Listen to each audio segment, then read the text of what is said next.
She is the Empress of the Great Flame Dynasty. Yet she summoned an unskilled Xiao Tian to be her consort. Little did she know, Xiao Tian is an earthling from a higher dimension. In this lower dimensional alternate space, standing up alone already makes him invincible. One day, Xiao Tian woke up, only to find a woman next to him.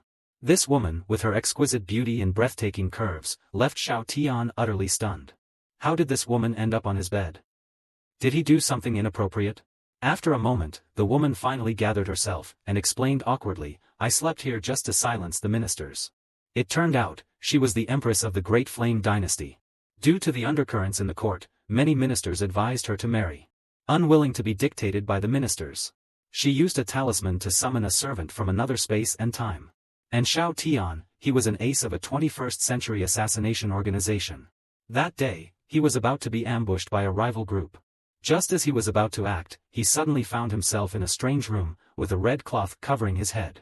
Empress'S Ruoyang looked at the summoned Xiao Tian, who had no cultivation and was just an ordinary man. Xiao Tian just stared blankly at the woman in front of him. Her delicate face, her statuesque figure, and that indomitable aura. She was just perfect. The woman let out a soft sigh, oh well, a mortal will do. It will save a lot of trouble. Xiao Tian, looking confused, asked, who are you? Where am I? The woman looked down at him and said, I am the Empress of the Great Flame Dynasty. From today, you are the Prince of the Great Flame Dynasty, and thus, my consort. Xiao Tian burst out laughing, does that mean I can do nothing and just live off you? Empress'S Ruoyang nodded slightly, yes. Hearing this, Xiao Tian quickly patted the side of the bed and said, then what are you waiting for? Let's get started. However, the Empress informed him, as for marital matters, I cannot satisfy you at the moment. Regarding the summoning talisman's contract ring, I will find a way to free you from it. After saying this, the Empress left with her attendants. Seeing the woman leave, Xiao Tian looked at his hand. Is this the contract ring she mentioned? Wearing this, I can't harm the summoner. Just then, a voice echoed, do you wish to activate the supreme system? Xiao Tian smirked, transmigration in a system? I can't believe I'm experiencing this. In that case, of course, I choose no. Since he was young, he was adopted by an assassin organization. To survive, he became stronger, engaging in countless, senseless killings. All for the so-called missions, the path of the supreme powerhouse. Xiao Tian was already tired of it. What in this world is more pleasing than being a carefree prince without worries? Seeing Xiao Tian's refusal, the system prepared to erase Xiao Tian's memories. And then detach from Xiao Tian to seek a new host. While sipping tea, Xiao Tian remained calm and undisturbed. The next second, the system showed an error. Memory erase failed, unable to detach. The system then tried to bind. Yet again, it showed binding failed. Then, let's try establishing ownership. Still a failure. Suddenly, the system blared, warning, the target is a high-dimensional earthling. Activating parasitic slave mode. Still a failure. The system continued to attempt. During these attempts, Xiao Tian was dumbfounded. What's going on? Does this system want to be my slave? After 9,999 failed attempts, the system could only ask Xiao Tian. Could I become your auxiliary system, to be your slave? Xiao Tian smiled. So, the system wants to be my loyal follower now? Once confirmed, the system requested Xiao Tian to give it a name. Without hesitation, Xiao Tian said, why don't you just be called Puppy then? The system immediately expressed its liking for the name. However, it reminded Xiao Tian to quickly learn how to conceal his aura. Otherwise, he might unintentionally erase system and endanger other lives. Looking at a potted plant beside him that had been half erased, Xiao Tian exclaimed. Is this caused by my aura? This won't do. I must suppress it.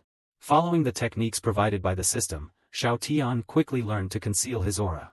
Afterward, he looked at the potted plant and asked the system, Puppy, what's happening to me? Respected master, the system replied. You come from a high-dimensional plane, where you have long been suppressed by 490,000 rules. Now that you're in this lower-dimensional plane, you're free from the suppression of heavenly rules, and your body is rapidly absorbing the energy between heaven and earth. After some thought, Xiao Tian inquired, so, how many rules govern this world? Respected master, this world is bound by 3,000 rules, the system answered. Upon hearing this, Xiao Tian spat out the water he was drinking. The water pierced through the wall. This feeling is indeed peculiar. Soon after, the system sent over Xiao Tian's status information. Xiao Tian realm unknown traits unknown bloodline earthling potential after unlocking unknown can ignore any rule or law has a suppressive ability over all beast-type creatures. And these abilities were only what could currently be detected. A moment later, Xiao Tian strolled around and arrived at a martial arts arena. Picking up a long knife, he easily snapped it with a slight bend. This Empress really skimps on quality, Xiao Tian muttered. Puppy quickly interjected, respected master, spiritual weapons are graded in 9 tiers. Each tier further categorized as high, mid, low, and extreme. That knife was a tier 6 extreme quality, which is considered top-notch in the Great Flame Dynasty. Hearing this, Xiao Tian grabbed another sword, which obviously looked of even higher quality. He tried to slash his palm with the blade. His hand was unharmed, but the sword cracked. Casually tossing the broken blade back, Xiao Tian gained a rough understanding of his capabilities. As for the weapons, he no longer wished to touch or partake in any violence. On the third morning, Xiao Tian woke up to find the Empress in his bed. Sensing Xiao Tian's movement, the Empress slowly opened her eyes. Startled, Xiao Tian exclaimed, "What happened last night? Am I tainted?" Seeing her puzzled expression, Xiao Tian reached out and gently patted her face, asking, "Did you with me?" Upon hearing his words, the Empress finally snapped back to her senses. Clearing her throat and feigning an authoritative tone, she inquired, "How did you sleep last night?" Feeling embarrassed, Xiao Tian replied, "I slept quite well." "Did I sleep in the wrong place?" The Empress shook her head and explained, "I slept here merely to silence the gossip. If we were to sleep separately on our wedding night, it would give rise to unnecessary rumors. In the future, I might occasionally stay here. I will assign some people to assist you. If you need anything, just ask." With that, the Empress prepared to leave. But just as she reached the door, she turned to say, "I'm sorry for summoning you here for my own benefit." Watching her leave, Xiao Tian reminisced about the warmth of the previous night. And couldn't help but laugh out loud, thinking, truly a great Empress. The woman who supports me is indeed extraordinary. My wonderful days are about to begin. That night, inside the royal study, Empress Zuruyan was reviewing reports when she exclaimed, "Has the situation in the north deteriorated to this extent?" A female general named Zhong Lishuang quickly explained, "The barbarians are acting more frequently. It seems there might be someone behind the scenes. According to our intelligence, the barbarian sage has left their royal court." Upon hearing this, the Empress slammed the report on the table, declaring, "I will lead the troops personally to cut off the hand that dares to stretch towards us. Relay my orders. In 3 days, General Zhong, you will accompany me as we march northward." Zhong Lishuang was overjoyed and responded, "Yes, Your Majesty." 3 days later, the Empress was mounted on a majestic horse. Asking Zhong Lishuang beside her, "Is everything arranged properly?" Linger is secretly following him. "There won't be any problems. But Your Majesty, why are you so concerned about a man without any cultivation?" The Empress smiled lightly. "After marrying him, the fate of the Great Flame Dynasty has become more stable, and even my strength has improved. Now, let's set out." The soldiers immediately acknowledged her command and began their journey northward. Not far away, a proud figure looked at the departing army. It was Zhong Lishuang's daughter, Zhong Ling. She sighed deeply, "Mother is really something. Not only did she go to war with the Empress without taking me, but she even assigned me to secretly protect this useless prince. While the Empress goes to war for the Great Flame Dynasty, this guy goes to the mountains for his cravings. I really don't understand why the Empress would marry such a man." At that moment, a shadowy figure suddenly emerged and abducted Xiao Tian. Zhong Ling witnessed the scene, but did not intervene, thinking to herself, "He's really asking for trouble. I wonder if that useless prince is scared now." Unbeknownst to her, Xiao Tian was happily munching on a leg of pork, remarking, "This tastes so good. Too bad, puppy, you can't taste it." Soon after, Xiao Tian was thrown in front of a group. A scar-faced man took one look at him and quickly asked, "Fourth brother, are you sure you got the right person? Can the Empress' husband really be such a simpleton?" Xiao Tian continued to enjoy his pork leg, seemingly unfazed by the situation. Zhong Ling, hiding in a tree, silently judged this useless prince. However, she realized that these people must be from the Blood Cloud Tower's Great Flame Dynasty branch. Thinking that it was best to retrieve Xiao Tian while they were distracted, she transformed into a shadowy figure and darted towards him, gesturing for him to grasp her hand. But just then, something unexpected happened. Zhongling instantly realized she had fallen into a trap. This is the 6th rank ceiling formation, the soul chain formation. Bound by the formation, Zhongling couldn't move. Scarfaced laughed heartily, a prodigy who reached the 5th rank at the age of 16. It's nice to meet you. In this world, cultivation is divided into 10 ranks, each with 9 levels. As he spoke, Zhongling struggled to draw her sword to break the formation. Scarfaced chuckled, "Don't waste your energy. This formation specifically counters your break defense slash." Zhongling was taken aback. "Who are you? How do you know about it?" He smirked, "How do I know? How should I know?" Slowly, Scarfaced removed his mask, revealing a sinister face. Moments later, the duo was dragged into a cave. Furious, Zhongling shouted, "Liang Shou, so, you're still alive?" Meanwhile, Xiao Tian nonchalantly wiped his hands and stood up. "Since we all know each other, we'll be on our way." Liang Shou grabbed Xiao Tian's shoulder, leaving, "We're not done yet, pretty boy." Xiao Tian responded with indifference, "Is that so? Okay then." Impressed, Liang Shou commented, "You're indeed worthy of being the Empress's husband. You've got guts." Suddenly, he produced a cloth pouch. "Dissolve this in water and splash it onto the Empress's martial arts arena. Not only will it save your life, but also, hee." Without hesitation, Xiao Tian grabbed the pouch, "No problem." Liang Shou, slightly stunned by Xiao Tian's boldness, took out a small bottle. "Merely giving your word won't suffice. You also have to." Before he could finish, Xiao Tian swiftly took the bottle and downed its contents. This left Liang Shou utterly shocked. Are there still people who willingly seek death in this age? Wiping his mouth, Xiao Tian handed back the empty bottle. "Can I go now? If I take too long, it might arouse suspicion from the female guards. That wouldn't be conducive for carrying out your task." Liang Shou stared at the empty bottle, feeling uneasy. "What should I do next? This situation is way beyond what I expected." Xiao Tian was equally exasperated. "I've been so cooperative. Why won't he let me go?" Witnessing the situation, Zhongling couldn't help but lash out in anger. "Despicable. The Empress must be blind to have chosen a spineless man like you." Liang Shou, on the other hand, was hoping for a rift between the two. "Idiot. Only those who understand the current situation are the real heroes. Do you really think everyone is as naive as you and your mother? Unable to see the bigger picture, of course." Zhongling was aware of the internal and external challenges facing the Great Flame Dynasty. Growing tired of their bickering, Xiao Tian pointed at Zhongling and asked, "Can I take her and leave now?" Liang Shou refused, "No. I have some scores to settle with her. That won't work. We came out together. If she doesn't leave with me, I'm as good as dead." At this point, one of Liang Shou's subordinates shouted, "Shut up if you don't know how to talk." Seeing Xiao Tian's unyielding stance, the henchman angrily charged at him. Just as Xiao Tian's hair was being grabbed, Zhongling cried out in concern, "Xiao Tian. After all, the prince was just a regular person with no cultivation. How could he withstand such an attack?" But to everyone's surprise, Xiao Tian, looking rather bored, merely yawned, leaving them all dumbstruck. How can he be so nonchalant? A second later, Xiao Tian's face changed. "Do you really have to be so handsy? I absolutely despise people touching my hair." With a swift punch, the assailant was instantly vaporized. Everyone present was in shock.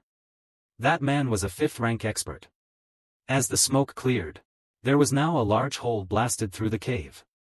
With a casual wave of his hand, Xiao Tian unleashed a torrent of fierce energy, vaporizing everyone it touched on the spot. Liang Shou was thrown to the ground by the residual force.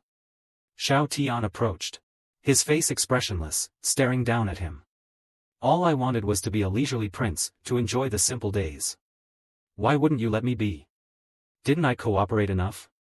Why did you force me to act?" Terrified, Liang Shou dropped to his knees, kowtowing repeatedly. But in the next moment, his form began to disintegrate, turning into ash bit by bit. After settling the matter, Xiao Tian turned to face Zhongling, who was already stunned by the scene before her. In a panic, she pleaded, "Prince, I realize my mistake. I promise it won't happen again." Before she could finish, Xiao Tian effortlessly shattered the formation with his hand. He then joked, "Are you an idiot? Stay here and don't move. I'll cover our tracks." With that, Xiao Tian vanished, relieved. Zhongling thought to herself, at least I'm still alive. But her relief was short-lived when she saw a mountain suddenly rise into the air in the distance. She tried to comfort herself, thinking, at least it's not the prince coming back, just a hopping and jumping mountain. Wait, since when do mountains hop and jump? Taking a closer look, she was shocked to see that it was Xiao Tian holding the mountain. What kind of creature is he, she thought, stunned. Could the prince be a legendary being beyond the 10th rank? As Zhongling was lost in thought, the massive mountain crashed down, covering the entire cave behind her. No one would ever guess that there once was a cave beneath that mountain. Dusting off his hands, Xiao Tian grinned, done. No traces of my actions left. Zhongling felt as if her soul had left her body. At that moment, all she could think of was how grateful she was to Prince Xiao Tian for showing her what it meant to leave no traces behind. As Xiao Tian turned to leave, he said, "Little girl, just say you saved me later." Zhongling wanted to say something in protest, but before she could, Xiao Tian turned back with a cold glare. "Didn't your mother ever tell you to listen carefully to your elders?" Like a cat whose tail had been stepped on, Zhongling shivered. The next moment, she knelt and cowed out, "I promise. I won't say a word out of place." Xiao Tian then helped her up, saying, "Let's go." Just then, the sound of footsteps emerged from the nearby jungle. The approaching party was the female soldiers from the Great Flame Dynasty. "Prince, General Zhong. Are you both all right?" Xiao Tian yawned in response. Zhongling immediately caught on and informed the group, "The bandits have been taken care of by me, rest assured." With a wave, Xiao Tian added, "Everyone's worked hard. Let's go back and continue our barbecue." The lead soldier, named Lu Yen, informed Xiao Tian, "Prince, bandits in this mountain. It might not be safe." Xiao Tian dismissed her concerns, "It's okay. This young lady took care of all the bandits." Upon hearing this, the female soldiers exchanged worried glances. The young general despises those who indulge in pleasure like Prince Xiao Tian, and now he's even calling her little girl. We should try to stop the general from hitting the prince later. To their surprise, Zhongling had no reaction and obediently followed Xiao Tian without a word. Seeing the soldiers still in shock, she turned and urged them, "What are you waiting for? Hurry up." Everyone was stunned, wondering when the young general had become so agreeable. Soon after, a bonfire was lit, and a pit was set up for roasting. Xiao Tian beckoned, "Little girl, do you have a knife?" Without hesitation, Zhongling handed over a short knife. Xiao Tian cut a piece of meat and tasted it, commenting on its tenderness and juiciness. All the while, Zhongling attentively stayed by his side with a smile. Several female soldiers behind the two were mentally collapsing. "It's over. It's over." The young general's mind must have broken. Not long after, Xiao Tian suddenly turned to Zhongling, "Little girl, those people who took me earlier, are they acquaintances of yours?" Zhongling's face immediately became serious. "Yes. The leader is named Liang Xiao. He used to be the bandit leader of Smoke Wolf Stronghold. He was a challenge set by my mother before my comingafage ceremony. He was supposed to be publicly executed a year ago, but somehow became an assassin for Blood Cloud Tower." Hearing about the comingafage ceremony, Xiao Tian looked surprised. "How old are you?"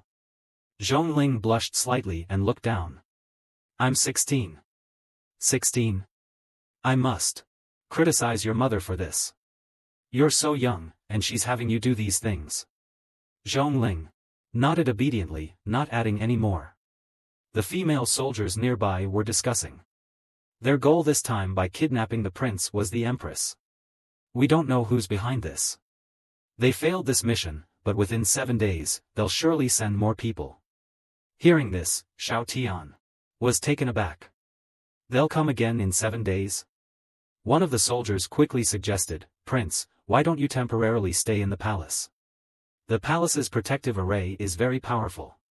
The Blood Cloud Tower assassins wouldn't dare to break in." Upon hearing this, Xiao Tian immediately decided, "I'll stay in the palace." The soldiers were rendered speechless, wondering just how afraid of death the prince really was. However, Zhongling was pondering just how reluctant the prince was to get involved. After their barbecue on the mountain, Xiao Tian proposed to walk elsewhere to help digest their meal. As they walked further away, two imperial guards began whispering among themselves, "Do you think the young general likes the pretty boy tight? Why is she so patient with the prince? Don't gossip. We can't fathom the young general's thoughts." "I understand. But with what's happening now, I wonder how many more commoners will suffer." Standing on the edge of a cliff, Xiao Tian looked into the distance. He then turned to Zhongling and asked, "What were those imperial guards discussing earlier about the commoners suffering? What's that about?"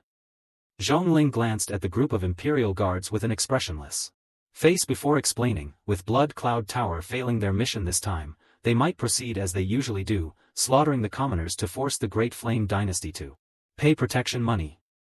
Xiao Tian looked puzzled. "Protection money? What do you mean?" She continued. "In the past, some upright officials in the dynasty would interfere with the interests of powerful local families. These families would then place bounties on them through Blood Cloud Tower. The dynasty would protect these officials.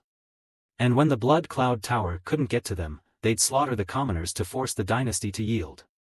The dynasty would then have to pay protection money to the Blood Cloud Tower to get them to cancel their assignment. Now that their mission to capture you failed, they will certainly try again. And if they continue to fail, they'll resort to massacring the commoners for the protection money." Upon hearing this, Xiao Tian was furious. He originally came from an assassin background, but he would never harm innocent civilians. He asked Zhongling, "Given what you know about our Empress, if she thinks my abilities are decent enough, would she ask me to take action?" "She probably would." Zhongling responded, looking taken aback. "I think you might have a misconception about the word decent." Feeling frustrated, Xiao Tian thought about the dilemma he was facing. If he took action, he'd reveal his true strength. But if he didn't, the civilians would be slaughtered. This issue arose because of him. If Shi Ruyan decides to dismiss him, his comfortable life of being provided for would be over. This was a terrifying thought. I must defeat every single member of the Blood Cloud Tower. Zhongling was speechless. Was the prince trying to eliminate the problem entirely since he couldn't find a solution to it? Then, Xiao Tian glanced around and, seeing no one nearby, suddenly wrapped an arm around Zhongling's slender waist. With a slight exertion of his feet, they shot into the sky with a booming sound. Zhongling was utterly shocked. The prince was able to fly so swiftly without using a hint of spiritual energy, relying only on his physical strength. But soon, she couldn't even think. Her mouth emitting only hysterical screams. A system prompt quickly warned Xiao Tian that Zhongling's body was reaching a critical point and advised him to slow down. Shortly after, Xiao Tian stopped. "We're here." Zhongling, looking at the empty space in front of her, asked with confusion, "Where are we?" The next moment, Xiao Tian clenched his fist and slammed it into the space in front of them. An explosion of intense energy erupted, followed by the sound of shattering. A barrier was broken, revealing an island floating in the sky. Zhongling couldn't help but exclaim, "It's a flying spiritual artifact. No wonder the Empress couldn't find it. It was in the sky. What do we do next? Do we sneak in?" Xiao Tian smirked slightly. "Sneak in? That's not possible." He then leaped high and burst directly through the entrance. The hall inside was immediately filled with the aura of the Blood Cloud Tower's entourage. Zhongling felt numb. "The weakest here is at the 5th rank?" A woman with a seductive smile on her face said, "Such a strange face is rare to see. Who are you? Why have you come to our Blood Cloud Tower?" Before she could finish, a raging energy surged, engulfing the entire hall. Witnessing the scenes of blood splattering, Zhongling's eyes widened. The prince had truly shown through action the meaning of act rather than talk. At that moment, 3 more figures appeared in the hall. Who dares to act recklessly in front of the Empress? Zhongling couldn't help but shout, "There are 2 silver assassins and a gold assassin here." The system puppy also provided information. Silver assassins are qualified only at the 7th rank, while gold assassins require a 100% mission completion rate. The gold assassin, rubbing his wrist, chuckled, "Zhongling, the legitimate daughter of Zhongli Suang and the prince of the Great Flame Dynasty? Impressive. You seem quite Capable. It seems you're forcing my hand. He instructed the two beside him, don't kill him. The prince still has value to us. Send the head of the one named Zhongling to the northern front lines. I imagine Zhongli Suang will go mad. It'll be beneficial for our war strategy. Listening to his arrogant words, Zhongling could only grit her teeth. Xiao Tian smiled slightly, such detailed intelligence. You have insiders in the Great Flame Dynasty, don't you? Your ambitions seem quite large. The gold assassin pulled out a dagger. Our headquarters has had its eyes on the Great Flame Dynasty for a while now. Come on. Let me see just how useless this prince really is. Before he could finish, the gold assassin's face froze. Xiao Tian had made his move. Or more accurately, exerted his power. The entire Blood Cloud Tower division was enveloped in his imposing presence. The three assassins felt dizzy and overwhelmed, and even Zhongling couldn't hold on. The gold assassin fell to his knees. Sir, perhaps there has been a misunderstanding. I only wanted to live a peaceful, righteous life. Yet you sent people to bother me. Aren't you just forcing me to destroy your headquarters? As he spoke, Xiao Tian clenched his fist and threw a punch, blasting a hole through the main hall. Seeing the massive hole in the hall, the two silver assassins silently cursed their intelligence department. You call this monster useless? Xiao Tian didn't even bother dealing with the remaining two. He simply withdrew his overwhelming aura, and then helped to stun Zhongling to her feet. Staring blankly, Zhongling asked Xiao Tian, are you still going to their headquarters? Yes. It's necessary to remove this malignant tumor. Following that, with a punch, he smashed open a wall revealing a stash of gold and silver treasures that the Blood Cloud Tower had hoarded. He instructed the system puppy to gather all of it, commenting, after all the harm they've done to me, asking for some compensation for mental damages isn't too much, is it? Zhongling was in shock and replied, not at all. Who would dare say? You're overstepping.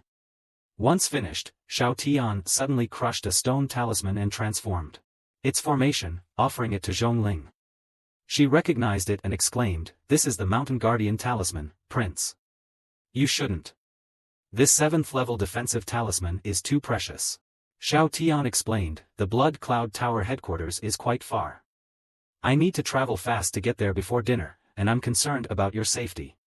With this talisman, there shouldn't be a problem.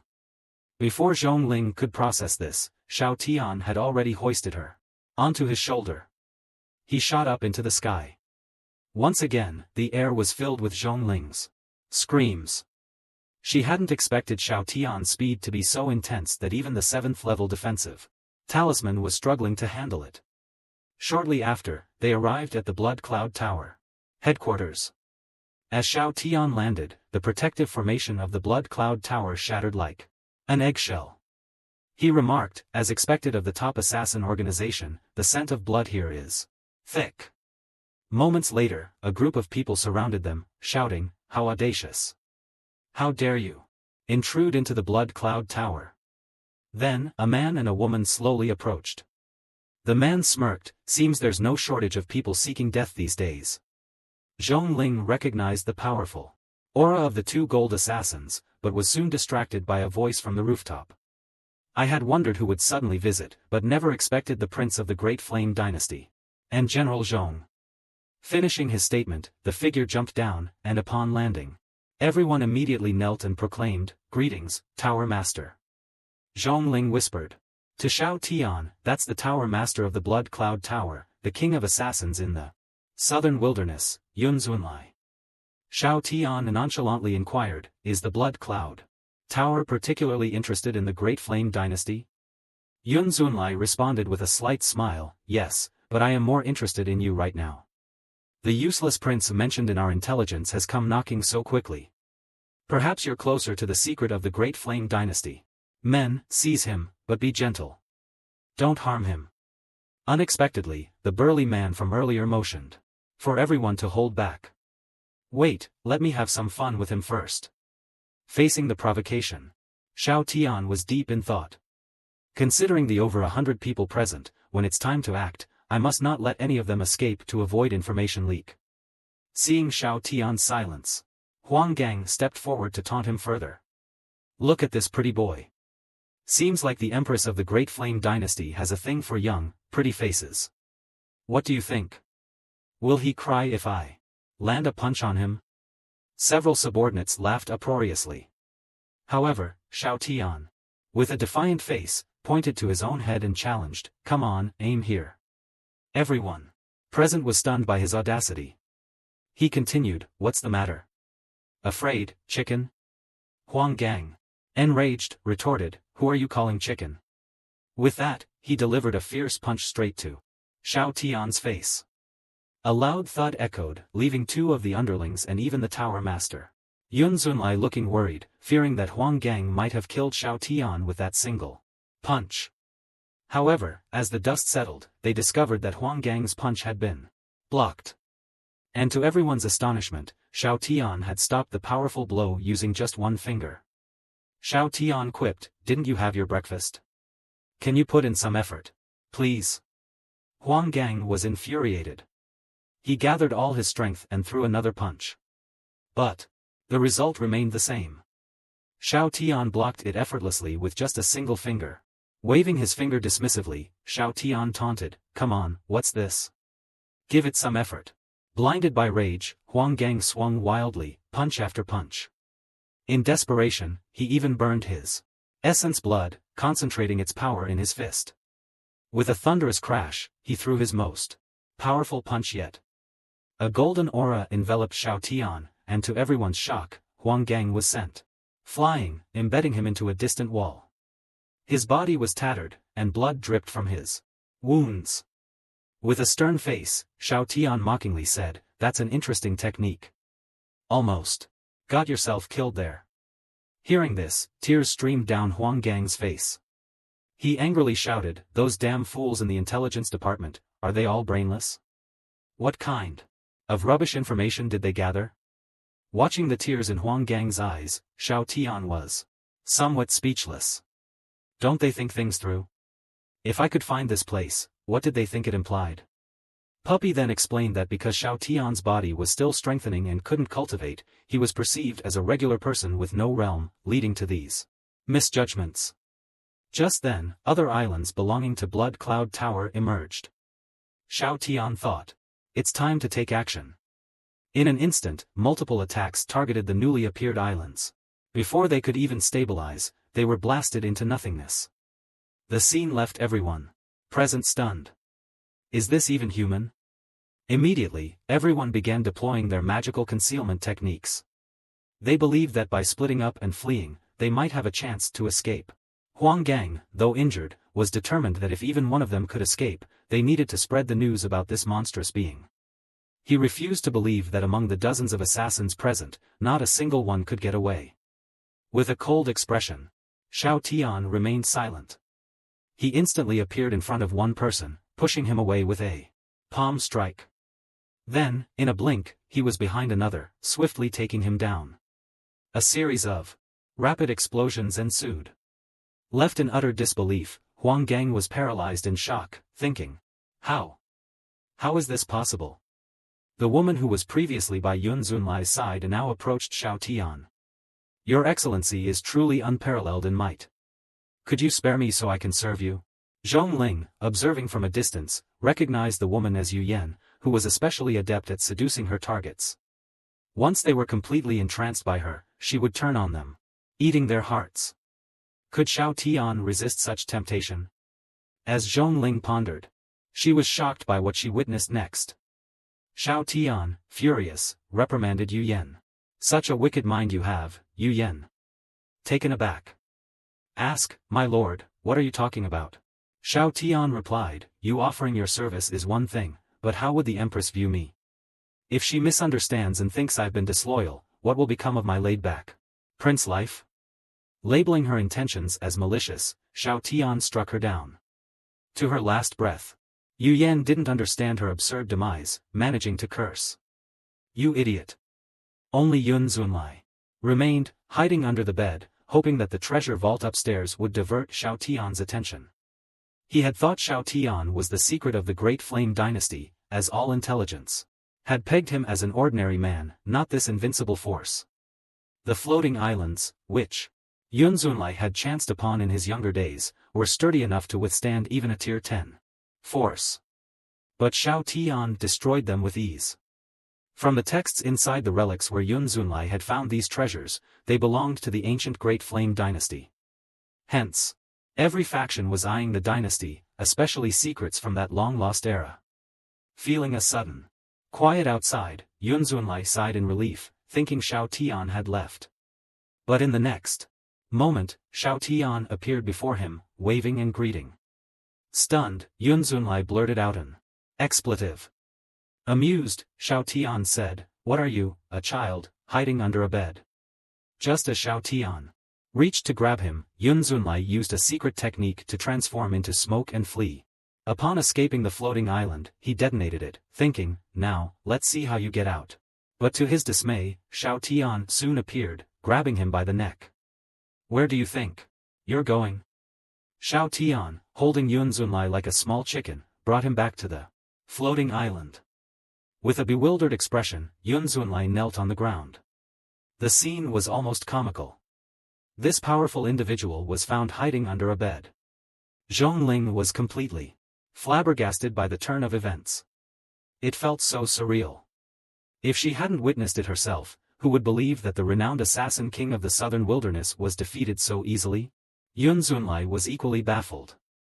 "I had concealed my aura, held my breath, and even stopped my heartbeat. How did you find me?" Xiao Tian replied with a smile. "Simple. I heard the sound of your blood flowing." Both of them were stunned. Before Yun Zunlai could recover, Xiao Tian questioned him about his interest in the Great Flame dynasty. Sweating profusely, Yun Zunlai bargained, "If you spare my life, I'll provide you with the information." Without waiting for a response, Xiao Tian swiftly snapped Yun Zunlai's neck. "Never mind. No need to ask any more." Zhongling stared at Yun Zunlai's lifeless body. "This prince is terrifying.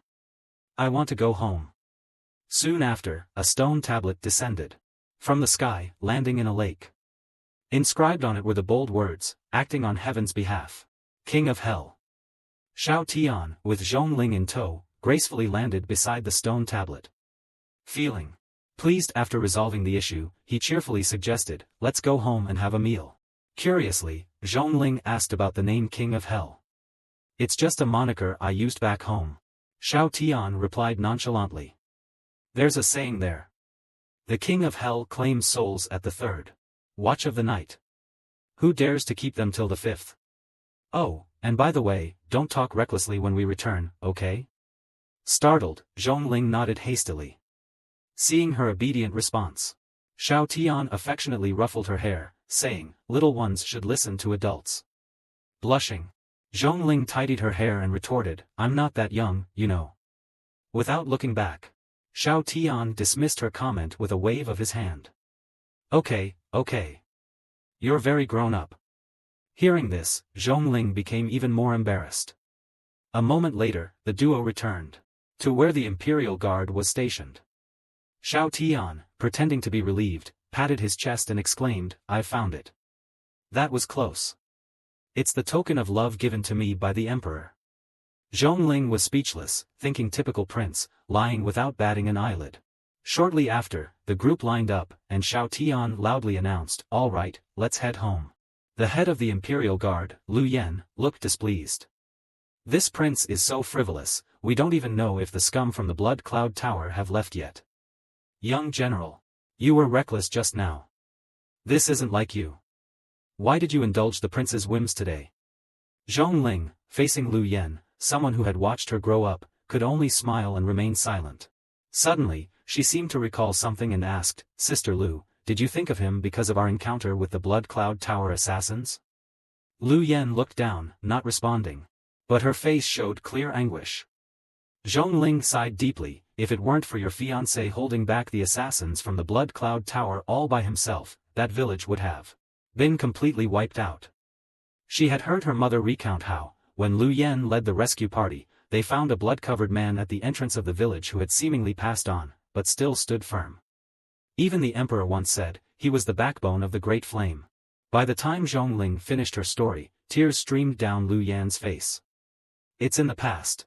Let's not talk about it. She murmured. Ahead. Xiao Tian suddenly smiled. One of the Imperial guards curiously asked, Prince, did something good happen? Xiao Tian turned his head, not really. I just felt that I did something meaningful earlier. So, rest in peace. One day, as Zhongling was getting ready to leave the house in a hurry, her father, Zhong Yangming, couldn't help but ask where she was headed. She candidly replied, I'm going to the palace to take care of Prince Xiao Tian. Zhong Yangming looked puzzled. That prince is known for his indulgence and idleness. Besides, he has the Imperial Guard to protect him in the palace. Why are you so concerned about him? To his surprise, Zhongling seemed rather upset. You've never spent time with Prince Xiao Tian. How can you judge him without knowing him? Without another word, she left, leaving Zhong Yangming completely baffled. Just yesterday, she seemed to dislike the prince. What changed overnight? This doesn't bode well. At this very moment, Prince Xiao Tian was leisurely enjoying his afternoon. Not only did he have maidens feeding him fruits, but he also used a system to watch Ultraman fight monsters. Such a life of luxury was more than just delightful. Unfortunately, the head of the Imperial Guard, Lu Yan, didn't appreciate this sight. The emperor is on the front line battling, and yet her prince indulges in such pleasures? It's infuriating. Just then, young General Zhongling arrived. But she looked different from what Lu Yan remembered. Zhongling, with her blushing face and a brilliant red dress, looked more radiant than ever. Xiao Tian was taken aback. Little girl. What are you doing here? With a serious expression, Zhongling responded, I'm here to protect Prince. Waving his hands in refusal, Xiao Tian retorted, go where you please. Who asked you to guard anything? What if you accidentally reveal my secret? The room fell silent. Everyone looked at Xiao Tian, thinking, is the prince courting death? With young general's temperament, who will be able to stop her later?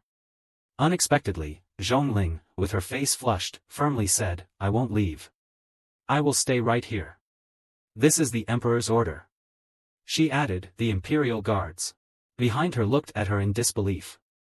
Is young general out of her mind? Come to think of it, Prince Xiao Tian is indeed handsome. Not only did he bewitch the emperor, but now even young general seems to have fallen for him. Just then, someone reported from the doorway that a floating island bearing the insignia of Blood Cloud Tower had fallen from the sky. Could it be the main headquarters of Blood Cloud Tower that the emperor has been desperately searching for? Zhongling rushed over to inquire, what happened? Lu Yan's face was aghast. Young general, one of the branch towers of Blood Cloud Tower has been destroyed. Zhongling responded nonchalantly, I see. What else? Seeing her so unconcerned, Lu Yan was at a loss for words. Isn't this significant? Young general, aren't you even a little surprised? Realizing she might have appeared too calm, Zhongling awkwardly replied with a chuckle, the destruction of a Blood Cloud Tower branch is good news. Xiao Tian watched this exchange and thought to himself, she's overdoing it. That act might give her away any moment now. Lu Yan, with a serious expression, remarked, under normal circumstances, it would indeed be good news. But now that one of Blood Cloud Tower's branches was destroyed within the Great Flame Dynasty, what if their main force decides to attack us? Moreover, what if their leader, known as the King of Assassins, causes trouble for the Emperor in the northern border? Xiao Tian and Zhongling had to stifle their laughter. Is she talking about that King of Assassins who hides under the bed? Lu Yan was flabbergasted. Young general is laughing? Shouldn't she be more concerned? Unable to contain her curiosity, she asked Zhongling, young general, why are you laughing? In such a critical time. Have you lost your sense of duty? Realizing her lapse, and noticing the disapproving looks from both of them, Zhongling began to stutter, struggling for an explanation. Just then, Xiao Tian stepped in, tapping her lightly on the head. I heard everything. The nation is in crisis. And you're laughing and joking? What kind of behavior is that? Relieved, Zhongling thought. That was close. Almost gave everything away. Xiao Tian then addressed Lu Yan, Commander Lu, she's still young and doesn't understand the gravity of the situation. Please don't hold it against her. Moreover, the Great Flame Dynasty is in its prime. Don't worry too much. Now, you can get back to your duties. I'll make sure to teach this little one a lesson. Subsequently, Xiao Tian took Zhongling away, leaving a group of imperial guards discussing amongst themselves. Commander, if I recall correctly, you watched the young general grow up, didn't you? Why does it seem like you're the outsider now? They've only known each other for less than 2 days. Lu Yen replied gravely, it seems the situation is more serious than I thought. Quickly, write a letter to the general and inform Minister Zhong as well. That morning, Zhongling almost gave herself away and was reprimanded by Xiao Tian. However, in a surprising move, she suddenly knelt before him, asking him to take her as his disciple. Unfortunately, Xiao Tian's power wasn't cultivated traditionally, and he couldn't teach her his abilities. Time passed leisurely. Half a month later, Xiao Tian was once again roasting wild boar on a mountain, with Zhongling by his side. Suddenly, an imperial guard rushed towards them, excitedly announcing to Lu Yen, Commander, the latest news from Astral Pavilion is that Blood Cloud Tower has been destroyed. All their powerful members were executed, and we have their bodies as evidence. Lu Yen was in shock. For the past half-month, she'd been worried about an attack from Blood Cloud Tower, and now she's being told they're gone. Tears filled her eyes, realizing someone had avenged her fiancé. Beside her, Zhongling also thanked Xiao Tian sincerely. However, chewing on his wild boar meat, Xiao Tian replied, it has nothing to do with me. If you have nothing to do, help me cut the meat. Zhongling murmured something about him being uninteresting, but still obediently took up a knife to assist. Elsewhere, at the northern border, Empress was chatting with General Zhongli Suang. That old man is really stubborn. The last time I injured him with my sword energy. If he comes again, I'll finish him off. Zhongli Suang affirmed. Of course, your majesty is unparalleled in the world. A mere old man is no match for you. Just then, a soldier presented 2 letters. These were from Lu Yen and Zhong Yangming, sent half a month ago. As Zhongli Suang opened the letters, she was taken aback. The Blood Cloud Tower's branch had been destroyed within the Great Flame Dynasty. Empress immediately looked concerned. This isn't good. The main headquarters of the Blood Cloud Tower might take action. But, in the next second, Zhongli Shuang's face turned furious. Empress took the other letter and read. Zhongling is infatuated with the prince's looks and dresses up meticulously every day to accompany him. Empress knew that Xiao Tian was indeed handsome. But no matter how handsome, this shouldn't happen, right? Zhongli Suang, in his anger, slammed a fist into the stone pillar in front of him. That damn girl. If I don't spank her so hard that she blossoms when I get back, then I'm not her mother. But suddenly, a loud noise came from afar. Zhongli Suang was puzzled. Did his punch really have such power? Everyone looked up to see that the southern barbarians were launching another attack. An old man wearing a mask led the charge, proclaiming, with my power, I transform into divine light. Let my soldiers march straight into enemy territory. As soon as he finished speaking, a horde of barbarian soldiers roared and charged forward. Zhongli Suang quickly told the Empress, Your Majesty, leave the defense of the city to me. You should deal with that old man. Without hesitation, Empress approached the barbarian elder and shouted, Xiaosu, do you truly wish for death? The elder replied, I'm merely trying to secure a future for our barbarian kingdom. I won't die until I succeed. Empress swiftly thrust her sword at the elder, proclaiming, the future of the barbarian kingdom will be ruined by your hands. The elder struggled to defend himself and was clearly outmatched. He spat out a mouthful of blood. Seeing this, Empress confidently said, You shouldn't have left the barbarian kingdom. Without the protection of the nation's grand formation, you're no match for me. But to her surprise, the elder suddenly smirked, truly worthy of being the Great Flame Empress. Unmatched in grace and power. Just then, something unexpected happened. A formation began to emerge between them. From the elder's palms, a blood-red power continuously emanated. And in an instant, the formation surrounded the Empress. Is this a sealing formation? Empress questioned. So you spat out blood earlier to inscribe this formation in the air? The elder's face lit up. With satisfaction. Exactly. With me anchoring this formation, it will trap you for at least several days. Black Soul Hall has paid a handsome sum to hold you back. By now, the poisonous marsh elder from Black Soul Hall must have entered the Great Flame region. What a pity for the innocent citizens of the Great Flame Imperial City. Empress'S aura exploded with rage. Jia Su, if the lives in Great Flame are lost, I will make your entire barbarian kingdom pay for it. On the ground, Zhongli Suang was fighting valiantly, attempting to rush towards Empress. However, Empress suddenly shouted, "Don't come closer. Defend the border at all costs and prevent the barbarians from breaking through." At this moment, Empress was seated, pondering, "I don't understand. Is it worth it for you? By using this blood-burning sealing spirit formation, you won't have the chance to progress further in your cultivation. It's absolutely worth it." The elder responded, "The waters of the Great Flame Dynasty run too deep. Our barbarian kingdom just wants to keep our distance.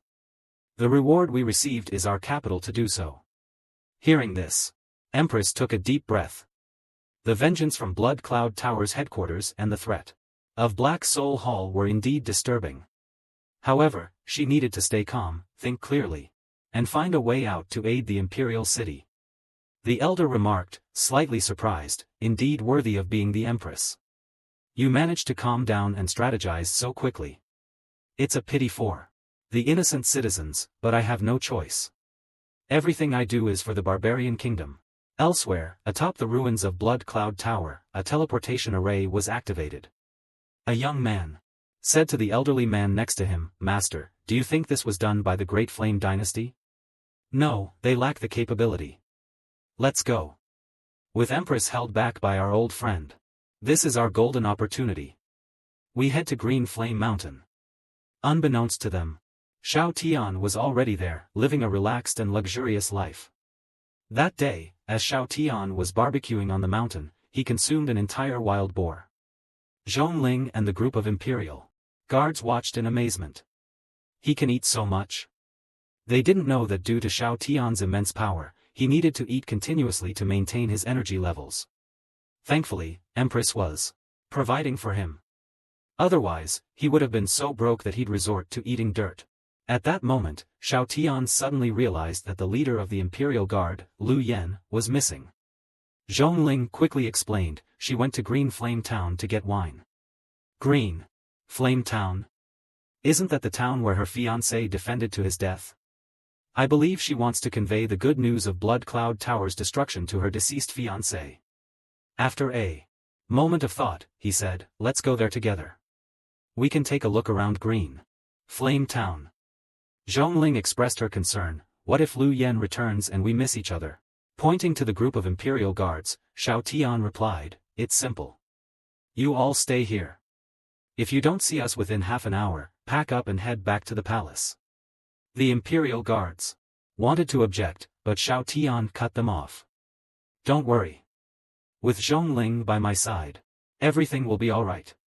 Elsewhere, at the entrance of Green Flame Town, a statue had been activated, forming a protective barrier around the town. The leader of the Imperial Guard, Lu Yan, was violently thrown against the statue by someone. Struggling to her feet, she fixed a fierce gaze on the two individuals standing before her. The two cloaked figures spoke with disdain. "We've long heard that the Imperial Guards of the Great Flame Dynasty are seasoned warriors who have been through countless battles. But from what we see now, they seem rather unimpressive."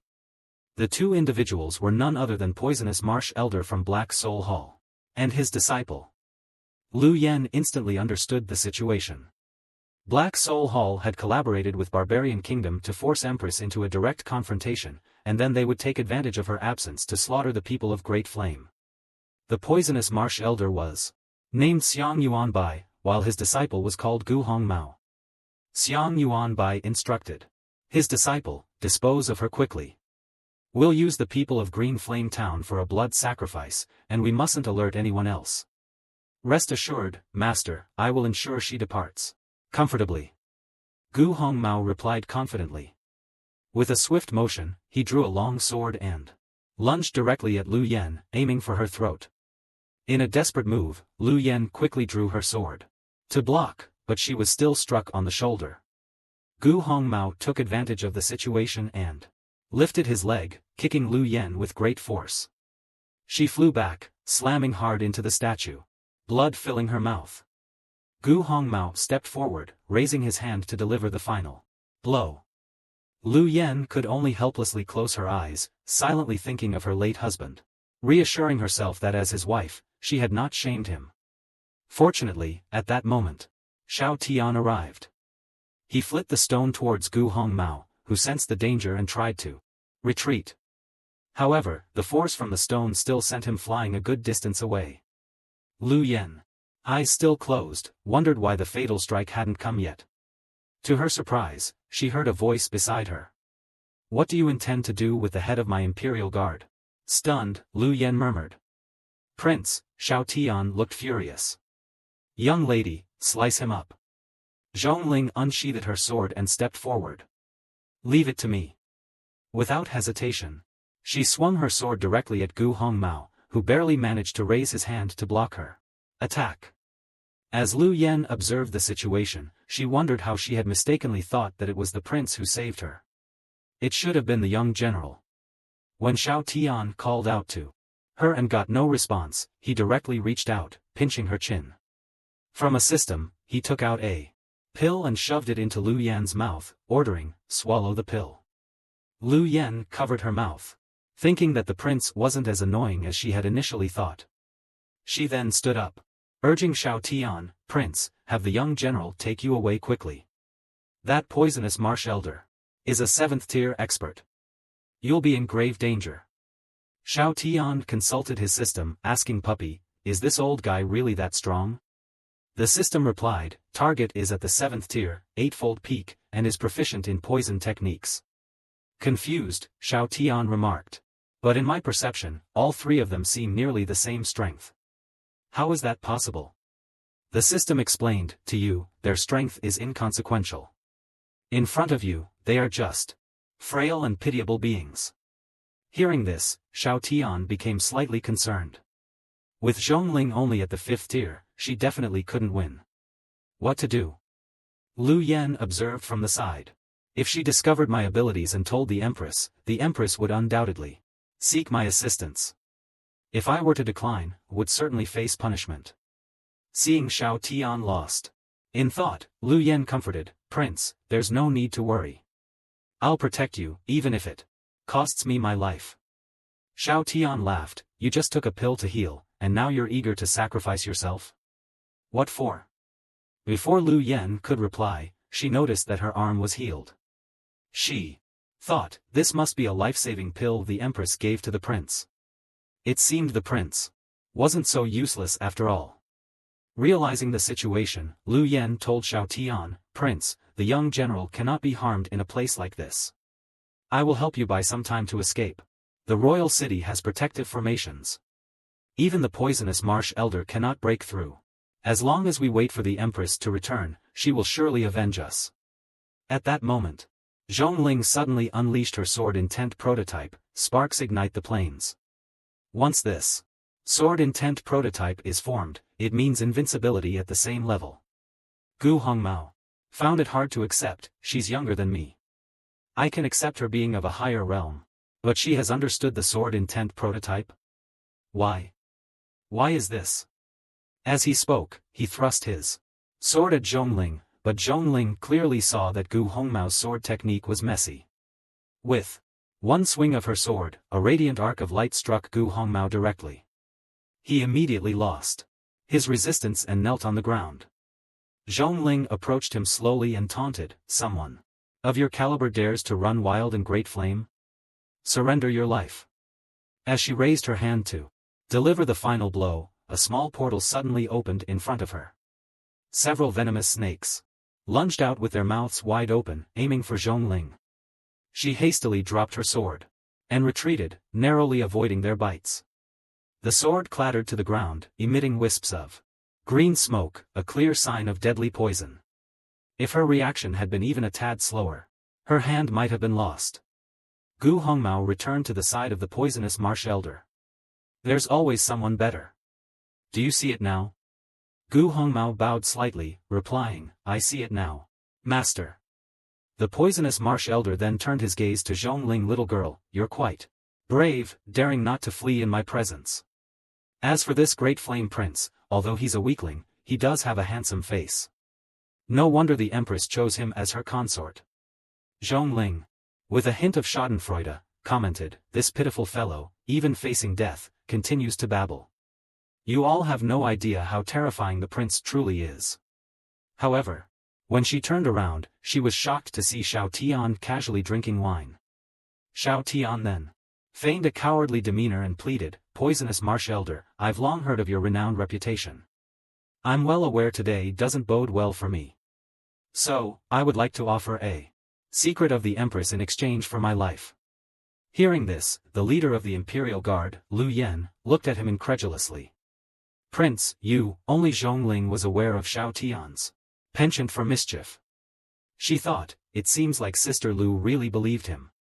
I must reassure her, or she might get hurt by Prince's antics. Approaching Lu Yen, Zhongling grabbed her wrist and whispered, Sister Lu, the prince has his own considerations. Do not act rashly. There are certain things I can't tell you now. Lu Yen was bewildered, thinking, when did the young general become so irrational? The poisonous marsh elder watched the scene unfold, finding it amusing. The Empress's secret? I can agree to that. Upon hearing this, Xiao Tian continued, then, allow the two of them to leave first. This way, even if you decide to kill me, at least the two of them will survive. Lu Yen was taken aback, overwhelmed by emotions. He's trying to save us. First. How can I agree to this? Prince, Lu Yen interjected, why don't you tell me the secret, and I'll stay behind on your behalf.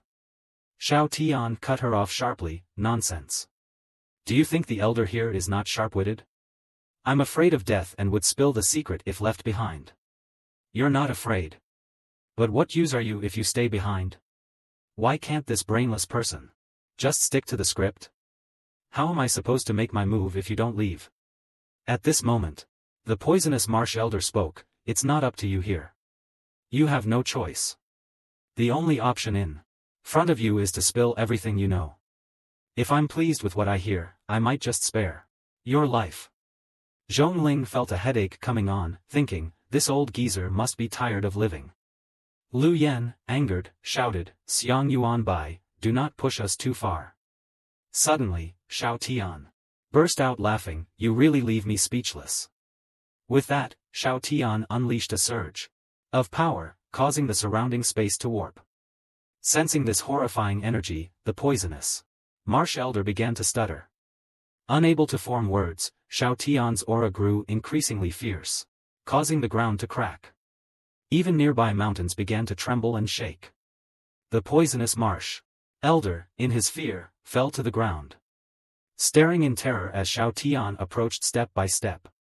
Each step he took echoed with a deafening boom. From his elevated position, Xiao Tian looked down at the elder and said, I truly don't understand. Why won't people like you ever listen to reason? I really didn't want to reveal my true power.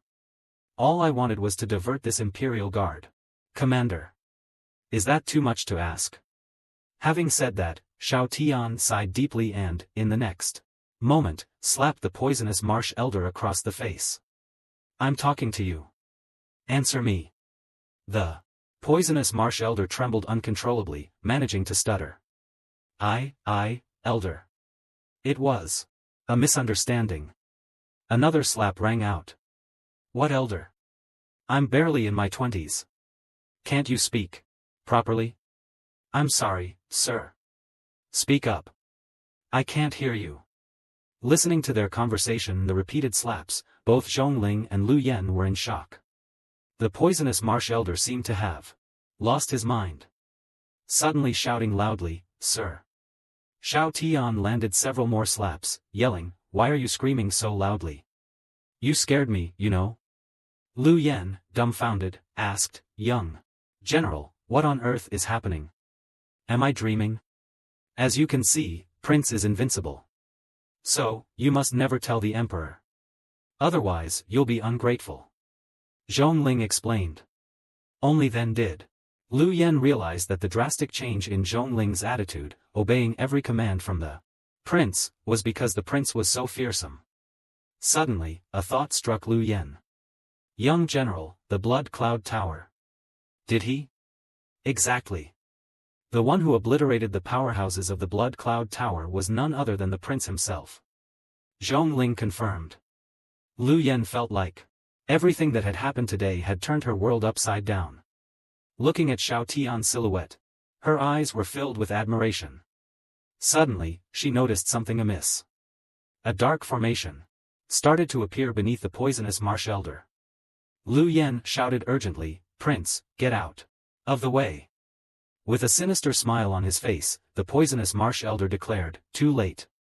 An eerie purple marsh suddenly formed right under Xiao Tian's feet. The elder jumped back. "How about that? This is my lifespan burning dark swamp, crafted by burning 30 years of my life. Relish it. As it engulfs you, your skin will start to rot, your flesh will corrode, and your bones will become as brittle as charcoal, easily crushed. The more you struggle, the deeper you'll sink. And the faster the poison will seep into your body.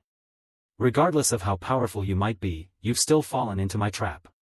Even a 10th level being cannot escape the poison from this swamp." On the side, Lu Yen was frantic. "Young general, save him quickly." Zhongling, however, was calm. "There's no need.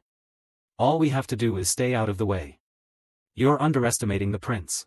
He's not just strong. He's insanely strong." Lu Yen fell silent at that. But soon, her jaw dropped in shock, and she wasn't the only one. Everyone present, except for Zhongling, was utterly astonished by what they were witnessing. It was beyond comprehension. The elder had sacrificed 30 years of his life to summon the deadly swamp that could corrode both the body and soul. Yet, Xiao Tian seemed unfazed after being submerged in it, even going as far as to give the poisonous marsh elder a thumbs up. "Nice move. It's like a natural exfoliation. But seriously, is this thing supposed to be this powerful?" After saying that, he set his sights on the poisonous marsh elder's disciple, Gu Hongmao, who immediately fell on his backside, begging Xiao Tian to stay away. Without hesitation, Xiao Tian grabbed him by the collar and threw him into the swamp. Gu Hongmao screamed in agony, and in a matter of moments, sank and ceased to breathe. As Xiao Tian curiously played with the poisonous liquid, the poisonous marsh elder was utterly flabbergasted. Who are you?" Ignoring the question, Xiao Tian applied the liquid as if it was a face mask. The elder trembled in fear, lost for words. After a while, Xiao Tian removed the mask and turned to Zhongling. "Little girl, how is it? Do I look fairer?" Zhongling was speechless. "Since when did Prince become so vain?" Shrugging, Xiao Tian responded. "You know nothing, kid. I need to look more handsome to charm the Empress." He then faced the poisonous marsh elder. "May I ask, how much lifespan do you have left?" The elder was horrified. "What do you mean?" "Oh, nothing really. I just think your swamp is quite impressive. How many more times can you use it? If I gave you a pill to extend your life, could you keep providing skin care for me?" The elder was a mix of embarrassment and fury. "You're a beast. One might kill a man, but not insult him. This old man. With that, the poisonous marsh elder smacked his own forehead with his palm, ending his own life on the spot. Zhongling and Lu Yen were utterly stunned. One of the 6 evil kings of the Black Soul Hall was actually driven to suicide by the prince. Xiao Tian, however, looked genuinely puzzled and asked, "Why did he kill himself?" "I was being so sincere and even wanted to spare him." Both of them couldn't help but internally commented, "Prince, please be more humane." Zhongling then advised Xiao Tian, "Prince, you should consider how to cover up this mess." Looking at the massive rift in the ground, Xiao Tian remarked, "This is quite a disturbance. If I'm not mistaken, continuing in this direction would lead us to the Great Flame Dynasty, right?" As Zhongling was nodding, Xiao Tian's aura erupted again, startling her. "What are you trying to do?" she hurriedly inquired. "To get rid of the evidence," Xiao Tian exclaimed. With that, he delivered a punch, releasing a force so powerful. It seemed to pierce through the heavens and earth. Both Zhongling and Lu Yen raised their arms to shield themselves from the raging wind. Moments later, Xiao Tian exhaled deeply, sending forth a tornado that seemed to connect the earth to the sky. Zhongling was in disbelief. Is this how you interpret disposing of the evidence? Xiao Tian smiled faintly. As long as the landscape changes and no traces of the past remain, that's considered disposing of the evidence. Once the dust settled, everything in sight was tranquil and calm. Zhongling held back her comments, thinking, this is more like reshaping the entire world. At that moment, Xiao Tian suddenly recalled something. The villagers in the town didn't see all this, did they? Lu Yen smiled and explained, don't worry, Prince. There's a defensive array around the town that obstructs the view from the outside. Xiao Tian sighed in relief. You scared me. I thought our peaceful days were over. All right, I'll be waiting in the nearby woods. Once you're done, remember to bring some wine. Watching Xiao Tian's retreating figure, Lu Yen couldn't help but reflect, the prince truly is one of a kind. Despite his immense power, he's content to live off others and be this carefree and heartless prince. She patted the sculpture beside her and mused, isn't it wonderful? Just then, the townspeople, laid to the scene and armed with hoes, rushed out only to find that the two huge mountains they were familiar with had vanished. Lu Yen chuckled and addressed the villagers, elder town chief, it's safe now. Let's go back. The mountains just went for a walk and haven't returned yet. A young woman was animatedly recounting tales of Xiao Tian. The head of the Imperial Guard suddenly had a thought. Could it be that all the bad things we secretly said about him behind his back, he heard all of them? Hearing this, Xiao Tian, who was walking ahead, suddenly spoke, of course, I did. You went home and criticized me for being a disaster for the nation, accused me of seducing the emperor with my looks, and said that I was two-timing. Enjoying what I have while coveting something else, referring to me messing with the young. Zhongling looked at Lu Yen with suspicion. Sister Lu Yen, what have you been imagining? Lu Yen immediately knelt down. I'm so sorry, Prince. I apologize. Young general. Xiao Tian waved his hand dismissively. It's fine. Just a minor misunderstanding. Zhongling, with a cheeky grin, said, who would have thought that big sister Lu Yen, who seemed so mature, would be such a gossip monger at home? Wait, at home?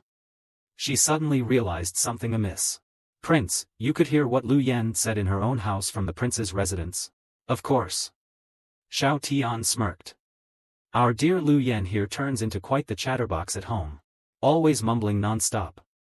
Lu Yen was left dumbfounded. It was clear Xiao Tian was doing this on purpose, thinking, you gossip about me? I'll embarrass you. Soon after, the group returned to the Zhong residence. Xiao Tian pointed irritably at the gate. Go back. Prince, I want to dine in the palace too, pleaded Zhongling. No, you've been in the palace these past few days. Your father scolds me every night because of it. It's so annoying. Lu Yen sighed in exasperation, thinking, if anything secret were done at night, wouldn't it be heard clearly? Zhongling, with a hopeful look, begged Xiao Tian, Prince, please let me go to the palace. Don't be so stingy. No, stop this act. You have parents, and yet you don't appreciate them. I grew up without parents. You don't know how blessed you are. Upon hearing this, both Zhongling and Lu Yen were taken aback. They hadn't expected the prince to have such a tragic past. Xiao Tian waved it off. It's all in the past. I'm happy now. Resigned, Zhongling agreed to go home.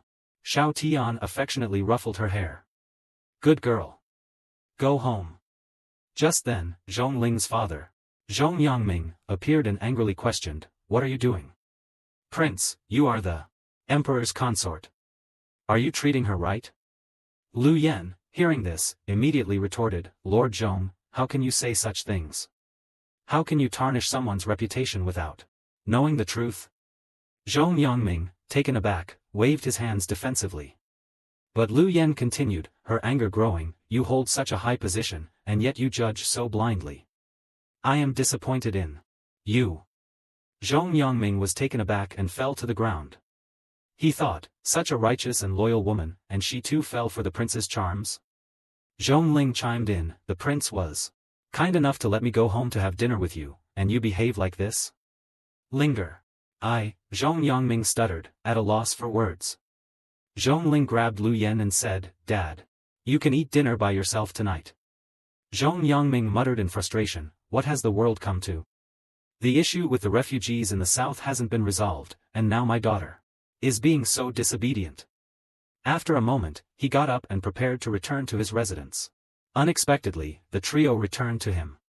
Shortly after, inside a pavilion in the Zhong residence, Xiao Tian stared at a table full of delicious dishes, unable to prevent his mouth from watering. Zhong Yongming served the last dish, saying, please, everyone, eat. Zhong Ling giggled. Behind her hand. Prince, it's this dish. My dad once used it to win my mom's heart. Xiao Tian gave her a playful tap on the head, show some respect. How can you talk about your father like that? Zhong Ling nodded with a smile. Zhong Yongming looked on in confusion, why is my daughter so afraid of the prince? He thought, I better apologize and eat. He raised his glass. Prince, I apologize to you. Xiao Tian also lifted his glass and took a hearty drink. After taking a bite of the food and savoring the taste, he gave a thumbs up, the taste is truly amazing. As Xiao Tian continued to eat, Zhong Yongming was a bit bewildered. One shouldn't judge a book by its cover, but the prince's obsession with enjoying life's pleasures is strange. At that moment, Xiao Tian muttered something. Zhong Yongming asked, Prince, if you have something to say, please speak up. Xiao Tian hesitated, can I come over to eat regularly, to taste the dishes you personally make? Your culinary skills are outstanding. Zhong Yongming didn't respond verbally, but thought to himself, does he expect me, the Minister of Revenue, to be his personal chef? Impossible. Absolutely impossible. The next second, Xiao Tian slammed a ring onto the table, I'll personally donate 1 million spirit stones for the relief of the southern refugees. Zhong Yongming's face changed instantly, Prince, what would you like to eat tomorrow? I'm free, so I'll personally choose the ingredients to ensure you have a delightful meal. Linger. Can you help buy a chef's robe for me? We can't be careless with the prince's meals. Zhong Ling and Lu Yen stared in disbelief. That was a quick change of heart. Holding the spirit stones tightly, Zhong Yongming caught his daughter's puzzled look. He wanted to retort, you don't understand anything. The refugees can neither be ignored nor easily settled. Now that we have funds, I'd even call him Dad if needed. By the way, Prince, are these spirit stones legitimate? I hope they weren't sneaked out from the palace. Xiao Tian waved dismissively, don't worry.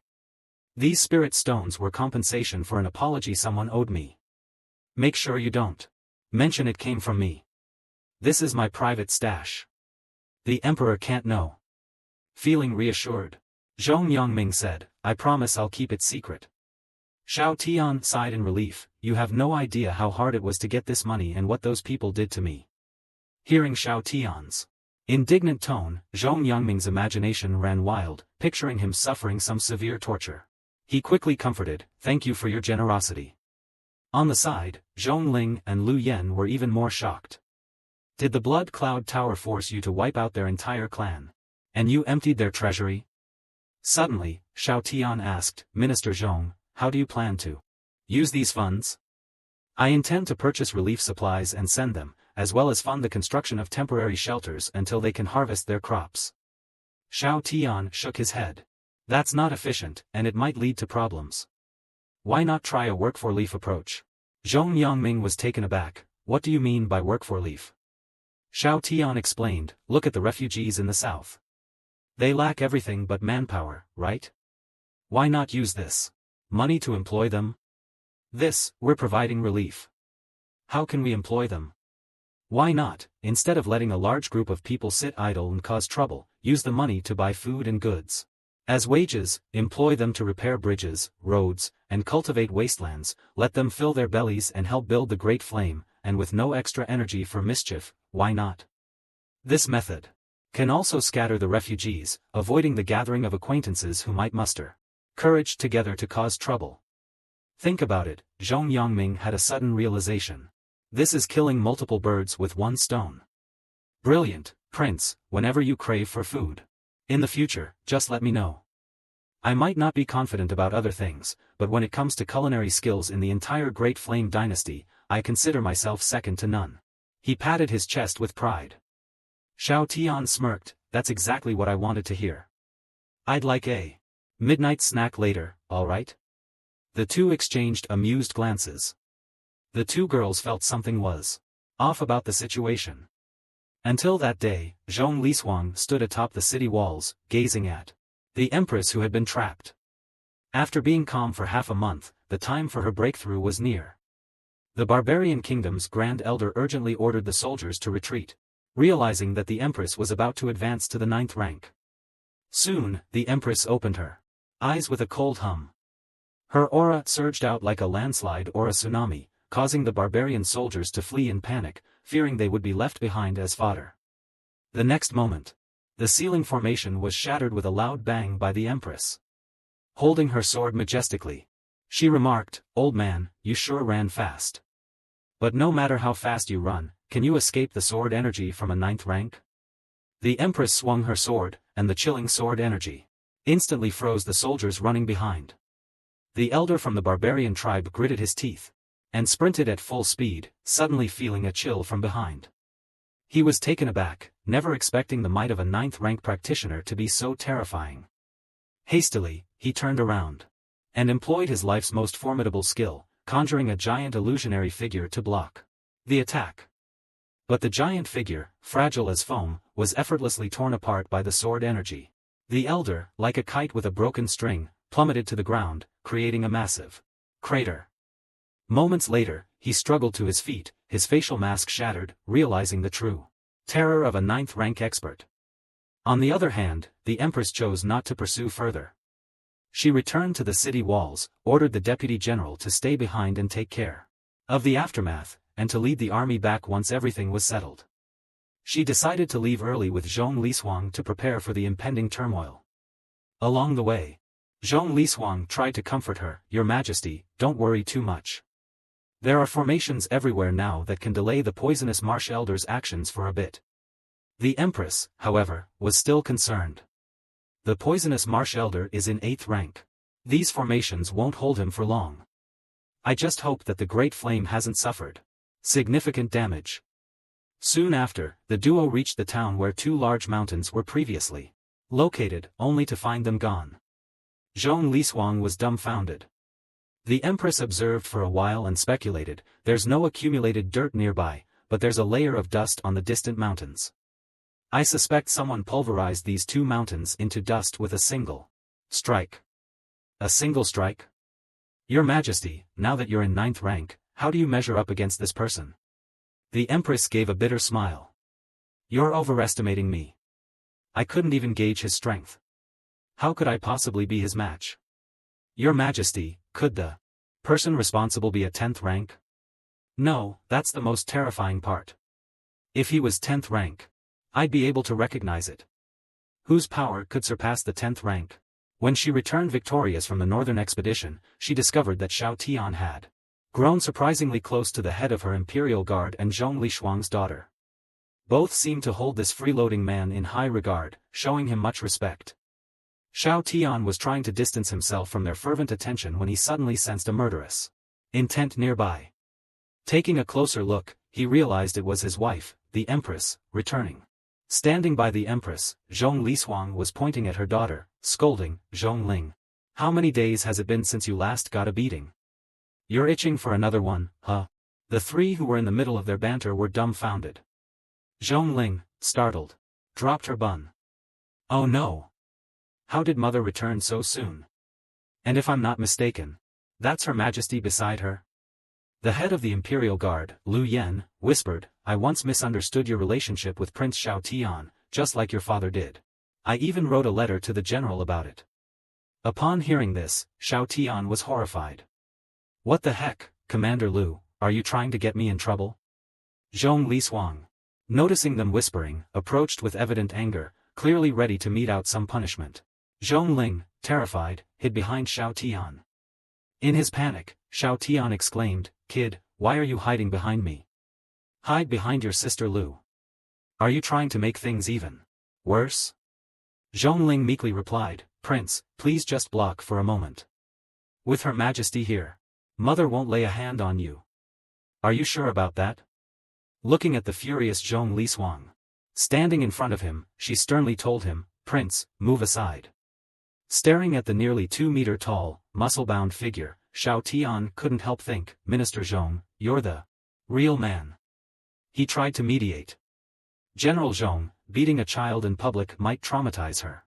Zhong Liswang, without hesitation and clenching her fists threateningly, said, "Prince, I'm trying to reason with you out of respect for Her Majesty, but that doesn't mean I won't act."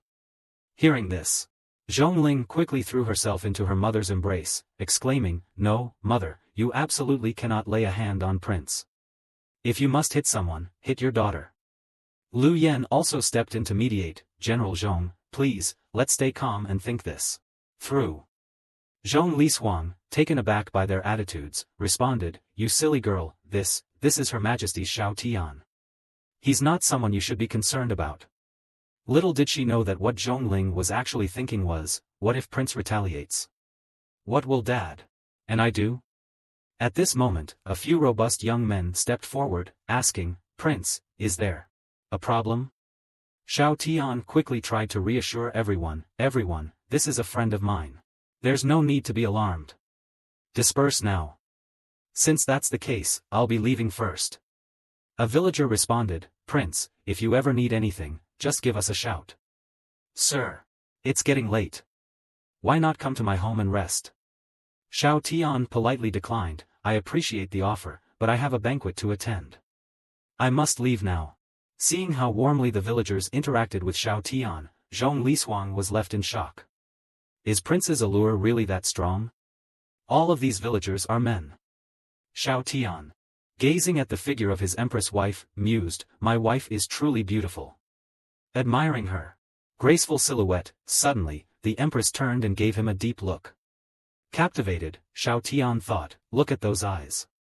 They're like shimmering stars." Suddenly, the Empress approached and inquired, "I'm very curious. What did you do to earn such adoration? From the people of Green Flame Town?" Xiao Tian grinned slightly. When a woman starts to become curious about a man, it signifies she's lost to him. The Empress looked at him with confusion. What's he so happy about? I asked him a question, and instead of answering, he's laughing. In response to the Empress' query, Xiao Tian told her, "Just throw money at the problem. I simply funded the construction of roads for them." She raised an eyebrow. "Where did you get the money from? If I recall correctly, you don't have that much to spend." Xiao Tian burst into laughter. "Your Majesty, don't forget that I'm now your husband. I've been showered with gifts recently. It seems there are quite a few wealthy individuals in our court. But merely funding road construction wouldn't make the citizens so grateful."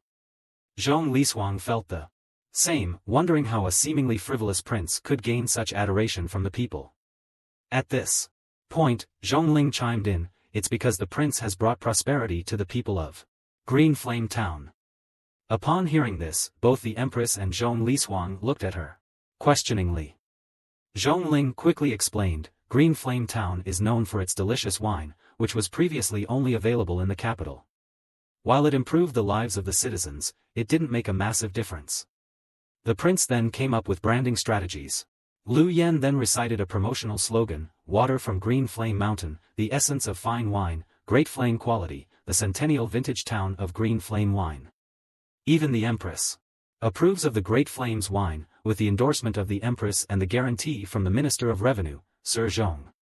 The Green Flame wine was renamed Green Flame Empress wine and became the most premium liquor in the capital. Now, a jar of this wine is worth a fortune, Xiao Tian continued. "I had to use your name for the wine, Your Majesty. After all, I'm just a powerless and useless person." Zhongling and Lu Yan rolled their eyes. In their minds, they sarcastically thought, yes, you're useless. All you did was scare the poisonous marsh elder into taking his own life and destroy a few mountains with a single punch. The Empress' displeasure was evident. What do you mean useless? You are my man, the great flame prince. No one has the right to call you useless. If anyone dares to bully you, I'll slay them for you with my sword. Xiao Tian was smitten. Damn it, she's flirting with me again. Someone, replace my bowl for eating soft rice with a metal one. Then, with utmost sincerity, Xiao Tian told the Empress, you, who makes fish sink and birds fall, outshining the moon and flowers, unparalleled in beauty and grace. My lady, your majesty. Empress responded with a calm face, flattery will get you nowhere. I've never been a fan of sweet talk. But then, a faint smile on her lips betrayed her true feelings. Zhongli Shuang patted Xiao Tian on the shoulder and advised, Prince, the Empress has always been strong-willed since she was young. Trying to woo her with tactics suitable for young girls won't work, understand? Xiao Tian didn't reply, just gazed at the Empress silhouette. You think I can't see through that veil? What works and what doesn't? That's just my wife Empress being Sundara. She might not say it, but she likes it. Pausing for a moment, he suddenly told Zhongling, your mother knows nothing, leaving Zhongling bewildered. Up ahead, Zhongli Shuang suggested to the Empress, Your Majesty, when we return to the city, why not dine at my place? Sounds good. I'm looking forward to experiencing Minister Zhong's culinary skills, replied the Empress. Soon, the group arrived at the Zhong residence. Xiao Tian, looking at his wife's back, suddenly felt her power had grown. Puppy, what's the current level of Empress Jiruyan? Respected master, Empress Jiruyan is now at the first level of the 9th rank, responded Puppy. Xiao Tian smiled. During her trip, not only did her level increase, but she also resolved the northern border conflict. My wife is truly amazing. As female General Zhongli Shuang led the Empress to dine in her home, the delicious aroma of food welcomed them. She assumed her husband had personally prepared the meal, knowing she'd be returning. Behind her, Zhongling remained silent, realizing sometimes it's better not to know certain things. Zhong Yangming sensed someone entering the room, and without looking up, he cheerfully remarked, Prince, you're in for a treat today. I've prepared a golden-tailed white jadefish and some of your favorite side dishes. We won't stop drinking until we're both completely drunk. Only then did the Empress and Zhongli Shuang realize that the meal had been specially prepared for the prince. This was unexpected. How did even Zhong Yangming become charmed by the prince? As Zhong Yangming turned around and saw that it was the Empress herself, he immediately and awkwardly bowed in greeting. The Empress showed no sign of displeasure, saying, this time, as in the past, Uncle Zhong, just treat me as the young girl who used to freeload food and drink at the Zhong residence. Scratching his head in embarrassment, Zhong Yangming stuttered, I'll get more bowls and chopsticks, Your Majesty. Please take a seat. He then quickly excused himself. Zhongli Shuang turned and demanded, what exactly happened while the Empress and I were away? Xiao Tian sighed with resignation. If the Empress found out he had been giving advice to Zhong Yangming, discovering his talents, and asking him to help with state affairs, what should I do? Moments later, as everyone settled at the table, Zhongli Shuang teased, Zhong Yangming, you've prepared this meal with such care and finesse. The Empress picked up a cup and asked, is this the famous green flame wine? Yes, Your Majesty. It indeed is the green flame wine. The Empress smiled. I've had it before, but it's truly delightful. I understand now why it's said to be worth its weight in gold, not only because of its reputation, but also due to its inherent quality.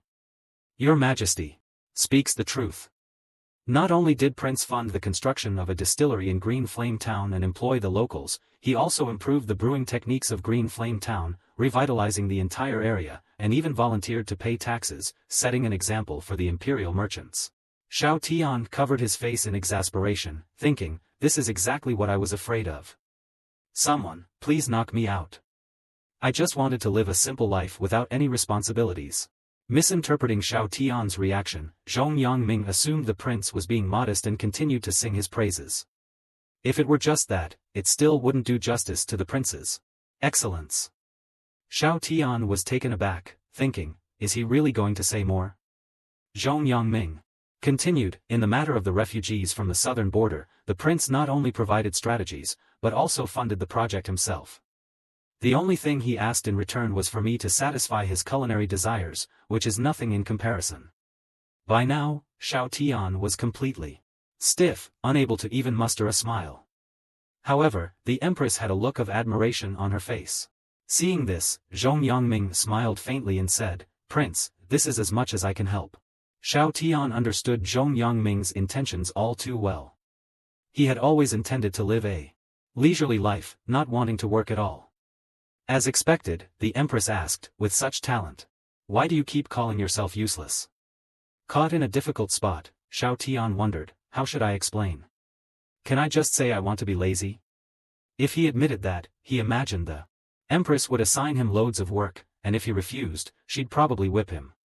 His dream life seemed to be slipping away. To his dismay, during this simple dinner, his true nature had been exposed by Minister Zhong.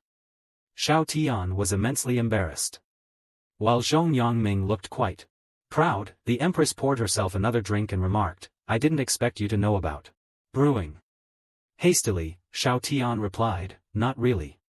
I just have a slight understanding. I'm mostly good at enjoying the finer things in life." However, the Empress responded directly, "Not many people earn praises from Uncle Zhong. Why do you look so worried?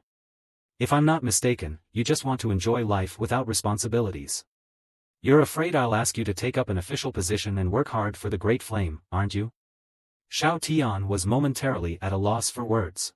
The Empress reassured him, "I promised you a life of luxury and comfort, where you could live carefree as a relaxed prince. When I summoned you at the talisman, I already owed you. I don't need you to do anything. Just be happy." Xiao Tian blushed, thinking to himself, "Oh my goodness, stop flirting with me." Suddenly, the Empress's expression turned fierce. "If anyone dares to gossip and call you useless, I wouldn't mind playing the tyrant for once. I'd behead a few to strike fear into the court and silence these demons." Feeling elated, Xiao Tian thought, is this what it feels like to be pampered by the Empress? It's amazing. Changing the subject, she asked, "Speaking of which, when the poisonous marsh elder, one of the 6 evils of Black Soul Hall, died at the entrance of Green Flame Town, you were present, right? Tell me the details." "Yes, Your Majesty." After some time, Lu Yen finished recounting the events. Zhongli Swan, a female general, jumped up excitedly and asked, "Was it truly just one punch? Did this unparalleled warrior leave a name?" Lu Yen replied with a grave face. "He left the name King of Hell. Moreover, he also destroyed the headquarters of Blood Cloud Tower. It has been confirmed by Astral Pavilion that the King of Assassins, Yun Zilai, has perished." The Empress struggled to believe the news. "Are you certain this is true?" Lu Yen, remembering her fiancé, who was killed by Blood Cloud Tower, responded, "Your Majesty, you're well aware of my vendetta against Blood Cloud Tower. I wouldn't make a mistake about this." The Empress mused, "If I ever have the chance, I must personally thank the King of Hell for his righteous act on behalf of the heavens. Solving the major problems for the Great Flame Dynasty, whether King of Hell is a friend or foe, the benefits outweigh the drawbacks for Great Flame." Everyone present is enthusiastic. Only Xiao Tian looks guilty. King of Hell is actually his old alias on Earth. He just reused it. Zhong Yongming analyzes that King of Hell's actions have made him seem closely related to Great Flame. Zhong Ling and Lu Yen both agree that his presence will make others hesitant to attack Great Flame. In the meantime, Xiao Tian and Empress have been affectionately interacting. "You really spoil Prince." Someone comments. "Will you hold court the day after tomorrow?" "Of course." "What's the matter?" "Then you need to protect Prince. The Northern War is settled. You have no excuse to delay. You must introduce Prince to the ministers." Xiao Tian is confused. What does it mean to meet the ministers? Zhong Yongming explains that according to Great Flame Dynasty tradition, the Empress must introduce her spouse to the ministers. In simple terms, it's like meeting the in-laws. "Will I be in trouble?" Xiao Tian asks. Empress sincerely explains that she married him to give herself closure, not just as a shield. She mentions Lu Yen, a name that brings a murderous look to her face. The Prime Minister of the Great Flame Dynasty is named Lu Yen. Before my father disappeared, he held this position. He is both my teacher and my father's close advisor. The year my father went missing, my eldest brother ascended to the throne. The barbarian kingdom moved from the north. He led the troops personally, and died in battle in the north. My second brother took the throne, and the Black Soul Hall in the southern border erupted in chaos. It affected the Great Flame Dynasty. He went south to quell the unrest and expand the territories, but was poisoned and passed away in the end. With Lu Aoyin's assistance, I ascended the throne. I was 16 that year. Lu Aoyin promised to return the power to me when I turned 18. However, Lu Aoyin pursued his private interests, gaining immense influence in the court. If not for my secret strategizing and a decent natural talent in cultivation, progressing from nothing to the 7th rank in just 2 years, it would be very difficult to reclaim the power.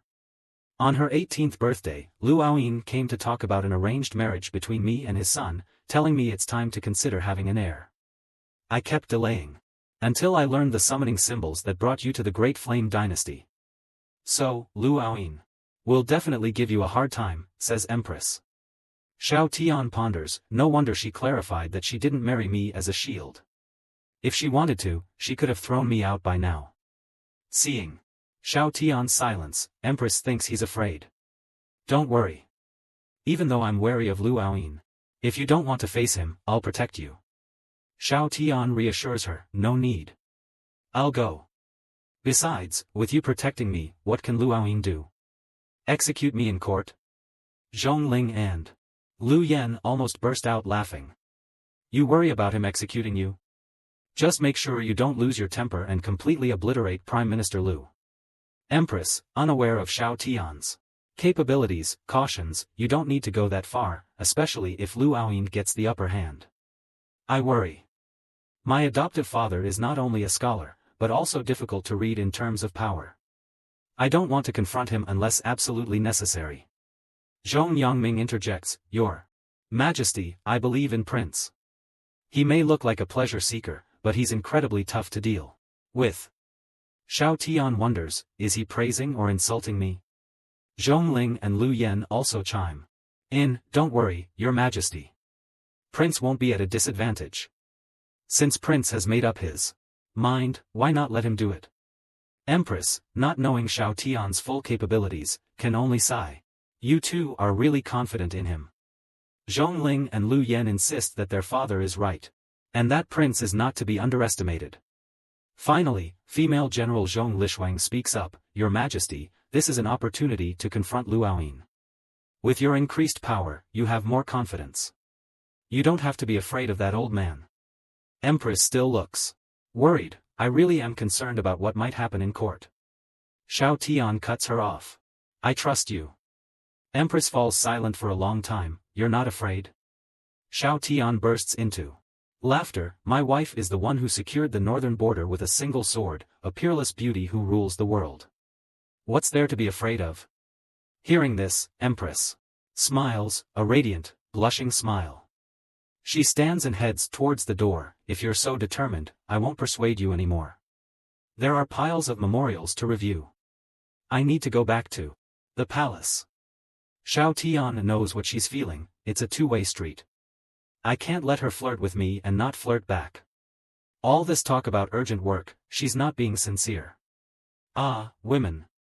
As Zhongling and Lu Yen prepare to follow him back to the palace, Xiao Tian senses someone following them.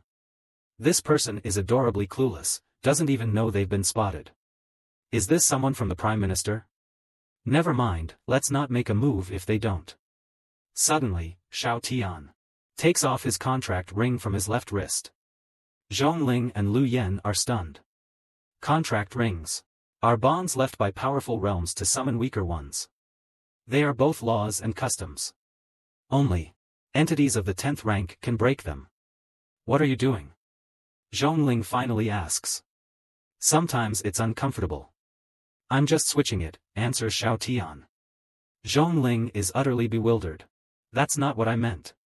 How could you talk so lightly about such a shocking act? Lu Yen Clarifies, young general is curious how you managed to remove the contract ring and switch its position. Xiao Tian, unconcerned, removes it again. Didn't you see how I did it? Here. I've switched hands. It's that simple. Just pull it off and put it back on. Both are rendered speechless. What's a major deal to others seems like a trivial matter to Prince. At that moment, Xiao Tian glances at the person in black still following them. When he sees Xiao Tian approaching his sleeping quarters, the figure darts off in another direction. When you're strong enough, you won't care about threats from ants. Zhongling suddenly whispers, Prince, are you planning to kill Lu Yadian outright? Wow, you're pretty savage for a kid. Why would I kill him for no reason? But Lu Yadian will definitely try to corner you in court. You'll have to show your hand then, revealing your strength. How about we just raid the Prime Minister's residence then? Before Zhongling finishes, Xiao Tian bonks her on the head, holding her head. Zhongling complains, Prince, you'll break my brain like this. Your head's already full of water. Were we not just talking about Lu Yadian targeting me? Now you're suggesting I kill him. Do you think Empress would agree? Zhongling mutters, just say so. No need to hit me on the head all the time. Lu Yadian chuckles silently. The once arrogant young general is now completely subdued by Prince. Xiao Tian ignores them. If I talk nicely, you won't listen. What can I do? Soon after, Xiao Tian lies down in his sleeping quarters. Puppy, let's watch a blockbuster. Alright, master. He tells the two women the usual rules. Train for an hour, then go home. As he speaks, electrical sparks fly around them. I've put pressure on your surrounding space. Start training as I taught you. Zhongling and Lu Yadian assume positions for the body cultivating technique, designed specifically for them by Xiao Tian. There's no ulterior motive. After an hour, Xiao Tian can finally train himself. Just then, he senses Empress approaching. And she's brought a crowd. Walking out, he's astonished to see Empress with hundreds of beautiful attendants waiting in the courtyard. Prince, what are you waiting for? Come. Follow me to the palace for rest. All this just to get me to go to sleep? Empress leads him into the room. She spots 2 puddles of water on the floor, thinking it's his sweat. People think you're all about leisure, but they don't see the hard work you put in. Have you managed to cultivate? Feeling guilty? Xiao Tian feigns exhaustion. Still can't cultivate. Just stretching my muscles. Lost in her own imagination, Empress thinks he's just being modest. No worries. Take your time. With me here, nothing will go wrong. Xiao Tian is captivated by Empress's smiling face. Wow. Is she leveling up her flirting skills or what? Moments later, Empress is half-laying on the bed reading. She glances at Xiao Tian, who's standing still. What are you waiting for? Don't you want to rest? Finally, Xiao Tian decisively removes his outer garment and joins Empress on the bed, lying down stiffly like a fish. Empress chuckles. This guy is really interesting. In the night, Empress extinguishes the candle, removes her outer garment, and lies at the opposite end of the bed. Don't be so rigid. To dispel suspicions, I'll often spend the night here. You act as if I'll eat you. It's just my second time sharing a bed with a girl, so I'm a bit nervous. Xiao Tian explains. His foster father always taught him that women would only slow down a sore draw. Suddenly, Empress asks, somewhat displeased, second time? Who was the first?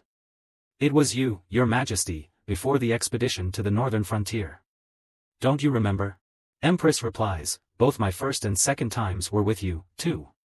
You know. Empress then asks. I want to know. Why did you go to court? I won't force you if you don't want to. Xiao Tian's face turns serene as he blurts out, loneliness. Empress frowns, what do you mean? Before I was summoned here, I was often alone. From a young age, I was too gifted, too strong. No one could be my partner. I had to complete missions alone. Now in this different world, I'm the only earthling left. It's like level 10 loneliness. Times 2. Empress can't help but feel the same. Yes, I'm alone, too. Hearing this, Xiao Tian turns his head and says, even if it's inexplicable, we're now husband and wife. Perhaps it's not entirely true in some ways. But in a sense, I have a family member, and that's you. At the very least, we're not alone anymore. Though I can't be of much help. If you want that position, I'll face it with you. Instantly, Empress's eyes fill with emotion and a sense of connection. Let's get to know each other again. Hi, my name is Zeruyan. Hello, I'm Xiao Tian. Let's start, shall we? On that day, all the officials are waiting outside the Xuanwu Gate for the morning court session.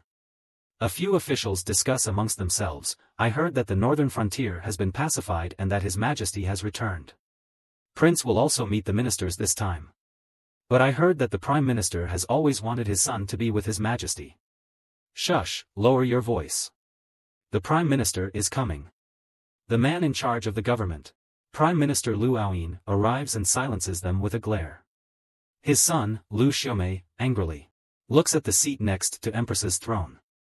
That should have been my seat. Just then, a sharp voice announces, the Emperor arrives. The Prince arrives. Empress takes her seat on the throne. Xiao Tian, however, looks puzzled at the phoenix chair next to her. To sit or not to sit? I'm not a woman. Sitting there would be embarrassing. Noticing his hesitation, Empress quickly asks, what's wrong? It's just this chair. Before he can finish, Empress commands, bring another chair. A man can't sit on a phoenix chair. Two eunuchs hastily bring over a snake chair and place it beside her. Once that's done, Empress gives Xiao Tian a flirtatious glance. Xiao Tian pauses, realizing that this was intentional on Empress's part. It's her way of signaling to the ministers how much she favors him. So, with a sweep of his robe, Xiao Tian sits down gracefully, a triumphant smile on his face. The ministers all bow their heads in silence. Zhong Lishuang covers his face. At that moment, Empress coughs lightly, and the eunuch beside her immediately announces, those with petitions, speak. Those without, court is dismissed. Seizing the opportunity, the Prime Minister Lu Aoyin immediately says, Your Majesty, I have a matter to present. Empress glances at him, granted, speak. The Prime Minister starts talking, and Xiao Tian silently chuckles as he listens. This is interesting. I never knew the Prime Minister was such a capable man. He has solutions to all the issues Zeruyan has raised, and even provides comprehensive insights into the affairs of the southern frontier. It's clear that the Great Flame dynasty owes much of its prosperity to him. Unfortunately, ambition paired with capability makes taking back control very challenging for Zeruyan. Just then, Lu Aoyin suddenly says, Your Majesty, Prince Xiao Tian has disrupted the rules of the court and seduced you. His virtue is not worthy of his position. I implore you to strip him of his title and execute him. With those words, the ministers instantly divide into two clear factions, one supporting the Prime Minister and the other supporting Empress. Both sides are at a standoff. Xiao Tian smiles slightly. The main act has begun. How entertaining. Zhongling whispers to Lu Yan, Look, Lu, Prince is really something. People want to execute him, and he's still happy. Lu Yan gestures for her to be quiet. The worst that could happen is that Prince will reveal his true power and kill the Prime Minister with a single slap. Let him have his fun. Both of us are well aware of how terrifying Xiao Tian is. Empress then speaks up, glaring at Lu Aoyin, Prime Minister, Xiao Tian is my husband. You want to execute him on a whim? This is absurd. As she speaks, Empress releases her aura, sweeping over the ministers, who are all stunned and awestruck. She's only 20 and already at the 9th level. Truly unparalleled. Lu Aoyin, however, merely smiles, thinking to himself, just the 9th level. How overconfident. Though thinking this, he still boasts slightly, Old servant congratulates Your Majesty on your progress. The people behind him are utterly surprised. Is the Prime Minister planning to concede? But regardless, now that the Prime Minister has spoken, they have no choice but to join in congratulating Empress. At this moment, Empress is not entirely calm within. I can't even discern his realm at my 9th level, and he can effortlessly resist my pressure. His strength is deeper than I imagined. Sure enough, Lu Aoyin lifts his head and coldly says, "Your Majesty, it's a good thing to advance in cultivation. But the Great Flame Dynasty depends not only on strength, but also on ability and principles. Prince Xiao Tian, as your Majesty's consort, should possess talent that can span heaven and earth. Instead, he's engaging in dirty deeds that exploit the people. You are honorable, and the Great Flame is supreme. How can someone who tarnishes your name and reeks of vulgar commerce be fit to be your consort? Therefore, I request that we remove the prince." He continues, "Moreover, General Zhong's legitimate daughter, Zhong Ling, is always around the prince, not understanding the differences between men and women or distinctions in rank. And Commander Lu Yen, neglecting her duties, indulges in nonsensical activities with Xiao Tian. There's also the Minister of Revenue, Zhong Yangming, who has degraded himself to being the prince's cook. This makes us a laughingstock. Aren't these actions undermining the established norms of the court? Given how you're favoring the prince, will there come a time when the monarch no longer holds court? Therefore, I again request the execution of the prince." Zhong Li Xuan, the female general, is furious. "What's wrong with this old geezer, bringing up my daughter out of nowhere? She has done nothing inappropriate with the prince." At this point, her husband, Zhong Yangming, speaks up. "Your Majesty, the Prime Minister is talking nonsense. The prince established a brewery and modified green flame wine for the sake of building bridges and roads. This is about taking from the people to serve the people. How can you say he is exploiting them? Moreover, you may not know, but the southern frontier plan that you've been praising was actually Prince's idea. I am merely executing it on his behalf." Lu Aoyuan and his people are stunned. So that's why Zhong Yangming was so elusive about taking credit for the plan. Zhong Yangming continues, "You all know my daughter is fiery-tempered. It's only through her association with the prince that she has improved. Commander Lu Yen is from Green Flame Town, and under the orders of your Majesty, she's been assigned to guard and serve the prince. What's the issue? So I would like to ask the Prime Minister, how can you say the prince is not virtuous enough for his position and is undermining the norms of the court?" Empress laughs, and Xiao Tian can't help but give a thumbs up. Old Zhong sure knows how to speak. However, Lu Aoyuan coldly snorts, "Is that so? Minister Zhong, do you have evidence?" Zhong Yangming is stunned, "What do you mean? What evidence?" Lu Aoyuan continues, "How could the prince possibly have such ability?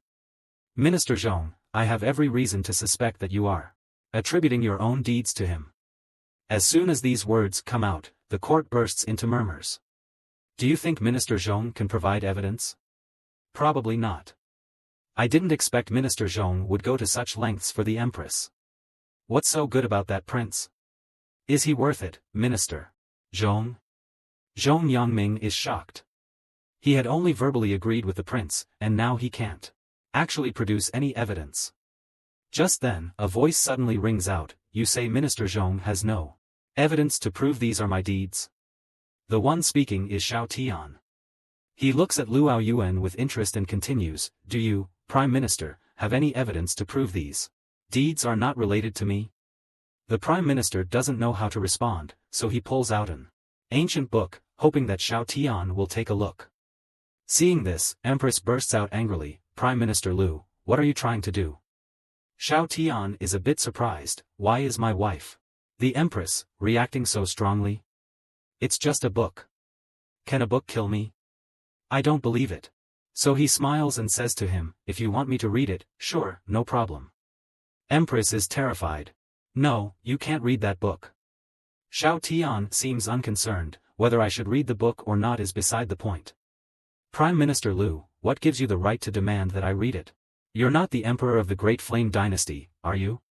Hearing this, Lu Aoyuan's face turns serious, "I am fiercely loyal to Great Flame, and I am the Empress's teacher. Of course, I have to be careful in what I do. Are you, a scholarly and talented prince, unable to withstand even this test? Or are you saying that you're all show and no substance, conspiring with Minister Zhong to deceive and mislead us?" Xiao Tian is speechless. This guy is really good at making accusations. If I weren't the protagonist, I might even believe his twisted logic. Don't read that book, Prince. This is a legacy book written in a different script. If you can't understand it, you'll die instantly. 17 people have already died trying to decipher it. Xiao Tian still maintains his smile. Prime Minister, you said earlier that reason should prevail in Great Flame, but the test you're now suggesting is entirely unreasonable. Lu Aoyuan doesn't explain, but tries to provoke him instead. So you're afraid, Prince? Of course not. It's just that using this ancient book to test whether I am worthy of the Empress or am learned makes no sense. If I fail to understand it, I lose my life. But you, Prime Minister, lose nothing. Isn't that unreasonable? As he speaks, Xiao Tian walks directly up to the Prime Minister. The Prime Minister's son, Lu Xiaomei, suddenly interrupts. Xiao Tian, don't try to muddy the waters or dodge the issue. Before he can finish, Xiao Tian slaps him. Adults are speaking. Children should not interrupt. That's rude. Turning his gaze back to Lu Aoyuan, he adds, Prime Minister Lu, how do you educate your son? Hearing this, Lu Aoyuan glares at Lu Xiaomei, who immediately understands and kneels down. Your Majesty, I behaved improperly in front of the court. Please punish me. Lu Xiaomei, you've acted inappropriately. Half a year's salary will be deducted as punishment. You may rise. Thank you, Your Majesty. Xiao Tian glances at him silently. I thought he would be easy to provoke. A weak point for Lu Aoyuan. I didn't expect him to calm down so quickly. Both father and son are difficult to deal with. At this point, Lu Aoyuan continues to speak. All right then. When Her Majesty ascended to the throne, I acted as the regent. When I returned the power back to her, I had concerns about her potential recklessness. So, I did not fully return the keys to the secret treasury left by the late emperor. He then takes out a key. If you, Prince, are truly exceptional and will assist the Empress, then I don't need to worry anymore. This key should be returned to its rightful owner. In addition, I will offer 3 million spirit stones as a wedding gift to congratulate the Empress on her marriage. What do you think of this offer, Prince Xiao? Xiao Tian laughs outright. Not enough. I want 5 million spirit stones. Without that amount, I won't agree.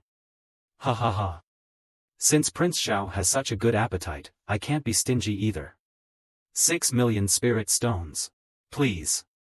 Prince Xiao saying this, he hands the ancient book to Xiao Tian. Xiao Tian takes the ancient book and smiles.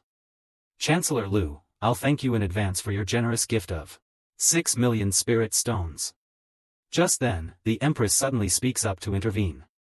Prince, don't be reckless. If you can't understand this ancient text, it could be fatal. However, Xiao Tian seems to pay no attention and has already opened the ancient book to read. Just then, Xiao Tian suddenly closes the book. The Empress is instantly shocked as if struck by lightning, and she can't help but exclaim. Xiao Tian, the Chancellor and other ministers also chime in. Prince, it looks like you won't be able to enjoy my gift after all. It's over. The prince is really decisive about committing suicide. Once you open this book, you have to read it through. If you don't understand it by the last page, you'll die. If you give up halfway and close the book, you'll also die. But not only is Xiao Tian fine, he also pretends not to hear the questions. Why? The Chancellor is immediately stunned. What the hell? You're actually fine. Xiao Tian nonchalantly turns around and says, while looking at the book, I'm just tired of standing. I'll go back and read it. Slowly while sitting down. Do you have a problem with that? Then, Xiao Tian sits next to the Empress and starts reading the book. The ministers below are all confused. What are you all looking at me for? The court meeting isn't over yet, right? You go on with your business, and I'll go on with mine. Empress is still a bit uneasy. Prince, do you feel unwell anywhere? Xiao Tian gives a slight smile. Thank you for your concern, Your Majesty. I'm fine, I assure you. I'll get hold of the Chancellor's congratulatory gift. Not far away, Zhongling and Lu Yen look at each other speechlessly. We knew it would be like this. How could anything happen to Prince? That monster? The Chancellor looks at Xiao Tian, who is engrossed in the book, and can't help but think, how is this useless guy unaffected by the ancient text? Could it be that ordinary people, without cultivation, are not affected by it? Just then, Shao Tian suddenly closes the book and holds his head, silent, as if lost in thought. The Empress glances at him, thinking that being an ordinary person without cultivation does have its advantages. At this moment, she wants to tell everyone, look, my husband may be ordinary, but he's extraordinarily unique. Little does she know that Shao Tian is on the verge of erupting. What on earth is this ancient text? It's like some kind of gibberish. Are we sure a human wrote this? He directly consults his system. Puppy, what kind of power is in this book? Respected master, this book is an ancient text passed down from the ancient god race. Its protective spells are powerful enough to annihilate beings of 10th level. Of course, it poses no threat to you. Puppy responds. Shao Tian bursts into laughter. An ancient text from the ancient god race? So it really wasn't written by humans. This world seems more interesting than I thought. Filled with non-human entities. Can you translate it for me? Puppy indicates. To translate this text from the ancient god race, you will need 3,000 mission points. You can obtain mission points by completing tasks set by the system. Shao Tian's face turns cold. Can't you just translate it directly for me? I am extremely sorry, master. According to my system settings, I need shut up. I've already made a promise. If you make me lose face, you know the consequences. Puppy goes silent for a moment, then announces, mission assigned. Sit in the chair for 1 second to complete the mission. Congratulations, master, your mission is complete. You've earned 99,999,999 mission points. The ancient text from the god race is now being translated. Shao Tian can't help but want to laugh at Puppy's antics. Looks like I need to put some pressure on you to get things done. Improve next time. Got it. Apologies, master.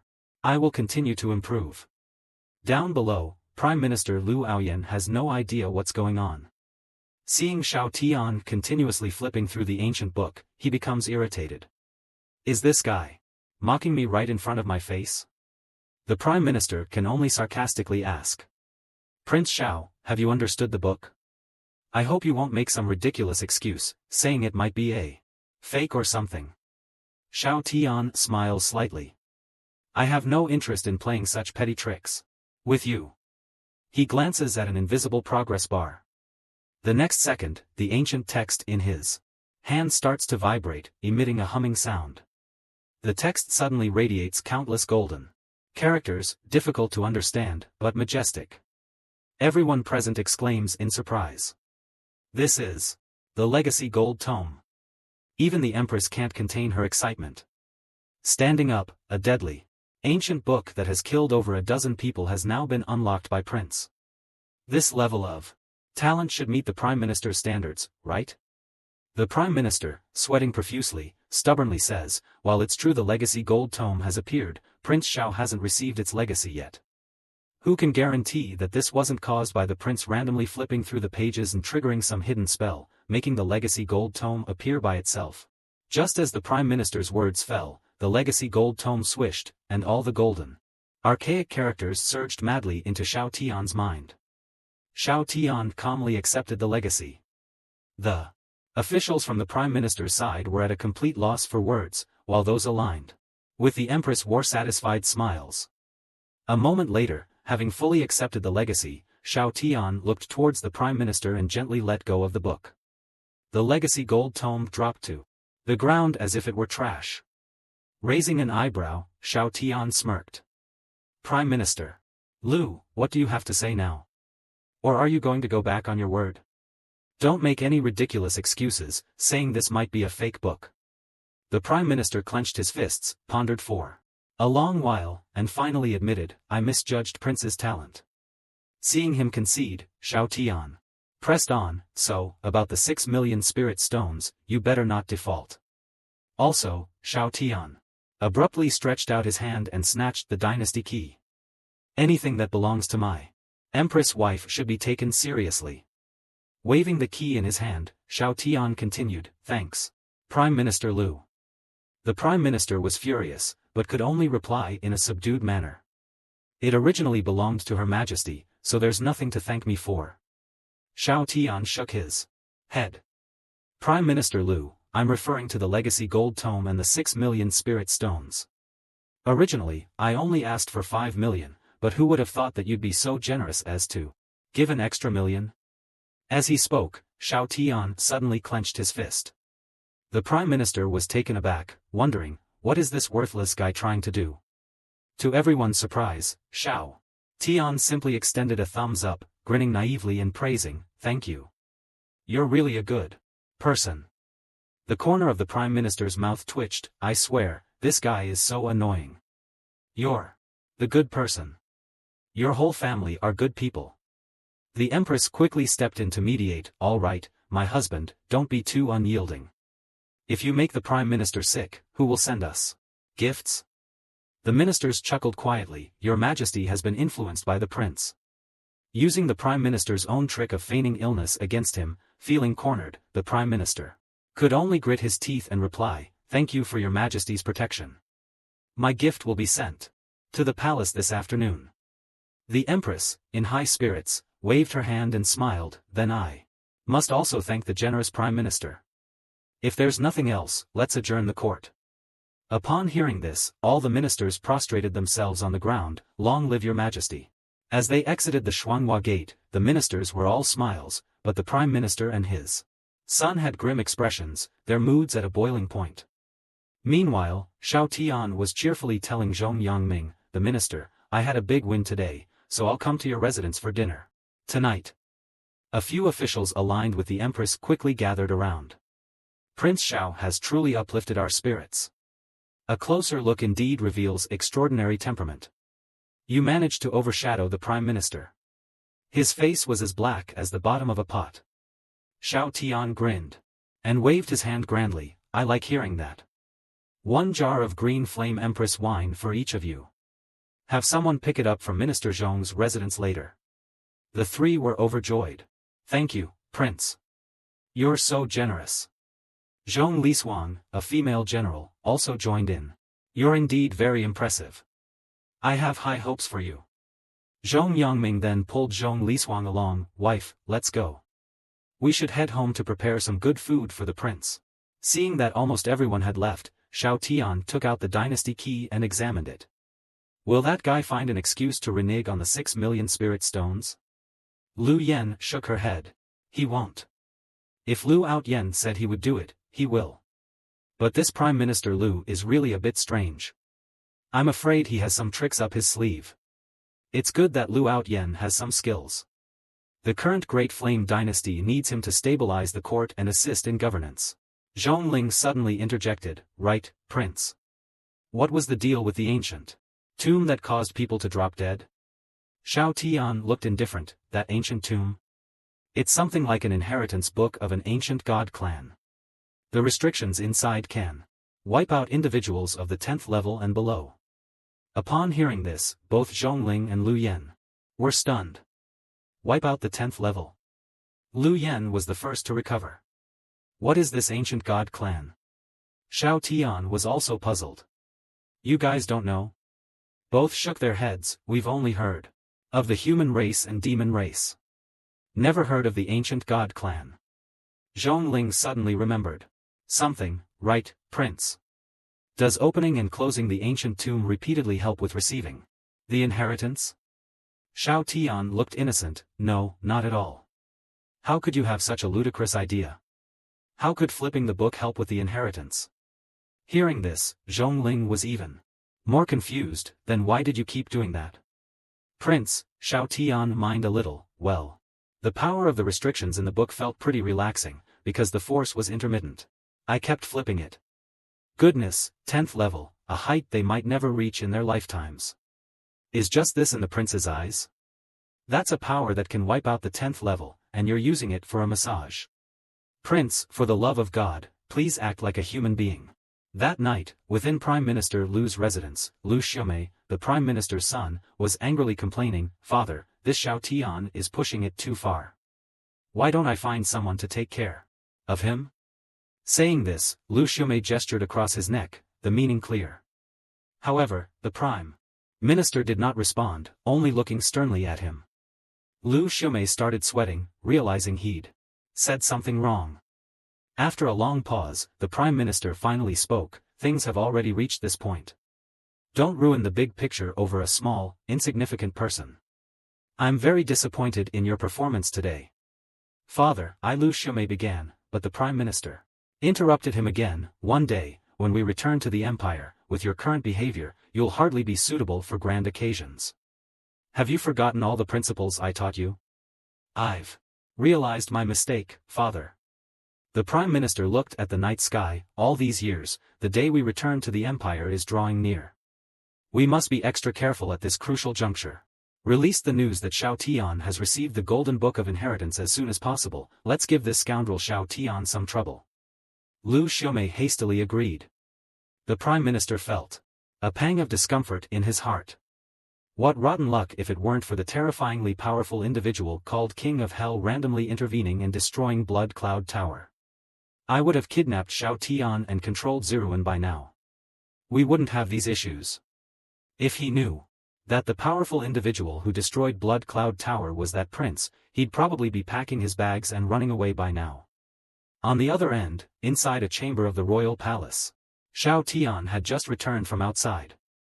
As soon as he pushed open the door, he saw the Empress busy with official documents. Memorandums were piled high on the entire table. Xiao Tian was dumbstruck. So many? How long will it take to get through all of these? The Empress looked up wearily, her face full of melancholy. If it weren't for Lu Haotian's considerable ability, taking on more than half of the responsibilities, you probably wouldn't even see me standing here. Xiao Tian could only agree, being the Empress is really tough. It's good that I'm just a freeloader, otherwise I'd be worked to death. However, the Empress didn't see it that way. Great Flame Dynasty is the fruit of my father's labor, and it's also what my two brothers gave their lives to protect. No matter how difficult or tiring it is for me, it's nothing compared to their sacrifices. Xiao Tian suddenly remembered, by the way, the 6 million spirit stones from Lu Haotian have been delivered to the palace. Upon hearing this, the Empress stood up and handed a key to Xiao Tian. Perfect timing. I have something I need your help with. This jade key pendant, along with the one you got from Lu Haotian, can be combined to form the palace treasury key. It opens to a treasury filled with the wealth left by my father. Xiao Tian took the half of the key and was stunned for a moment. I have to do more work? The Empress then explained, I'm giving you the key so you can manage the palace treasury. This way, no one can say you're idle and not doing anything useful. Isn't that a good thing? Hearing that he would be in charge of the treasury, Xiao Tian became instantly joyful. This is great. Saying this, Xiao Tian combined the two halves of the key. A ding sound rang out, as the key suddenly emitted rays of golden light that enveloped Xiao Tian. The Empress didn't even look up. The jade pendant itself is also a spiritual artifact with protective effects. It can keep you safe. I have built a new treasury since my ascension. Have Lu Yan move everything from the new treasury into the main one. While you're at it, feel free to pick anything you like. Just don't exceed 2 million spirit stones. Great Flame still has many expenses. The things you brought over earlier are also in the treasury. Whether or not you want to take them is up to you. Xiao Tian was thrilled. This is too good to be true. Life's great. Having the ruler of a country backing me and being able to spend money freely, this is amazing. He immediately cupped his fists in gratitude and laughed. Thank you, Your Majesty. I promise to manage the treasury securely for you. Having said this, Xiao Tian turned to leave. However, the Empress suddenly called out to him. Xiao Tian. Xiao Tian quickly turned around. What's the matter, Your Majesty? The Empress slowly approached him, then broke into a warm smile. Thank you. Xiao Tian understood her sentiment and casually responded, You're welcome, my wife. That day, Xiao Tian, along with Zhongling and Lu Yan, visited the Empress' private treasury. Surprisingly, among the room full of rare and exotic treasures, the only thing that caught Xiao Tian's eye looked like a coffin. Zhongling was puzzled. This thing looks kinda strange, doesn't it? But Xiao Tian's eyes were filled with nostalgia as he gently touched the wooden box. What's strange about it? It looks like a coffin. Annoyed, Xiao Tian immediately gave Zhongling a flick on the forehead. Nonsense. This is a single-user armored weapons cabinet, and it's a custom-made version for my master. Upon hearing this, Zhongling was immediately interested. A single-user armored weapons cabinet? Custom-made by a master? Sounds awesome. Can I take a look? Without thinking, Xiao Tian directly refused. This box had actually come with him when he was summoned. It was a weapons cabinet he used on Earth during his time as an assassin. If possible, he hoped to never use this weapons cache again. Subsequently, Xiao Tian called to the two women. Let's go. Let's check out my father-in-law's old treasury. Not long after, the three of them arrived at the entrance of the old emperor of the Great Flame Dynasty's treasury. Just as they were about to enter, they were stopped by guards at the door. The two soldiers shouted in unison, "This is a restricted area. No unauthorized entry." Xiao Tian smiled slightly. "I am the Empress's husband, and I am here to take over the treasury by her orders." Seeing the key to the treasury in Xiao Tian's hand, the soldiers immediately sheathed their weapons and turned to open the gate. Upon entering, the three were stunned. The entire space of the treasury was packed full of spirit stones and treasures, piled up so densely that it seemed overwhelming. Their eyes widened, as the room was so filled that it seemed endless. Xiao Tian couldn't help but exclaim, "Father-in-law, you really are something. This dowry is straightforwardly overwhelming." But that said, a founding emperor's private stash being dozens of times richer than the entire Great Flame Dynasty seems rather unreasonable, doesn't it? Zhongling was also dumbstruck and murmured, "How many spirit stones could there be here?" Suddenly, Xiao Tian patted Lu Yan's shoulder, "Go get the Empress. Let's see what she wants to do with all these spirit stones." Lu Yan nodded and immediately left. At this moment, Xiao Tian whimsically asked Zhongling, "Do you think your dad would faint if he saw this?" Zhongling shrugged, "My father has been in charge of finances for years. How could he faint over something like this?" Xiao Tian thought about it. Fair point. Just then, the Empress and Zhong Yangming arrived. Xiao Tian stepped forward. "What should we do?" The Empress was stunned looking at all of it, while Zhong Yangming suddenly collapsed and fainted on the spot. Everyone looked at Zhong Yangming speechlessly. Zhongling covered her face, "This is too embarrassing." A moment later, Zhong Yangming regained consciousness and excitedly examined the room full of spirit stones. These could be used to forge new weapons. These could be used for the southern frontier. He. Finally, we can fight a war of abundance. The Empress, with a loving look on her face, told Xiao Tian, "If it weren't for you, I wouldn't have known that my father's private treasury had so many spirit stones. From now on, take as many spirit stones as you want, as long as you're happy." Hearing this, Xiao Tian was elated. "Take as many as I want. He. I've struck it rich." Not long after, Xiao Tian was the first to leave the treasury, with Zhongling and Lu Yan covering their faces and walking alongside him. Behind them, several soldiers were struggling to carry a bed made of spirit stones. "Lu Yan, won't this bed be too hard to sleep on?" Zhongling asked. "I don't know. As long as the prince likes it." Lu Yan responded. Xiao Tian was lying on the spiritual bed moved from the Empress's treasury. Suddenly, an eye appeared between his eyebrows, scanning around. Moments later, the eye transformed into a spiritual consciousness, showering down radiant light into Xiao Tian's sea of consciousness. This spiritual consciousness was a legacy spirit from the ancient god race. After examining Xiao Tian's sea of consciousness, the spirit looked incredulous. "Is this a human sea of consciousness? I must sense it again to be sure." The elderly-looking legacy spirit closed its eyes and began to mutter incantations. Moments later, he was enraged. How is this possible? The lowly human race has no right to inherit the ancient god's legacy. They must have used some despicable means to steal it. Suddenly, a voice sounded in front of the old spirit. Analysis complete. Legacy spirit of the ancient gods, responsible for imparting legacy knowledge. Upon focusing, the old spirit saw that the source of the voice was a tomato. But what was even more terrifying was what came next. Generally, the more starlight a sea of consciousness had, the stronger the soul. The old spirit had 99 starlights behind him, which was already incredibly powerful. However, this tomato had 3,000 starlights. He couldn't help but exclaim, who are you? Isn't this supposed to be a human sea of consciousness? I am Puppy, the servant of my master. The sea of consciousness you're in does indeed belong to my master. Puppy replied. Just then, Shao Tian also appeared.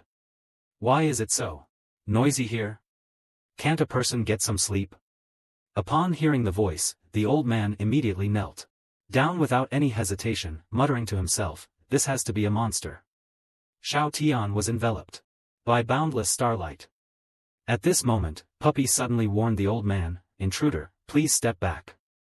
My master just woke up and might accidentally erase your existence. Hearing this, the old man slid back a good distance while still kneeling on the ground. Shao Tian was baffled and asked Puppy, Puppy, come here. Why did an old man suddenly appear in my sea of consciousness? Respected master, this old man is a legacy spirit from the ancient god race's golden scripture. According to my analysis, under normal circumstances, he would guide the inheritor with knowledge within the sea of consciousness, Puppy explained. Hearing this, Shao Tian understood. Ah. So the ancient god race looks like this? He even looks like a teacher. The old man chuckled and responded, indeed, sir, my appearance is in the likeness of the ancient god race. But in his mind, he was pondering how to tactfully engage with this powerful figure. If he could pretend to impart knowledge and extract information from him, maybe the ancient god race could be revitalized. He. The next second, Shao Tian suddenly leaned in close to his face and asked, what are you thinking? Caught off guard, the old man's face turned awkward. Sir, I. Seeing his reaction, Shao Tian suddenly shouted, why are you acting so guilty? As expected, those who aren't from my kind have ulterior motives. You old wretch, you're definitely up to no good. Puppy. Eat him. With a swoosh, Puppy darted past, and the old man lost his lower half. Seeing that his skin was exposed, the old man's face turned angry. You're not playing by the rules. Resorting to violence, have you lost all sense of honor as a strong person? Shao Tian coldly snorted, just as I suspected. You're filled with resentment because your plot was exposed. Is this the intellect of the ancient god race's legacy spirit? As he spoke, Puppy had already eaten the old man until only his head remained, but he was still cursing and grumbling. Shortly afterward, Puppy informed Shao Tian that he needed to upgrade. Well, nobody ever told me that a system could be upgraded by eating. That night, a shadowy figure was lying on a roof within the palace, peering through a hole at Shao Tian. Worthy of being the Empress'S beloved consort, so extravagant, even using so many spirit stones as a bed. Sadly, your days of comfort are over. The next second, the masked man plummeted down, holding a shining silver blade in his hand. However, the blade broke into two pieces with a clang, and Shao Tian continued to sleep, oblivious to what had just happened. The broken blade fell to the ground with a clatter under the masked man's stunned gaze. Frozen in place, the masked man was at a loss for what to do next. Just as Shao Tian began to wake up and saw someone standing in front of him, he too was startled. Who are you? What are you doing here? The masked man was sweating profusely. I didn't mean to. Do you believe me? At that moment, a servant outside the room also called out, Prince, are you all right? Shao Tian immediately shouted back, I just accidentally knocked something over. I'm fine. Just send Lu Yen over. The masked man looked confused, having no idea what he was planning. The two guards outside who were about to break in also stopped and exchanged glances. Yes, Prince. Shao Tian then picked up the broken blade, curiously inspecting its material. I can't believe someone would actually dare to assassinate me in the palace. The next second, Shao Tian casually crushed the broken blade into a ball. The masked man was completely shocked. What the hell is this? That was a high-level spiritual weapon given to me by my master. Is the intelligence department in the palace filled with idiots? Weren't you supposed to be an ordinary person? The masked man fell to the ground, shivering. At that moment, Lu Yen also rushed over. Prince, what happened? I had just woken up when this guy tried to knock me out with a dagger. By the way, has the Empress noticed any of the commotion here? Don't worry, Prince. I was nearby. There was no disturbance here. The Empress was not alerted. Xiao Tian sighed with relief. That's good, as long as she wasn't disturbed. By the way, where is the weapon? Lu Yen looked around but saw nothing. Xiao Tian extended his hand. It shattered when he tried to strike me. I was bored, so I was playing with it. Here, you can have it. It should be worth some money as scrap. Upon examining the small ball, Lu Yen was amazed. Goodness, this is actually spiritual edge gold. Just this lump could easily sell for hundreds of thousands of spirit stones. Lu Yen immediately thanked the prince with a fist and palm salute, then turned towards the masked man. Another one from the Black Soul Hall? Considering your age and that you managed to sneak into the palace without being detected, you must be one of the twin evils under the 6 evil shadow killer, right? The masked man hurriedly smiled and said, You have good eyes. Ma'am, I am earthly killer Feng Meng. It was all a misunderstanding. A misunderstanding? You broke into the palace at night to assassinate the prince, and you're talking about a misunderstanding? Feng Meng quickly explained, I wasn't trying to assassinate you. I used the blunt side of the knife. Prince, think about it. Didn't I use the blunt side? Xiao Tian nodded. Yes, you did use the blunt side. Exactly. I came into the palace just to gather some information. I absolutely had no intention of assassination. Hearing this, Xiao Tian looked at him in silence for a moment. Then turned to Lu Yen and said, I feel like this guy is treating me like a fool. Lu Yen, the head of the Imperial Guard, also sighed helplessly and said, Just accept your fate. Your Black Soul Hall is unlucky to have fallen into the hands of the prince again. The masked man paused. What do you mean, again? As far as I know, only poisonous marsh elder from our Black Soul Hall has been here before. Why are you saying, again? The masked man seemed to realize something. His eyes filled with horror and unease. The next second, he tremblingly pointed his finger and asked, Are you the king of hell? They had already received news that one of the 6 evils from Black Soul Hall, poisonous marsh elder, had been completely annihilated by a mysterious powerhouse.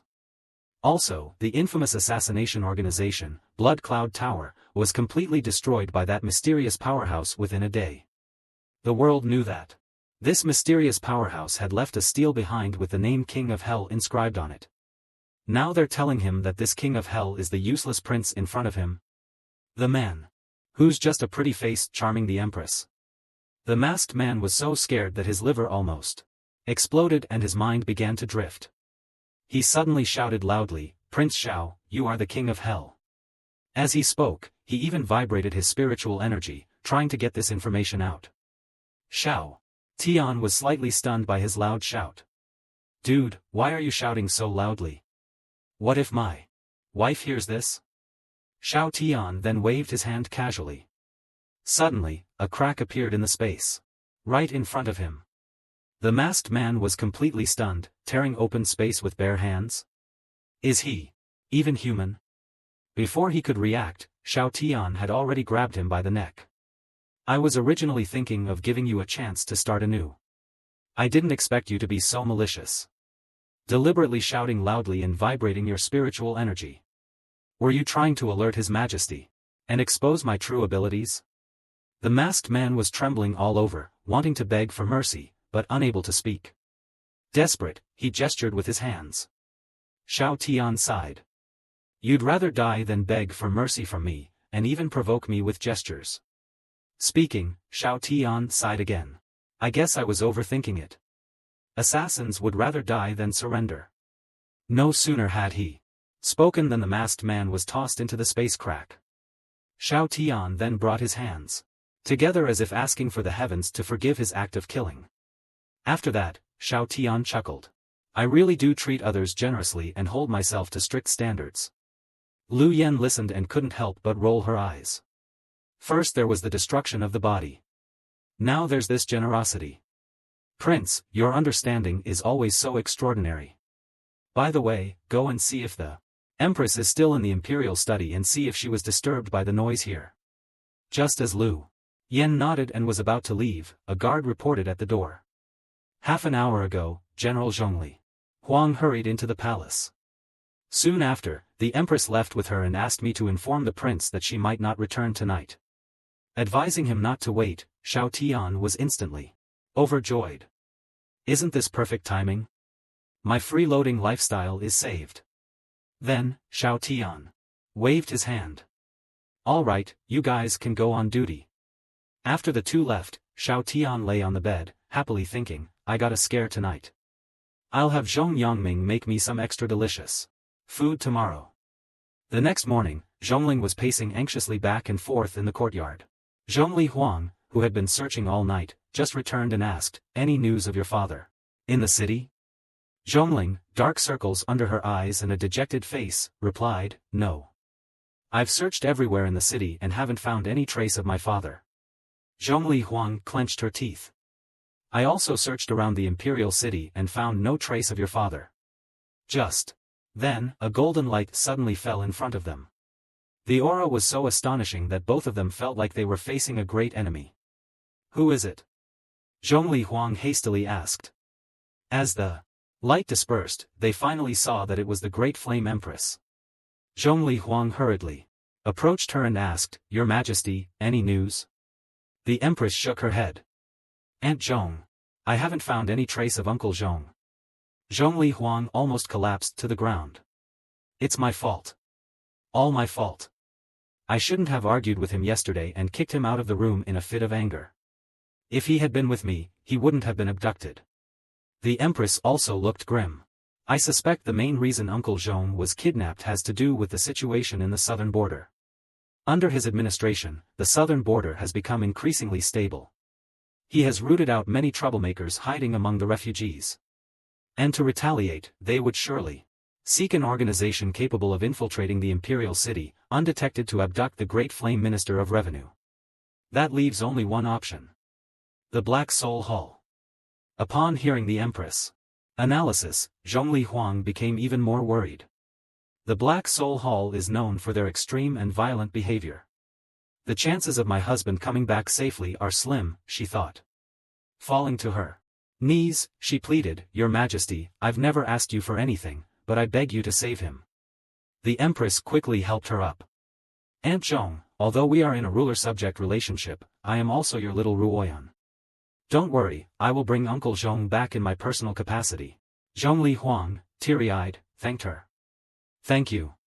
Aunt Zhong thanks you. Seeing her so distressed, the Empress turned to Zhongling. Take good care of your mother, Zhongling nodded. In the next moment, the Empress transformed into a beam of golden light and shot up into the sky. As soon as the Empress left, Zhongli Huang suddenly felt uneasy. What if the enemy is trying to draw her away? What if they haven't actually gone far? Linger, stay at home and don't wander around. I'll continue to search for your father nearby, she said before leaving. Left alone, Zhongling was anxious, pacing like an ant on a hot pan. What if Mom is wrong? What if something has already happened to Dad? Suddenly, she had an idea and thought of Prince Xiao Tian, who was likely still sleeping in the palace. She rushed toward the palace as fast as she could. Meanwhile, in Xiao Tian's side chamber, Lu Yen had just finished her physical training.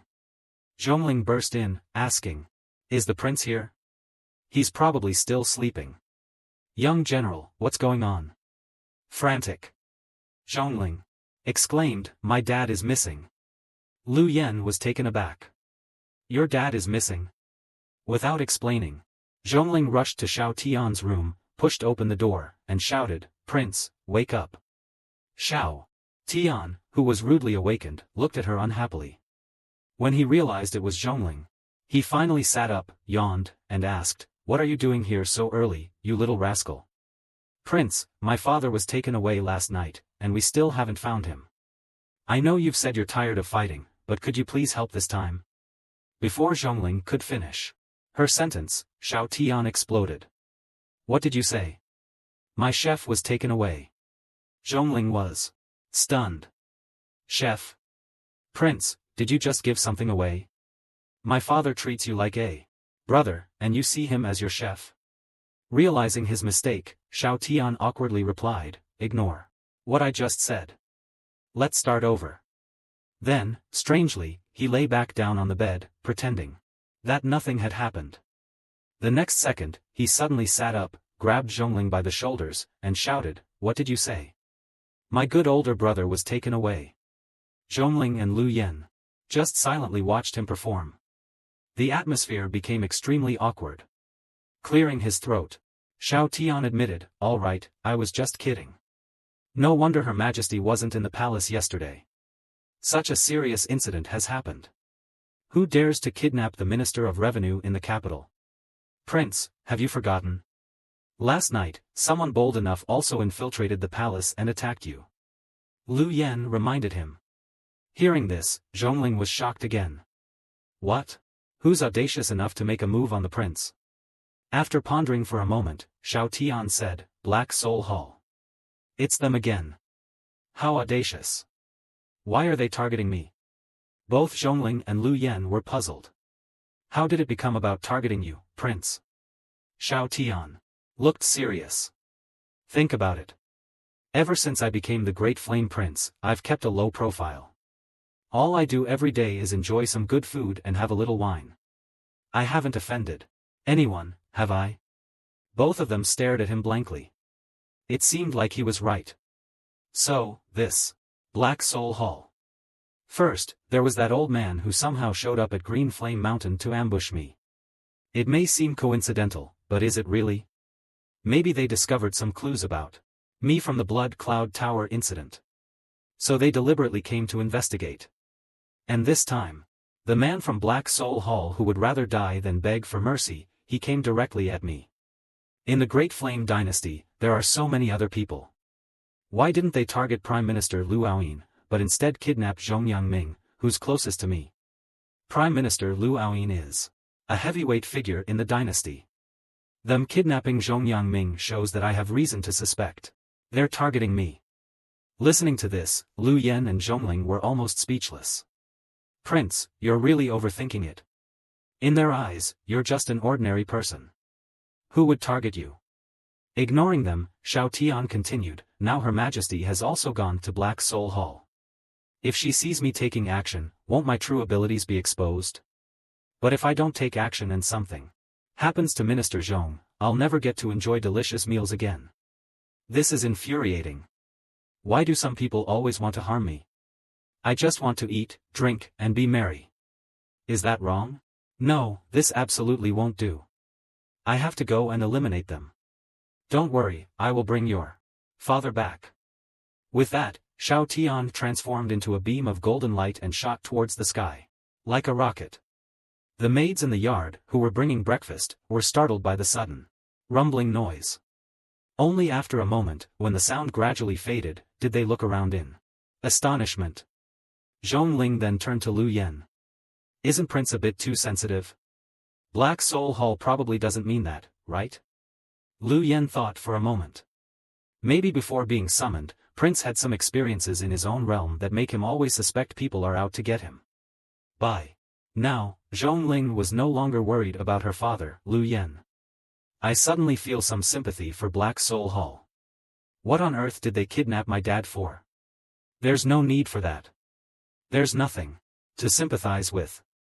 Just like Prince said, this Black Soul Hall is a disgusting and troublesome force that deserves to be wiped out. Now that they've provoked Prince, they're just asking for trouble. Meanwhile, the Empress, who is out searching, hasn't found a single clue.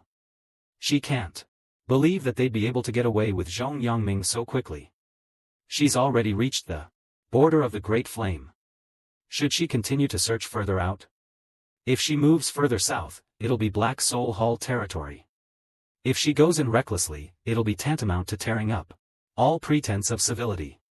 No, I should not assume the worst just yet. I'll go search the south first. Just as she was indecisive, something was flying towards her at incredible speed from behind.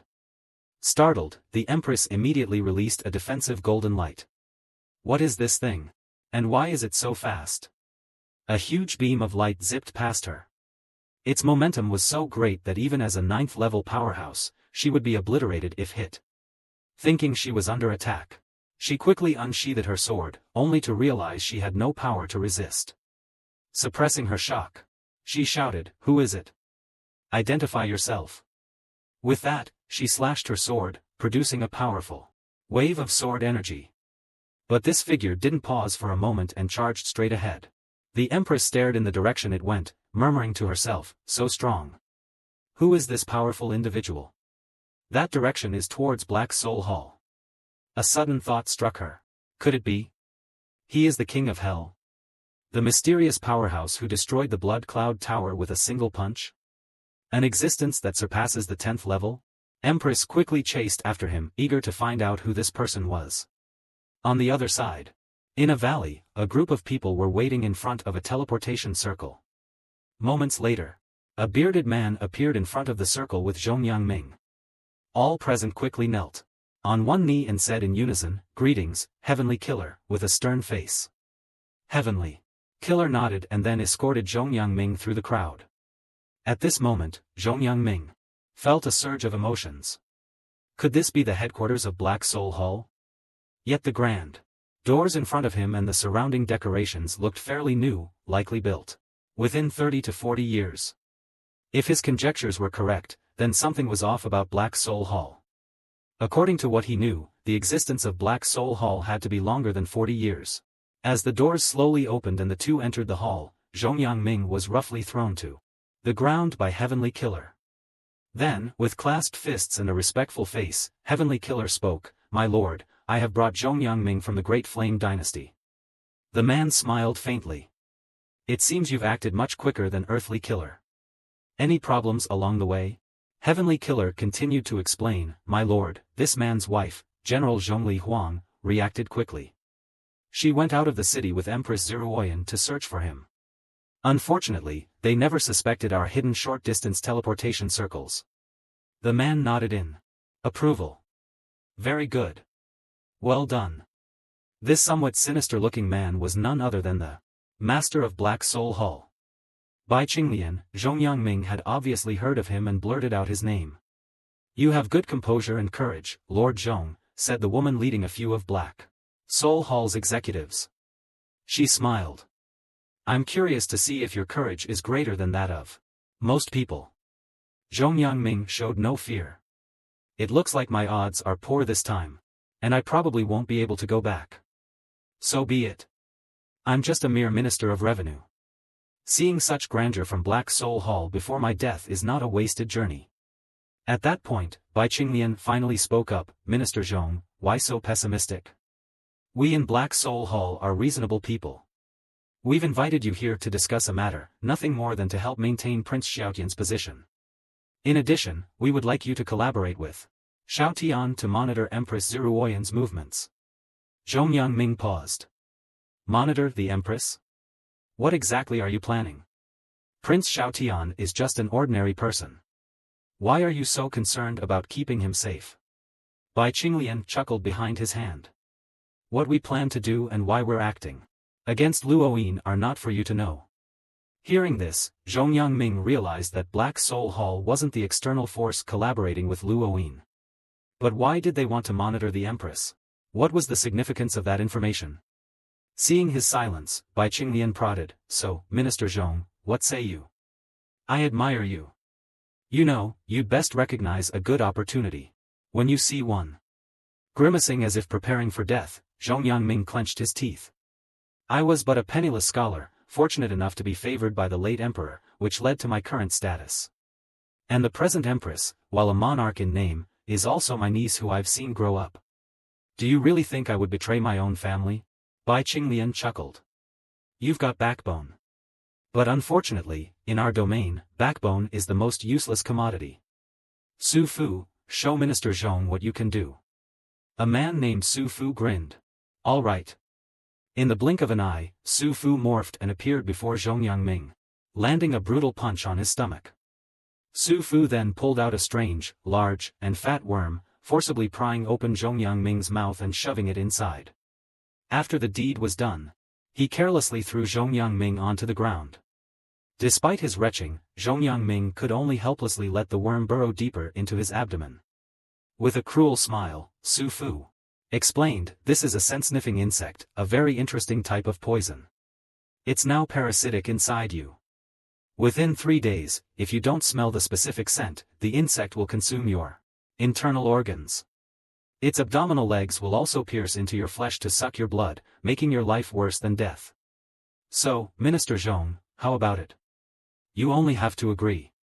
Light this incense, and your body will emit a smell that the scent-sniffing insect detests. It won't bother you after that." Zhongyang Ming lay trembling on the ground, enduring immense pain, yet never pleading for mercy.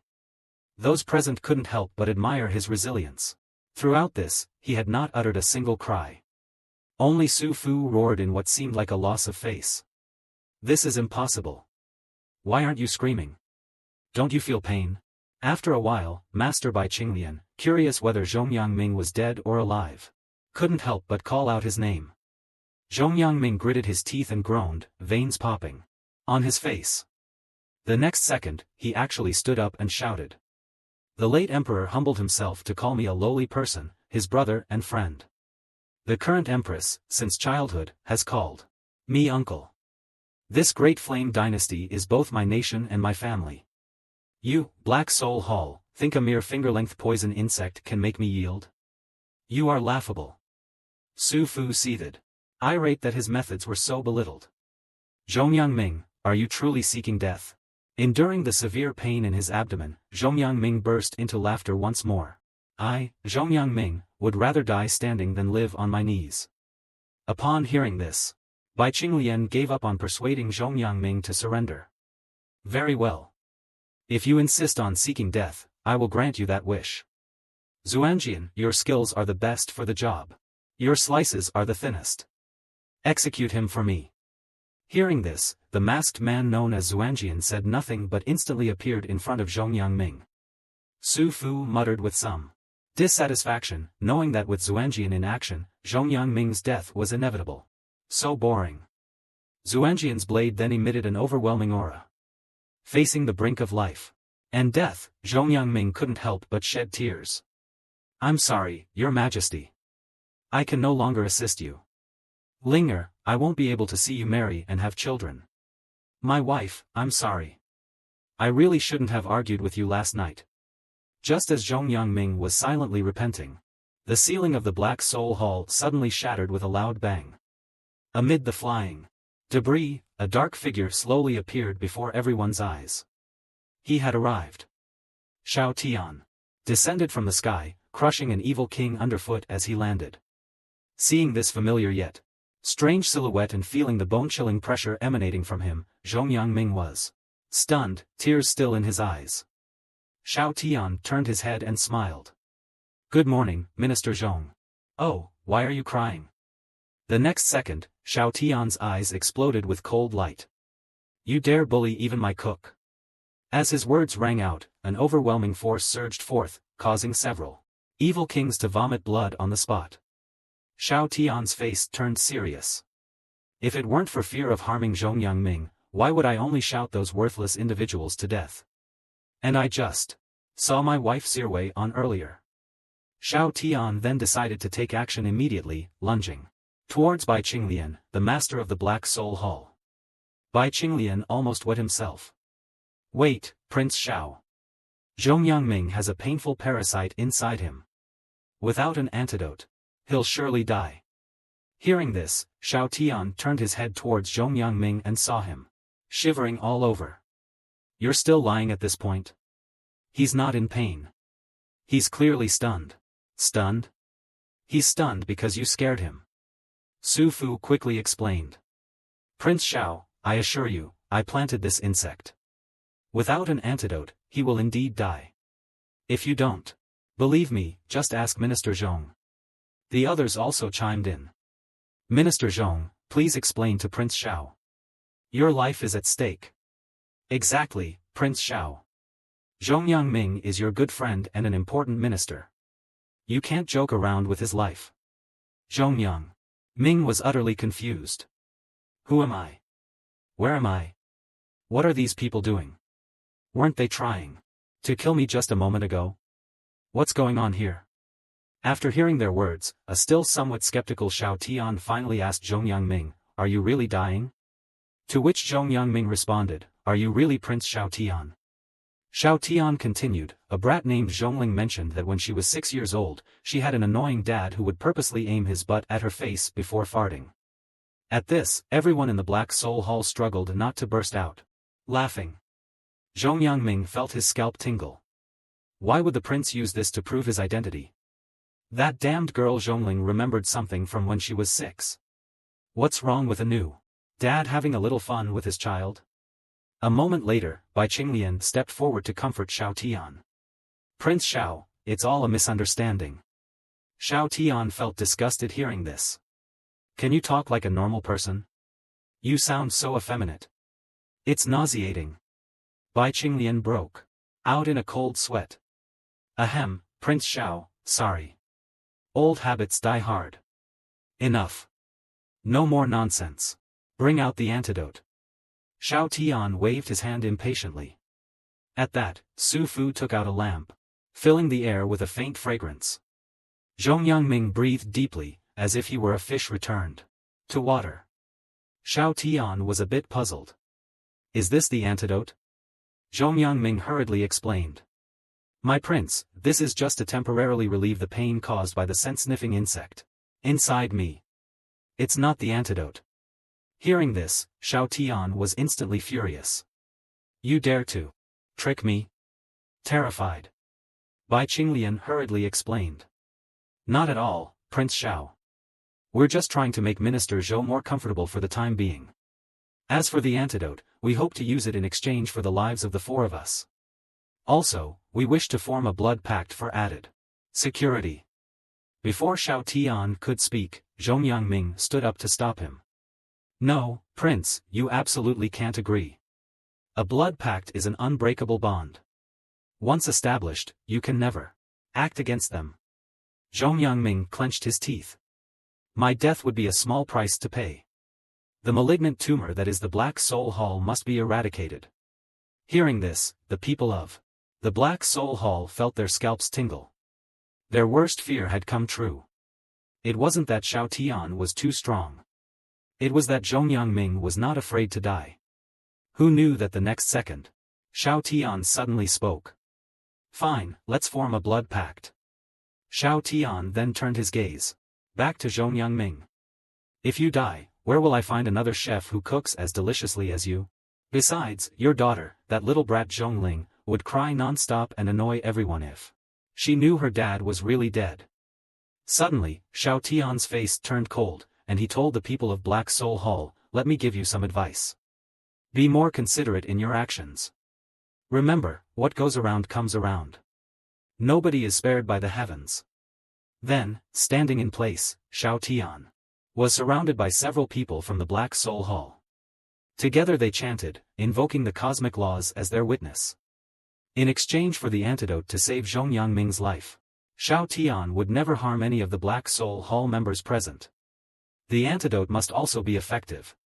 As the red glow of cosmic laws gradually dissipated, the blood pact was successfully formed. An imprint was engraved on Xiao Tian's hand by cosmic laws. Seeing this, Su Fu took out an antidote and gave it to Xiao Tian. After taking this, within 3 days, the scent-sniffing insect will dissolve into pus. With that, he tossed the antidote to Zhong Yangming. Xiao Tian then coldly warned them, "I hope you cherish this opportunity. Take care." After saying that, Xiao Tian left with Zhong Yangming in a flash of light.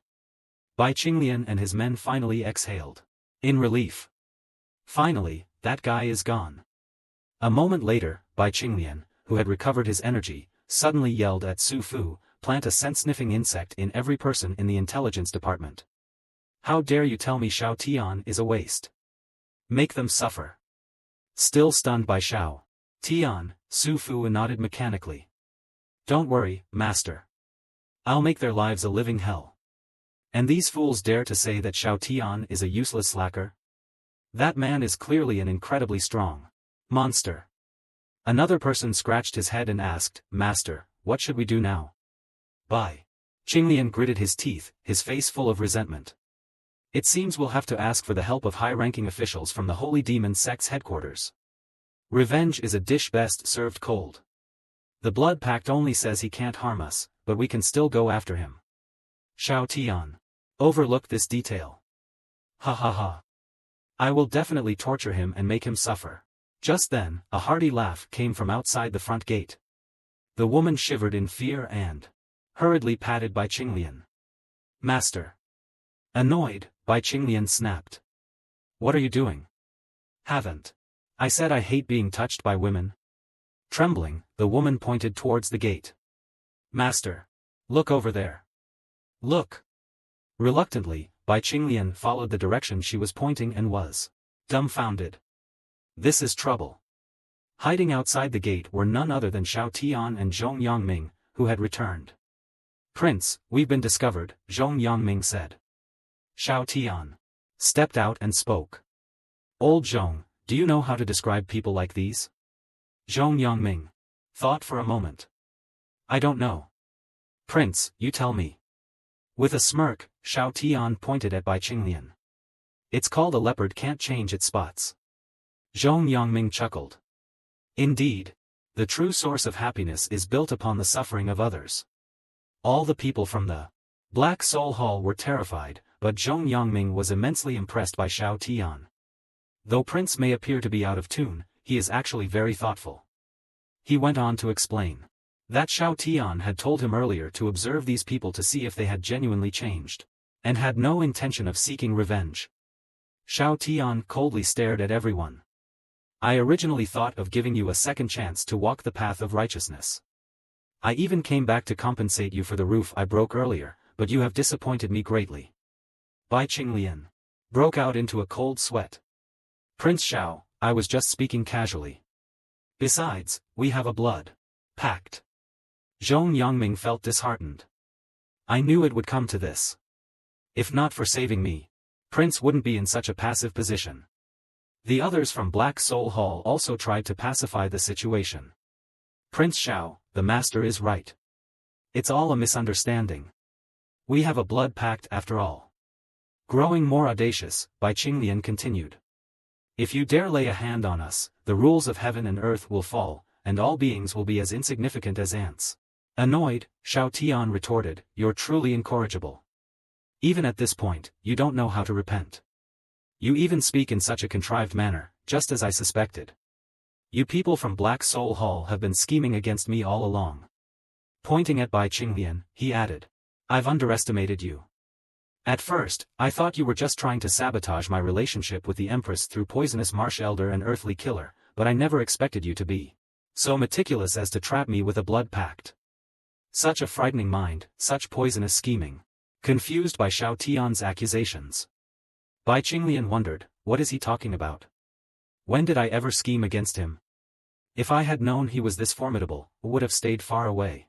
The evil kings of Black Soul Hall looked at him in astonishment. Our master could scheme to this extent? That's incredible. Annoyed, Bai Qinglian retorted, why are you looking at me? I didn't do anything. How could I have used poisonous marsh elder? Wait a minute. Poisonous marsh elder? Bai Qinglian suddenly raised his voice. Are you saying that poisonous marsh elder died at your hands? Are you the king of hell? Xiao Tian replied earnestly, don't make baseless accusations. Do I look like the kind of person who would kill indiscriminately? Poisonous marsh elder committed suicide, said Xiao Tian. Zhong Yangming, who was standing behind Xiao Tian, was now stunned. So Prince is actually the king of hell?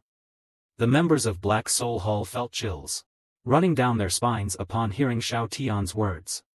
What on earth did you do to make someone prefer suicide over living another second? Are you a demon? Xiao Tian smiled and energy surged within his palm. Up to this point, you still have no intention of repenting, and you still slander me as the murderer. It seems you are rotten to the core. Fine, today I shall act as an agent of heaven and send you all to the paradise. Terrified, a subordinate acted quickly out of fear, spitting out a large amount of poisonous fluid towards Xiao Tian while questioning, you've already signed the blood oath. Aren't you afraid of the heavenly rules? Xiao Tian just Snorted coldly, so low and dirty. Even your moves are disgusting. As he said this, his gaze sharpened, and an overwhelming force burst forth from his hand. It rushed toward the subordinate. With a loud rumble, like a laser firing. Looking at the marks left on the ground and walls, Zhong Yongming was frightened. Prince, why are you so impulsive? You should know. Almost no one signs blood oaths because the vows are stringent, and it's easy to break the rules. A severe violation will undoubtedly lead to death. Bai Qinglian also didn't expect that Xiao Tian would be so decisive, acting immediately. Was he not afraid of losing his life? As expected, at this moment, dark clouds gathered and thunder rolled in the sky outside the hall. A repressive atmosphere began to spread. Zhong Yongming looked at the sky, worried. The rules of heaven and earth can't be challenged or violated.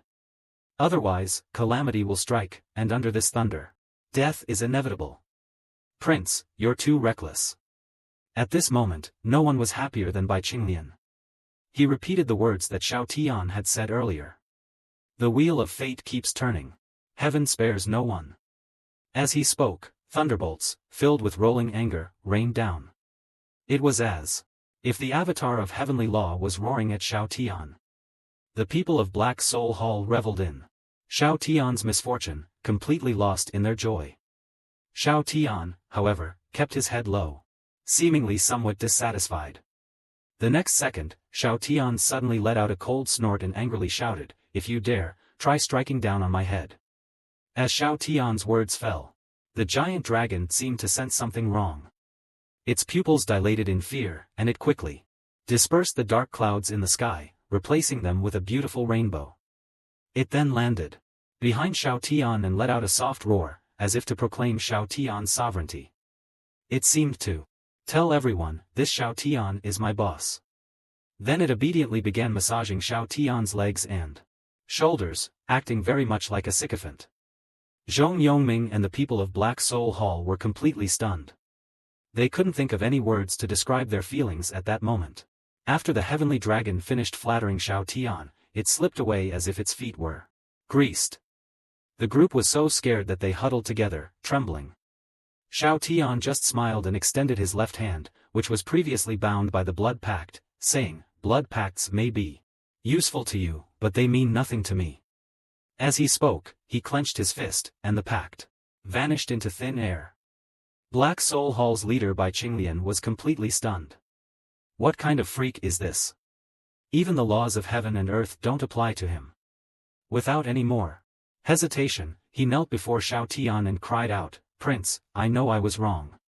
Please spare my life. This time I am truly repentant." Xiao Tian shook his head, "Really? I don't believe you." Bai Qinglian immediately put on an ingratiating face, "Prince, I know a shocking secret." "No need." "I don't want to hear it," interrupted Xiao Tian. "People like you, who wreak havoc and kill indiscriminately, deserve to die. I already went against my better judgment by giving you a chance earlier. However, I'm a soft-hearted person. Considering you've spent years cultivating your skills, I'll give you one last chance. Like this. When I count to 3, you tell me one good deed you've done in your life. If you have, it means there's still hope for you." Hearing this, the group exchanged glances. This guy Xiao Tian is just a simple-minded, brawny fool. We just need to flatter him a bit, and we'll be saved, they thought. Zhong Yongming felt uneasy. "Prince, this doesn't seem right. These people don't deserve leniency." Xiao Tian just smiled. "Minister Zhong, that kind of thinking is dangerous. The world is already dark and difficult. If even people like us, who have the power, don't give them a chance to embrace the light, when will the light ever break through the darkness? Why not give them an opportunity? Now then, are you 3 ready?" 3. Upon hearing this, they were all stunned. Wait, shouldn't he start counting from 1? Before they could react, Xiao Tian made his move. "You're all so stubborn. I already counted to 3. Why aren't you speaking? I guess I was overly optimistic. But don't worry, I won't let you die out in the open." As he spoke, a black hole suddenly appeared behind the group and swallowed them all up. He also clapped his hands and lamented, what's the use of having such power if you can't lead people to goodness? Sigh. As expected, as soon as he was saved, Zhong Yangming suggested, Prince, if you completely annihilate Black Soul Hall, the southern region of the Great Flame Dynasty will surely be stable for many years. Xiao Tian turned his head in silence. You see, I've just revealed my power, and you're already putting me to work. Zhong Yangming felt awkward. Well, the capable should bear more responsibility. Xiao Tian took a deep breath. You exploiting elites truly have no heart. Once my wife finds out about my real power, wouldn't I be busy all day and night without even knowing which way is up? No, I absolutely cannot reveal my strength. He turned towards Zhong Yangming. I warn you, do not expose my strength when you go back. Zhong Yangming wanted to say something, but Xiao Tian continued with a smile. If you dare to speak out, I'll tell Zhong Lishuang about the 167 secret stashes of money in your Zhong mansion. I'll also secretly abduct you to a brothel every night and let Zhong Lishuang catch you there. Zhong Yangming was horrified. Prince, can you really say such malicious things? Fine, I won't say anything, okay? Prince, what about my daughter? And Lu Yen and Black Soul Hall? Xiao Tian waved his hand to interrupt. Zhongling and the others already know about my situation and have promised to keep it a secret. As for Black Soul Hall, come with me. The two walked out of the main hall. Only then did Zhong Yangming notice that apart from the main hall, the rest of Black Soul Hall had turned into ruins. What happened here? Xiao Tian smiled. When I arrived earlier, I came in too fast. The air pressure was too intense, and it accidentally lowered the height of the buildings. As for them, they were probably crushed to death along the way. Perhaps this is retribution for their many evils. Zhong Yangming thought to himself, what a form of retribution this is. Moments later, the two arrived at a place that was relatively well preserved. Sealed off by a large ray, Xiao Tian reached out his hand and clawed at the air. The next second, the door was blasted open with a loud bang. The place was filled with rich spiritual energy and brilliant lights. Probably where Black Soul Hall kept their ill-gotten gains. Upon entering, Zhong Yangming was stunned by the room full of spirit stones. Xiao Tian then called on his system, Puppy, to calculate the value of these items. To his surprise, Puppy informed him, the system is currently upgrading and requires temporary maintenance. Xiao Tian was immediately displeased. You can't even handle something this small. What's the use of having you? Might as well get rid of you here and now.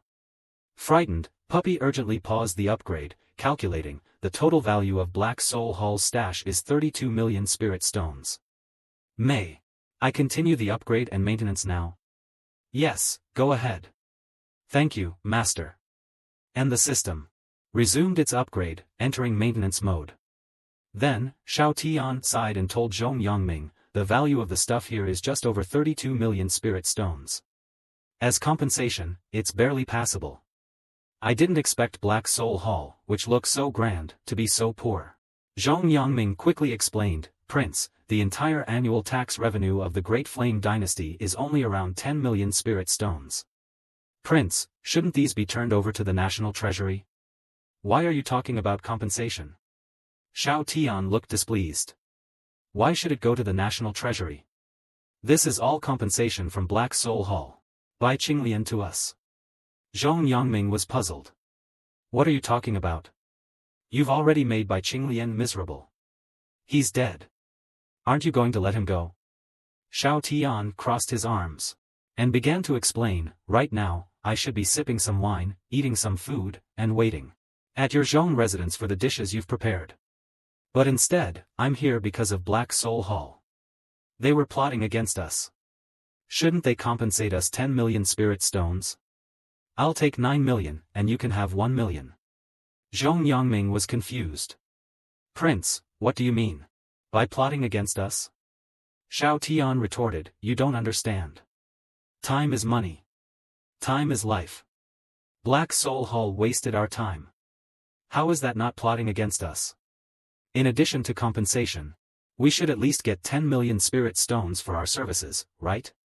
For tuition fees, I'll take a loss and count it as 10 million spirit stones. And for transportation costs, 5 million spirit stones is reasonable. Plus the emotional distress you suffered from being kidnapped. Another 2 million isn't excessive, so that totals to 37 million spirit stones. The value of this stash is only 32 million. Darn it. Black Soul Hall still owes us 5 million spirit stones. Looking at Xiao Tian's indignant expression, Zhong Yangming's worldview completely collapsed. How is it that someone who's already gone could end up owing you 5 million? Prince. The way you do your accounting is absolutely unparalleled. After dressing himself in Zhong Yangming in night attire, Xiao Tian was very satisfied. Worthy of my choice. This outfit looks like it's made for escaping. Alright, wait for me a moment. I'm going to clean up the scene. With that, Xiao Tian suddenly burst forth with energy. And without making a move, the palace below started to tremble. In an instant, sand filled the sky, the ground sank, and all the buildings of Black Soul Hall disappeared into the earth. Zhong Yangming was left dumbfounded. Prince, just how strong are you? What realm are you in? Could you be above the 10th level? Xiao Tian honestly replied, I have no realm. I don't even have spiritual energy. Haven't you noticed? Zhong Yangming realized this fact a bit too late. Prince does indeed seem like an ordinary person. But why are you so strong? Don't guess. My strength is a bit special and seems to be increasing. I don't know just how powerful I am yet. But luckily, I'm very good at control. Otherwise, the Great Flame Dynasty would have already been destroyed. Destroyed? Zhong Yangming's scalp tingled in fear. It seems like it wouldn't be a difficult feat for someone with Prince's abilities. If I were a bit stronger, would I not have been so easily kidnapped? Thinking of this, Zhong Yangming clenched his fist and asked Xiao Tian, Prince, could you give me some guidance on cultivation? Xiao Tian was taken aback. You want to cultivate? I remember Zhong Ling saying you're not really interested in cultivation. You've been focusing all your attention on the affairs of the Great Flame Dynasty. Zhong Yangming became serious. After witnessing Prince's strength, my views have changed. This time, Black Soul Hall had something for me to do. That's why they didn't harm me.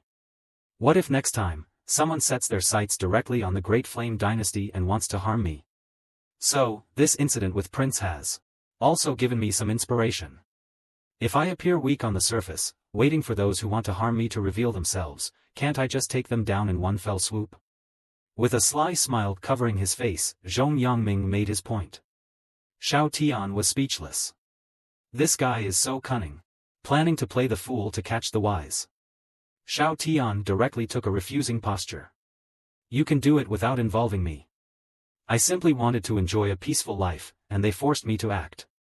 But it's good for you to practice. It will save a lot of trouble. Have you thought about your alias yet? Zhong Yangming scratched his head, looking confused. Alias? What alias? So stupid. Everyone in this world has an alias.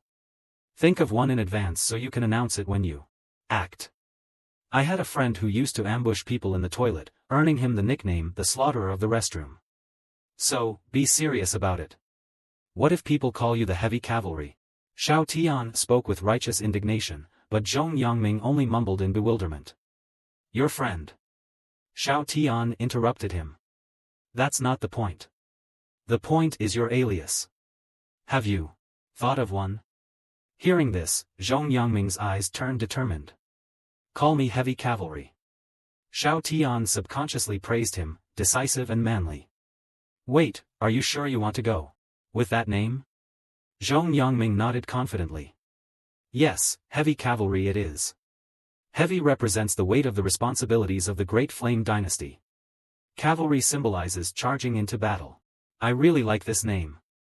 Zhong Yangming then spoke again. Prince, could you do me a favor? Xiao Tian glared at him. Why do you have so many requests?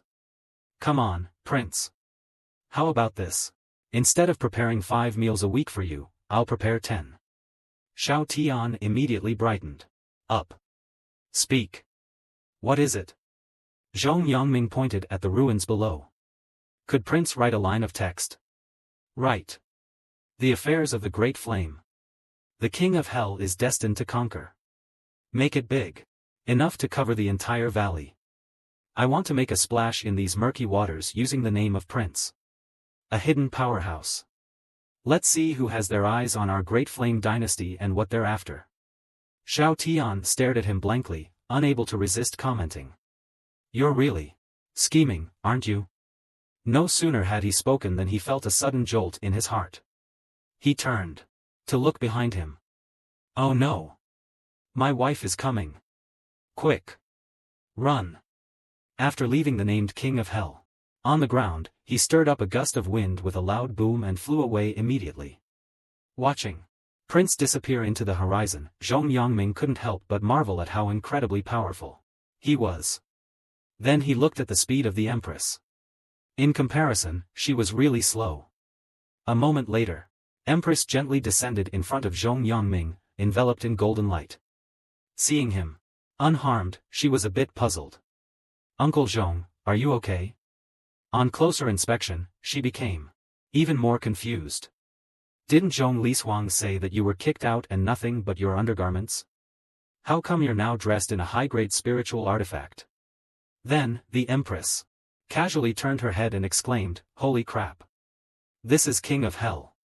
Zhong Yongming proceeded to explain, Your Majesty, I was originally captured by Heavenly Killer Peng Tong, one of the 6 evils under the banner of the Black Soul Hall. According to Bai Qinglian, they wanted me to protect Prince from Luo Yun. Listening intently, Empress furrowed her brows, seemingly puzzled. Zhong Yongming continued, That's when King of Hell appeared. He was dressed in black, and I couldn't see his face clearly. Bai Qinglian and the others were killed by him. Not only did he give me an antidote, but he also allowed me to take all the treasures from the Black Soul Hall. He said he wasn't interested in them. A look of disbelief covered Empress' face. If that's the case, what does this King of Hell want? It seems he desires the current stability of the Great Flame Dynasty. He doesn't want us to be influenced by Black Soul Hall and Blood Cloud Tower. Your Majesty, think about it carefully. Luo Yun has been devotedly serving the Great Flame. Also, Black Soul Hall not only refrained from offending the Great Flame a few years ago, but even took the initiative to confront Blood Cloud Tower on our behalf. Don't their goals seem to align? Their goal is to fatten up the Great Flame Dynasty's national power and resources, much like fattening up a pig before slaughter. Zhong Yongming said. Empress nodded thoughtfully. Based on what you've said, that seems to be the case. Zhong Yongming then took out the storage ring that Xiao Tian had given him. Your Majesty, this is a gift from King of Hell. After sensing its contents, Empress was amazed. It's full of high-grade spiritual artifacts. King of Hell is really generous. It seems he genuinely wants the Great Flame Dynasty to prosper. I wonder what he's up to. Zhong Yongming couldn't help but think sarcastically. What else could he be up to? He probably just wants to indulge in food, drink, and leisure, and not worry about anything else. Oh, I need to ask Zhongling how Prince managed to annoy Poisonous Marsh Elder to death. After putting away the ring, Empress told Zhong Yongming, let's hurry back. General Zhong and Zhongling are quite worried about you. Thank you, Your Majesty. No sooner had Zhong Yongming spoken than he was enveloped in a force field. Empress then took him and flew into the sky. Only then did he realize how incredibly fast she actually was. Not long after, Zhong Lishuang and Zhongling were sighing in worry when Zhongling suddenly stood up, smacking Zhong Lishuang on the side. Mom, look! Zhong Lishuang looked and instantly teared up, mouth wide open. My husband is back.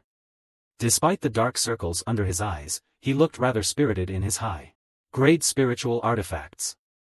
Zhong Lishuang rushed forward to embrace her husband, and they both broke down in tears. It's all my fault. If I hadn't argued with you yesterday, none of this would have happened. No, it's my fault for making you angry, Zhong Yongming said. Zhongling looked on, rather annoyed. Enough. You two have been married for years.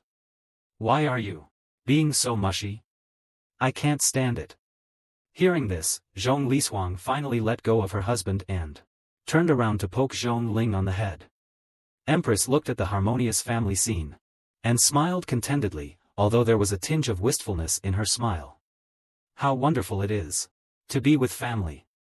Whenever she dealt with petitions late at night, she would think about the happiness of other families and could only console herself with the thought, even if I'm alone, I can still manage. That night, after finishing her work, Empress stretched, feeling satisfied. A maid quickly approached and asked, "Your Majesty, would you like some late-night snacks brought over?" "No need. I'm not really in the mood today." "Has the back palace study been cleaned up?" The maid seemed hesitant, stammering, "It has been cleaned up."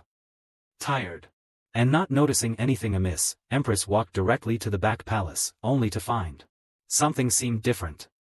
Usually, during her rest periods, there would be minimal lighting in the back palace, especially in the front yard, which should be dim and chilly. Why is it different today? She thought, picking up her pace. She saw her husband, Xiao Tian, sitting on a stone chair. Seeing Empress arrive, Xiao Tian smiled, "You've been working so hard. How about a hot pot late-night snack? You've probably never had something like this." Empress paused, emotion welling up inside her. "How are you?" "Here." Xiao Tian stood up and guided Empress to sit down. "Commander Lu told me that you have a small habit. Whenever you're up late handling state affairs, you like to have some late-night snacks.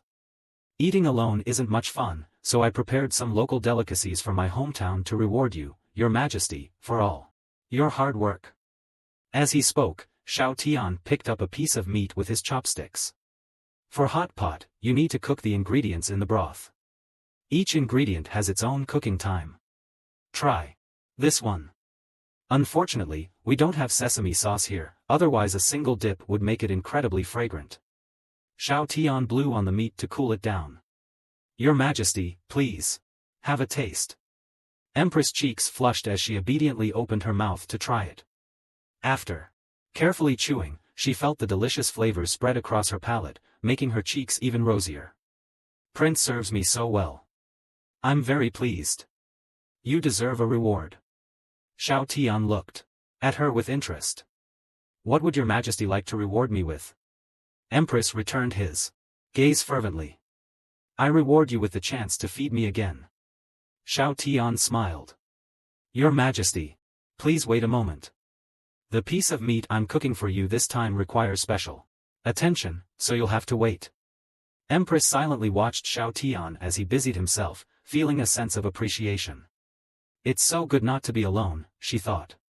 The two continued to eat, drink, and chat happily, enjoying the steaming hot pot. Before they knew it, it was already late into the night. Finally full and satisfied, Xiao Tian put down his chopsticks. Standing up, he said, "Your Majesty, it's getting late. I should be going." As he finished speaking, a ring on his hand emitted a glow, and the tableware was quickly put away. Xiao Tian prepared to leave, but Empress suddenly spoke, "Why go through all the trouble? Just stay here and rest." Upon hearing these words, Xiao Tian felt a jolt in his heart. He turned to look at Empress, who was smiling at him, her eyes shining like autumn water. It seemed like it was going to be another restless night. In the middle of the night, Xiao Tian lay in bed while Empress sat upright, meditating. Xiao Tian was a bit speechless, so she invited me here just to watch her meditate. But her way of meditating is really something else. As time passed, Xiao Tian began to doze off. In his half-asleep state, he suddenly jolted awake. What on earth is that? A majestic dragon was spiraling around Empress, making her appear even more awe-inspiring. Feeling quite annoyed, Xiao Tian thought, why can't I cultivate? I want these cool visual effects too. He suddenly remembered the system, puppy, and called out to it in his mind. However, the system displayed a message saying it was undergoing an upgrade. Growing impatient, Xiao Tian thought, why isn't it done upgrading yet? Upon hearing this, puppy immediately paused its upgrade. I'm sorry, master. How may I assist you?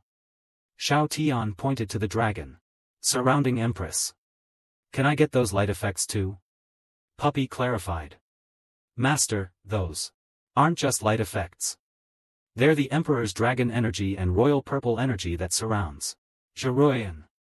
These are extremely rare and dignified energies that belong to the human race's legitimate lineage. Disdain appeared on Xiao Tian's face. Legitimate lineage of the human race? Is it so? Impressive? Puppy responded. Master, there are thousands of different worlds in the universe. Each with their own traditions and races. Jiruian's lineage is from the most legitimate among these in the realm of thousands of worlds. Xiao Tian finally got serious. Thousands of realms and worlds, and the legitimate lineage of the human race is so powerful? Does that mean the realm we are currently in is one of the most core ones? No, Master. The realm you are in is called the Southern Wilderness Realm, also known as the Southern Wilderness World. It's one of the most desolate, impoverished, and fragile realms among the thousands of realms and worlds, Puppy explained.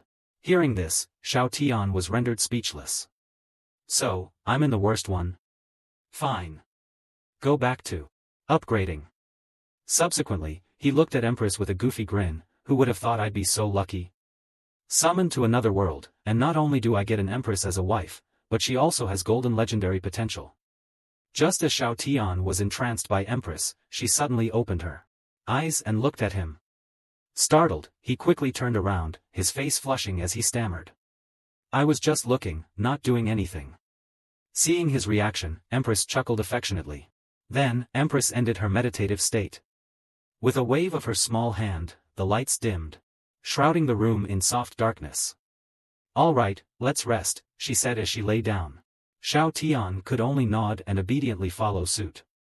After some time passed, under the increasingly bright starry sky, Xiao Tian, who was deep in sleep, was suddenly awoken by Empress, who kissed him lightly. Pulling away, she softly explained, my word is my bond. Since I said I would reward you, I won't just casually go back on it. It's just that it's a bit late. Xiao Tian's face turned red, and one thought dominated his mind. Did I just lose my first kiss like that? He moved closer to Empress, whispering in her ear, can you still sleep? Meanwhile, a group of people dressed in black robes looked at the writings on the ground. Completely astonished, Black Soul Hall and Blood Cloud Tower have just disappeared like that. Without a trace. Elder Wu Haobua looked disdainful. Bai Qinglian is really useless. Can't even handle such a small matter. At these words, the two men in black robes who were with him immediately became unhappy. Wu Haobua, we're all in the same boat here. The Bai Temple Master is dead. What's the use of speaking ill of him now, especially when he died fighting against someone as powerful as the King of Hell? He died like a man. However, the next second, Wu Haobua snapped. Nonsense. Following his outburst, a sharp attack instantly pierced through the forehead of one of the men. The remaining few stare at him in shock. Is this the same Wu Haobua who was afraid of dying? He's just an elder of a minor division. And yet his move was so swift and powerful. Trembling, one of them cautiously asked, you've actually reached the 9th rank already? Wu Haobua smirked. When facing someone as strong as the King of Hell, one must be careful with their words and show some respect. Those who don't surrender and choose to provoke are just asking for death. Fortunately, our sect planned for one of us to be in the open and the other hidden. Otherwise, how would our sect ever get word of what's happened here? At this, the few were even more astonished. You and Bai Qinglian are actually from the same sect? Wu Haobua didn't answer but muttered to himself, Bai Qinglian, my foolish junior brother, you almost ruined our sect's big plans. He then turned to the crowd. My junior brother Bai Qinglian is dead. It's my turn to come into the light and take temporary control of the Black Soul territory. From now on, all the divisions will combine into one, gathering our forces. The Southeastern Sandstone Division will serve as the main temple for now. Everyone quickly bowed their heads in agreement. After finishing his instructions, Wu Haobua thought grimly, King of Hell, once reinforcements from my sect arrive, you won't be jumping around any longer. On the other side, in the backyard of Empress'S study, Empress was writing. Xiao Tian, holding a book, asked, Wife, isn't the story in the Emperor's journey a bit exaggerated? Empress replied, No, what's recorded in the book are all true experiences of my father. Everything can be verified. Although it may seem incredible, it's precisely because of such incredible experiences that my father was able to achieve such great feats. Xiao Tian was speechless. He didn't pick up the wrong book, but his wife's father was actually named Esteemed Purple Emperor. What's with this cringe-worthy, overly dramatic name? And this biography reads like a wish fulfillment story. The book actually says that a long time ago, an old scholar found a baby at his doorstep and named him Esteemed Purple Emperor. However, Esteemed Purple Emperor was different from others from a young age. There were sounds of dragon roars in his dreams. Unfortunately, when he was tested at the age of 5, his talent was deemed extremely low. At that time, he suffered a lot of disdain and ridicule from others. Finally, at the age of 16, after experiencing a broken engagement and his foster father's suicide, he attempted to take his own life. Fortunately, his suicide attempt failed, and instead, he stumbled upon a cave filled with spiritual energy in the form of elixirs. With the influx of this vast elixir, Esteemed Purple Supreme Emperor's body finally awakened. Later, Esteemed Purple Emperor broke through his limitations and traveled the world. He met his companions and gradually made a name for himself. However, the genius girl who broke off their engagement, along with the son of a promoted county magistrate, couldn't stand to see Esteemed Purple Emperor leading such a successful life. So they frequently sought to cause trouble for Esteemed Purple Emperor, even escalating their efforts to the point of attempting to assassinate him at his home. To protect himself, Esteemed Purple Emperor had no choice but to kill the son of the county magistrate. Little did he know, this son was actually the illegitimate child of the current prime minister. To protect this younger son from potential harm from his legitimate wife, the prime minister had secretly placed the child under the care of his student, the county magistrate. Now that the child was killed, Esteemed Purple Emperor had angered the powerful and had no choice but to flee while facing assassination attempts. Eventually, after discovering that all his friends and family in his hometown were killed by the prime minister, Esteemed Purple Emperor became enraged.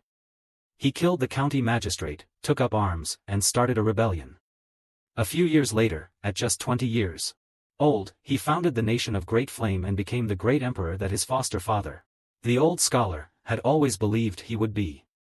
Reading this, Xiao Tian couldn't help but be impressed. What an awe-inspiring father-in-law. Just like the main character of a novel. Although the story seemed extraordinarily thrilling and reasonable, something felt odd to him. Seeing him furrow his brows, Empress asked, "What's on your mind? You look concerned." Xiao Tian then slowly explained, "Your father had an extraordinary encounter in that cave, awakening his potential. He wanted to study at the Four Directions Academy, but had no way to get in. At that time, the county magistrate's cousin was present and provoked your father. They fought and caught the attention of the academy's tutor, who then admitted your father." Empress nodded. "Indeed, that was one of the fortunate twists in my father's life, full of hardships. Your Majesty, don't you find it odd?" Xiao Tian continued, "If you look at the story of Esteemed Purple Emperor from a different perspective, something about his life experiences doesn't add up." Hearing this, Empress suddenly turned her head and said, "What do you mean?" "Based on my inference, when Esteemed Purple Emperor first entered the academy, he had little to no resources. However, shortly after enrolling, he was provoked by the cousin of the county magistrate's son. He won several spirit stones and elixirs from the duel. The prodigious girl who broke off the engagement, and she initiated a challenge herself. She lost to your father, giving him a substantial amount of academic credits, which could be used to exchange for various resources at the academy. Coincidentally, your father didn't have a suitable spiritual artifact at the time, so these academic credits came just in time. Later, when your father left the Four Directions Academy and wandered the world with your mother, the county magistrate's son secretly mobilized the power of his biological father, the prime minister, to ambush him. Your father not only killed the county magistrate's son, but also those who were trying to assassinate him, gathering a large amount of resources in the process. When he rose in rebellion in Luo County, the prime minister was enraged and sent troops to suppress him. Each time your father clashed with the imperial army, he captured a great deal of military supplies and provisions, expanding his territory in the process. Finally, during a standoff against the prime minister's army led by Prince himself, your father fought to a standstill with the prime minister's 4 great Vidras. He had a breakthrough on the battlefield. Killed the 4 great Vidras first, and then decapitated the prime minister, putting an end to this long-standing grudge. Empress listened intently as Xiao Tian continued, "Don't you find it strange that at every turn, your father seemed to gain precisely the resources he needed, almost as if some unseen force was arranging things for him?" Hearing this, Empress suddenly stopped writing and turned to face Xiao Tian, asking, "Are you sure you're reading the biography of the Esteemed Purple Emperor?" Xiao Tian still looked skeptical and said, if you remove all the emotional text that portrays how miserable your father's life was, and only look at the outcomes and gains, the situation becomes very interesting. This Prime Minister of Great Han could have directly sent his 4 great Vidras to resolve the issues from the start, but instead, he kept sending experience, equipment, money, territory, and even supplies. Toward the end, he even gave up his own life, catapulting your father's fame to the peak. The more Empress listened, the more startled she became. She quickly put down her brush, went over to Xiao Tian, and grabbed the book to flip through it. Sure enough, the content was as Xiao Tian described. Seeing how worked up Empress was, Xiao Tian tried to comfort her, saying, I don't know if it's really this coincidental or if someone with a twisted sense of humor has been manipulating things all along. After being adopted by an old scholar who wrote storybooks for a living, your father led a life similar to that of a storybook protagonist. This thought alarmed Empress. Could my father's legendary life have actually been manipulated by someone? She wondered silently. No, something is wrong here. She told Xiao Tian to keep this hypothesis a secret, stowed away in their hearts. Regardless of the truth, strength is what matters most. My cultivation has been going very smoothly lately. Even reaching the 10th level won't take too long, she said. With that, she patted Xiao Tian on the shoulder and assured him, don't worry, I've got this. Any conspiracies or schemes, any fob of deception, all would be laughable in the face of absolute strength, even if the situation deteriorates to an irreparable state. If anyone wants your life, they'll have to step over my dead body first. After speaking, Empress blushed slightly and turned back to her desk. Xiao Tian was left somewhat bewildered by her words. Hold on. All I did was casually read a book and share some afterthoughts. How did the topic suddenly shift to matters of life and death? And profound vows? And what's with my wife, the Empress? Why is she trying to flirt with me so abruptly? Ugh, this is frustrating. I'm feeling sleepy again. Might as well lie down, he thought. With his current leisurely lifestyle, he mused that he could easily write a storybook titled The Royal Son-in-Law. The overbearing Empress falls in love with me, amused by his own thoughts. Xiao Tian yawned out of boredom. After some time, Empress finally finished her work and stretched beautifully. When she turned her head, she found that Xiao Tian had already fallen asleep. She smiled at the sight, thinking that having someone by her side felt indeed wonderful. She wondered, though, how long she could preserve this happiness. That day, Xiao Tian enjoyed a meal at cook Zhong Yangming's home while Zhong and his daughter practiced their stances in front of him. Trembling with exhaustion, as Xiao Tian ate, he didn't forget to chastise Zhong. Squat lower. How? Are you even worse than your own daughter? Provoked by his words, Zhong Yangming couldn't hold on any longer and collapsed on the ground, panting heavily. Why is this so difficult? He muttered. Xiao Tian shook his head and said, practicing martial arts without foundational work is a waste. Your basics are too weak. You are far behind Zi Ruoyan in the same cultivation process. Her speed in cultivation is fast, but her foundation is very solid. Perhaps due to her constitution, you should earnestly follow my training. Just look at how skilled your daughter is. Zhong Yangming also turned her head to encourage her father. Dad, hang in there. Prince's cultivation methods are really effective. It's not just about honing the basics. It seems to enhance innate talent as well. Zhong Yangming was stunned. Enhance innate talent? Xiao Tian took a large gulp of fine wine. Your cultivation methods rely on borrowing the power of heaven and earth to improve yourselves. That's interesting in its own right. My past training focused on external body conditioning and internal energy cultivation. I focus on self-improvement, continuously exploring my own potential and breaking through human limits. This technique emphasizes transcending oneself, establishing one's inner world. The heart and mind communicate with each other, connecting with the heaven and earth. Zhong Yangming and his daughter were dumbfounded. This concept was simply inconceivable in their understanding. Xiao Tian shouted, all right, continue practicing. Your fatigue means you've just started getting into the groove. The real mental grind starts now. Seeing Zhong Yangming trembling uncontrollably, Xiao Tian couldn't help but inwardly chuckle. Zhong Yangming is actually a ancient millennium martial arts prodigy.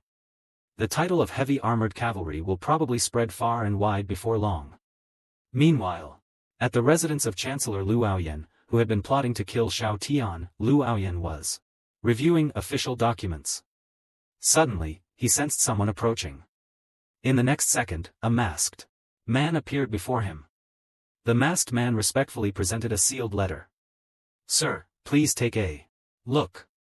Lu Aoyan took the letter, his expression turning somber. "Is there an issue with the Empire? They've actually sent someone to deliver a message directly. This is absolutely outrageous." The masked man quickly explained, "Sir, there has been a slight issue in the aftermath of the Black Soul Hall's destruction." Lu Aoyan snorted coldly. "An issue? What kind of issue could there be? It's probably just the Holy Demon sect sending more people." But the next second, Lu Aoyan was stunned. How could this be? That's the Holy Demon sect. He stood up immediately and inquired, how did the leader of the Holy Demon sect die? What about the agreement? The man replied, "Sir, the agreement still stands. According to the information provided by the Astral Pavilion, although the leader of the Holy Demon sect is dead, a new leader will soon take his place." Lu Aoyan seemed quite shocked. "According to the information we have, the Holy Demon sect wasn't completely wiped out. It seems someone else interfered, and the three-party agreement is still intact. Things are very complicated right now and prone to go wrong." Lu Aoyan paced back and forth in his chamber, visibly unsettled. "We've planned for so many years and expended so much in resources. There mustn't be any mistakes at this final juncture, rest assured, sir. His Majesty has mentioned that our years of hard work will not go to waste. If the new leader of the Holy Demon sect plays by the rules, all is well. If not, we're prepared for that too." As he said this, the masked man took out a talisman. Lu Aoyan was immediately taken aback. "What is this?" He snatched the talisman. "Has His Majesty gone mad? If this talisman is activated, it'll be a do-or-die situation. This is incredibly daring to bring this here. No wonder someone was sent all this way. Delivering a message was just a ruse. This is the real deal, isn't it?" "Indeed." The masked man removed his mask and said, "His Majesty's verbal order. At worst, it's a do-or-die situation." Lu Aoyan was stunned. "He actually sent you?" "It seems His Majesty is prepared for a battle of no return." He spoke coldly. "Who else came with you?" The man replied, "The 4 great Vidras. It looks like we've indeed reached the final juncture. From now on, stay at the place I've prepared and try not to show yourselves. Understood? We are just a backup force and won't take any action unless absolutely necessary." With that, the masked man vanished in a flash, leaving only Lu Aoyan standing there. He looked at the secret letter and muttered, 100 years of planning, and yet things are prone to go wrong at the most critical moment. What exactly happened to the Holy Demon sect?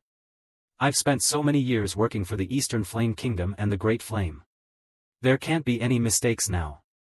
Xiao Tian walked down the street, and immediately a young man approached, offering him some local snacks. "Prince, this is freshly made popcorn flour. Would you like to try some?" Xiao Tian took it and asked, "Has your mother's illness been cured?" The young man was overwhelmed with gratitude. Yes. She's better now. If it weren't for the medical expenses you lend us, my mother would have. Never mind. How does the popcorn flour taste?" Xiao Tian gave a slight smile. "It tastes excellent, but let me correct you. The money was not lent by me, but awarded by Her Majesty the Empress. Keep this in mind." The young man was teary-eyed. "Rest assured, Prince, I'll engage in good deeds. And won't let you down." As he continued down the road, an old lady approached. "Prince, this handkerchief is carefully embroidered by me. Please give it to Her Majesty. If it weren't for you and Her Majesty lending me money, I wouldn't even know where to get money for my stall." Others joined in. "Prince, please try these candied hawthorns I made by hand. Prince, this fruit is from my own farm. It's guaranteed to be sweet. Please take some back to try." Calls and praises echoed around him. Xiao Tian walked like the light of righteousness on earth. Countless villagers kept praising, "The prince is such a good man." Ever since he married Her Majesty, the moral climate in the capital has been getting better and better. Exactly. Prince is charitable and kind, not associating with evil. Yes, people say that the prince is living off his spouse. But if one can live off their spouse to such an extent, who would object? How about we give Prince a nickname? That sounds like a good idea. Let's call him the Supreme Benevolent Sugar Baby Deity. Soon after, in a deserted corner, Xiao Tian sighed deeply. Zhongling and another person quickly asked what was wrong. Xiao Tian turned his head, his face full of gloom. "Do you guys have nicknames?" Zhongling was the first to answer. "Yes. I'm called the Dancing Flames Word. Back in the day, I fought through various talents across the Great Flame at the 5th level, and Her Majesty bestowed this name upon me." Xiao Tian looked even more miserable. "And you?" Lu Yen thought for a moment. "Before the young general grew up, I was in charge of quelling bandits within the kingdom for a period. People called me the hawk dog under the emperor." Hearing this, Xiao Tian was completely disheartened. Damn it. Why do their nicknames sound so cool, while mine is the Supreme Benevolent Sugar Baby Deity? What kind of ridiculous name is that? Zhongling and Lu Yen looked at the dispirited figure of Xiao Tian. They didn't understand what had wronged him so deeply. They could only catch up quickly. Xiao Tian didn't notice that there was a beggar in the corner. As he walked past her, the female beggar lowered her head even more. Lu Yen felt a sense of unease. It looks like Prince really is in a bad mood. He even ignored a beggar and didn't give any money. After the three left, the female beggar quietly lifted her head, watching their retreating figures, and muttered, "I didn't expect to find such a talented woman in a place like this. Quite surprising." Not long after, the three arrived at the Green Flame Town distillery. The village head kept expressing gratitude. "Prince, you truly are the savior of Green Flame Town. Not only did you fund the road construction, but you also introduced the Green Flame Empress wine. Additionally, you leased the southeast region of the Green Flame Mountain, breeding wild pigs, chickens, ducks, and other livestock, especially the wild pig meat. It has become the second iconic product of Green Flame Town following the Green Flame Empress wine. It's often in high demand." Xiao Tian felt a surge of pride. Those were the wild pigs he had protected with various formations around the mountain. The taste was simply indescribable. He told the village head, "It's nothing. Everything I did was for the betterment of the town. I'm here to collect some wine and also head to the livestock farm on the southeast side of Green Flame Mountain to pick a pig for a feast." As he firmly held his hand, Xiao Tian thought, "Let go of me. I want meat and wine. Don't stop me. Zhong Yangming is waiting to cook for me." Just then, Xiao Tian suddenly heard a distant voice. "How is this possible? It's just a pig farm. Why are there so many formations? What's with this formation?" Unable to control himself, Xiao Tian roared, "What's wrong with this world? In broad daylight, a young woman is up to such mischief." He sped off, shouting to his companions, "Wait here. I'll be right back. How dare they try to steal my pigs?" Meanwhile, inside the formation at the pig farm, a woman was suspended in the air. "This ancient formation is so annoying. I don't know how old it is, but it's so sturdy. It'll probably take hours for me to break free. I just wanted to taste the legendary Green Flame Mountain pork. Why is it so hard? I, the Demon Clan Empress, am stuck here." Suddenly, rapid footsteps approached. The woman was stunned. How can an ordinary person run so fast? Xiao Tian curiously looked at her. "Isn't this the beggar I saw on the road earlier? But, speaking of which, since when do beggars eat so well?"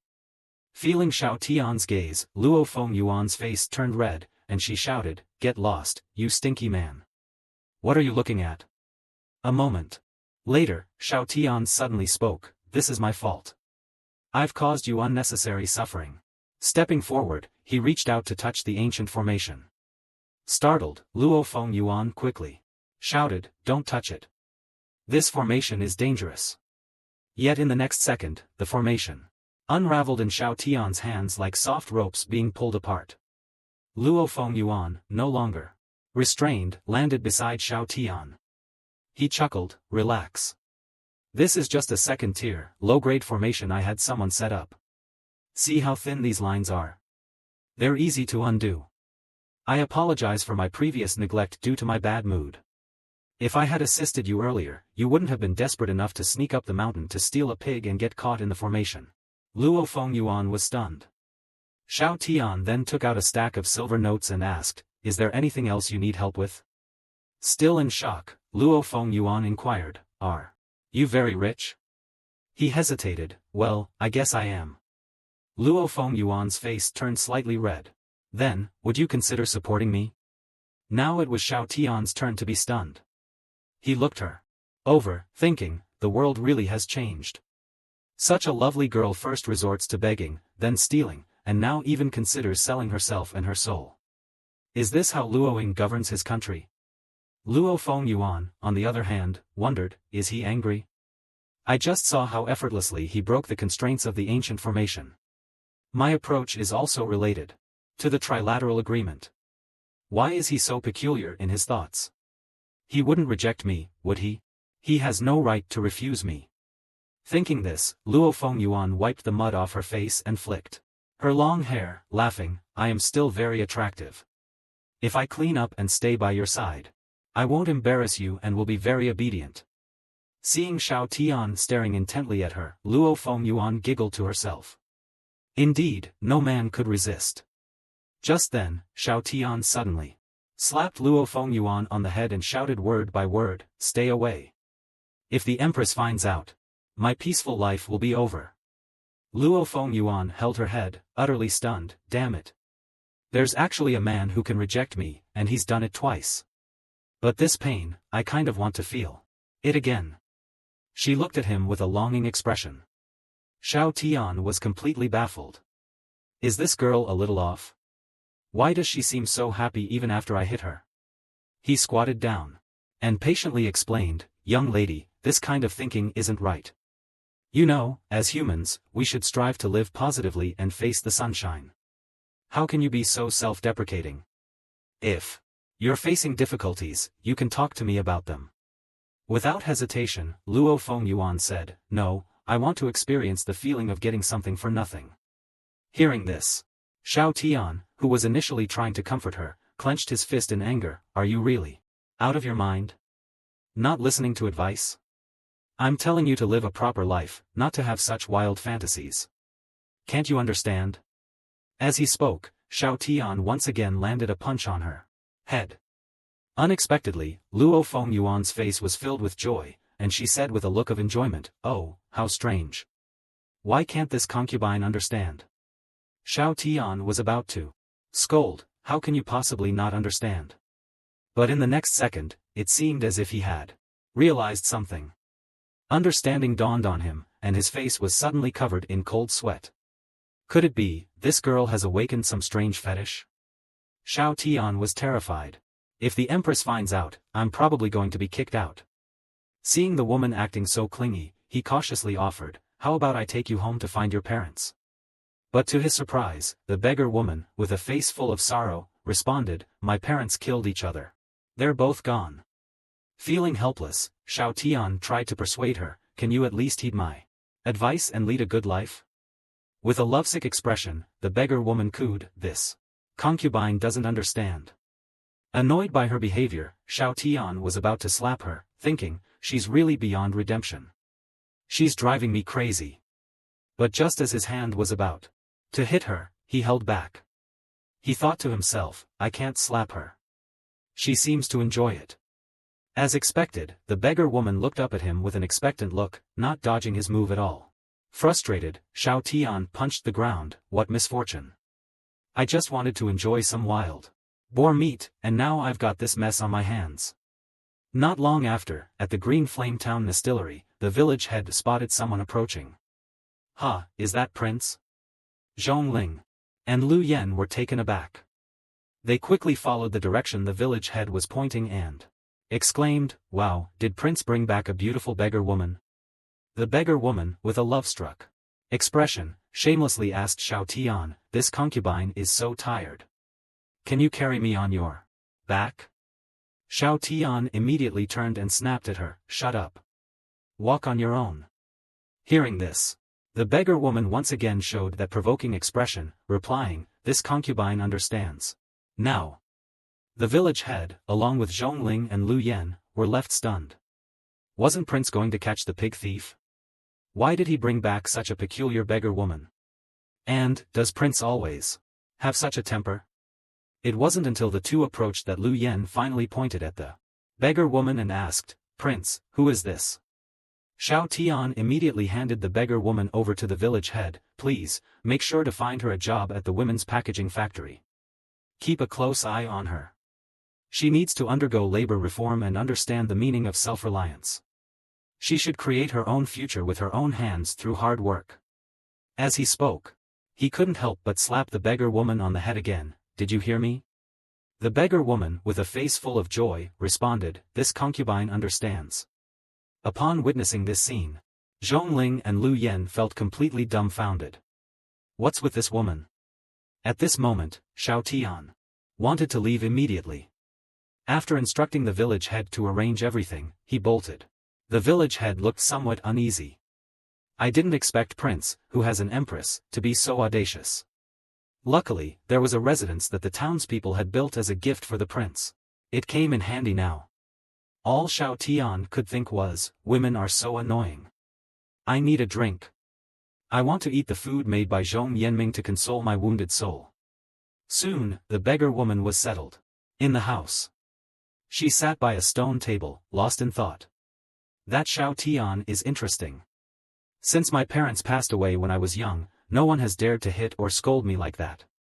But this feeling of being disciplined, it's quite nice. If Xiao Tian saw her expression now, he would probably have nightmares tonight. Suddenly, the woman's face turned cold. In a flash, several figures landed in front of her. It turned out they were 3 women from the demon clan. The leader was named the eldest. All 3 simultaneously addressed the beggar woman, Empress. The woman, with an authoritative presence, was none other than the Empress of the demon clan. At that moment, in a secluded palace within the royal city, 3 subordinates of Luo Fengyuan arrived upon hearing the news. Ensuring there was no one around, Luo Fengyuan transformed back to her true appearance. Before addressing the 3. How are things progressing? One of them reported, Empress, the tripartite agreement drafted by the Holy Demon Sect, Black Soul Hall, and Eastern Flame Kingdom to divide the fate of the Great Flame Dynasty is still ongoing. The Holy Demon Sect mentioned in the agreement was founded by your 18th royal brother. Thus, it's logical for us to take over the agreement. Luo Fengyuan sighed, my 18th brother was indeed competent. If our parents hadn't instigated a war over the throne, leading the primordial demon kingdom into a decade-long civil war, they wouldn't have died at each other's hands. I had to fight with my siblings for the throne to survive, resulting in the fate becoming unstable. I suspect the agreement was something my 18th brother intended to use after his ascension. Now, with Black Soul Hall severely weakened, they're of limited assistance. Our strategy remains. Win over the hearts of the people of the Great Flame Dynasty using resources. Use the resources I've brought to benefit the common folk. Upon hearing this, the 3 subordinates began discussing among themselves, we could simply provide charity.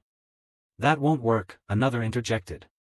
Given the intangible nature of fate, directly pouring resources isn't effective. Why not invest? The Green Flame Town, where Empress is hiding, is a good example. That's too slow, another countered. Our hidden identities mean we can't easily take action. The high officials of the Great Flame Dynasty, the insiders from Eastern Flame Kingdom within the Great Flame are the highest-ranking officials. They will sabotage our efforts. It's a pity that Black Soul Hall once secretly sent people to the Great Flame amidst chaos. That was a brilliant idea.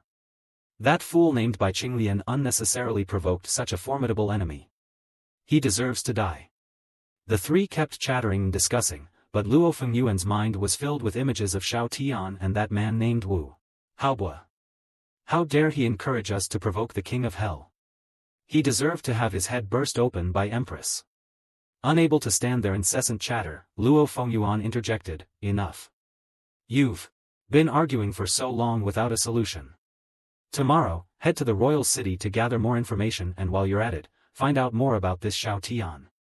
As she spoke, a mist rose from Luo Fengyuan's hand, gradually taking the shape of Xiao Tian.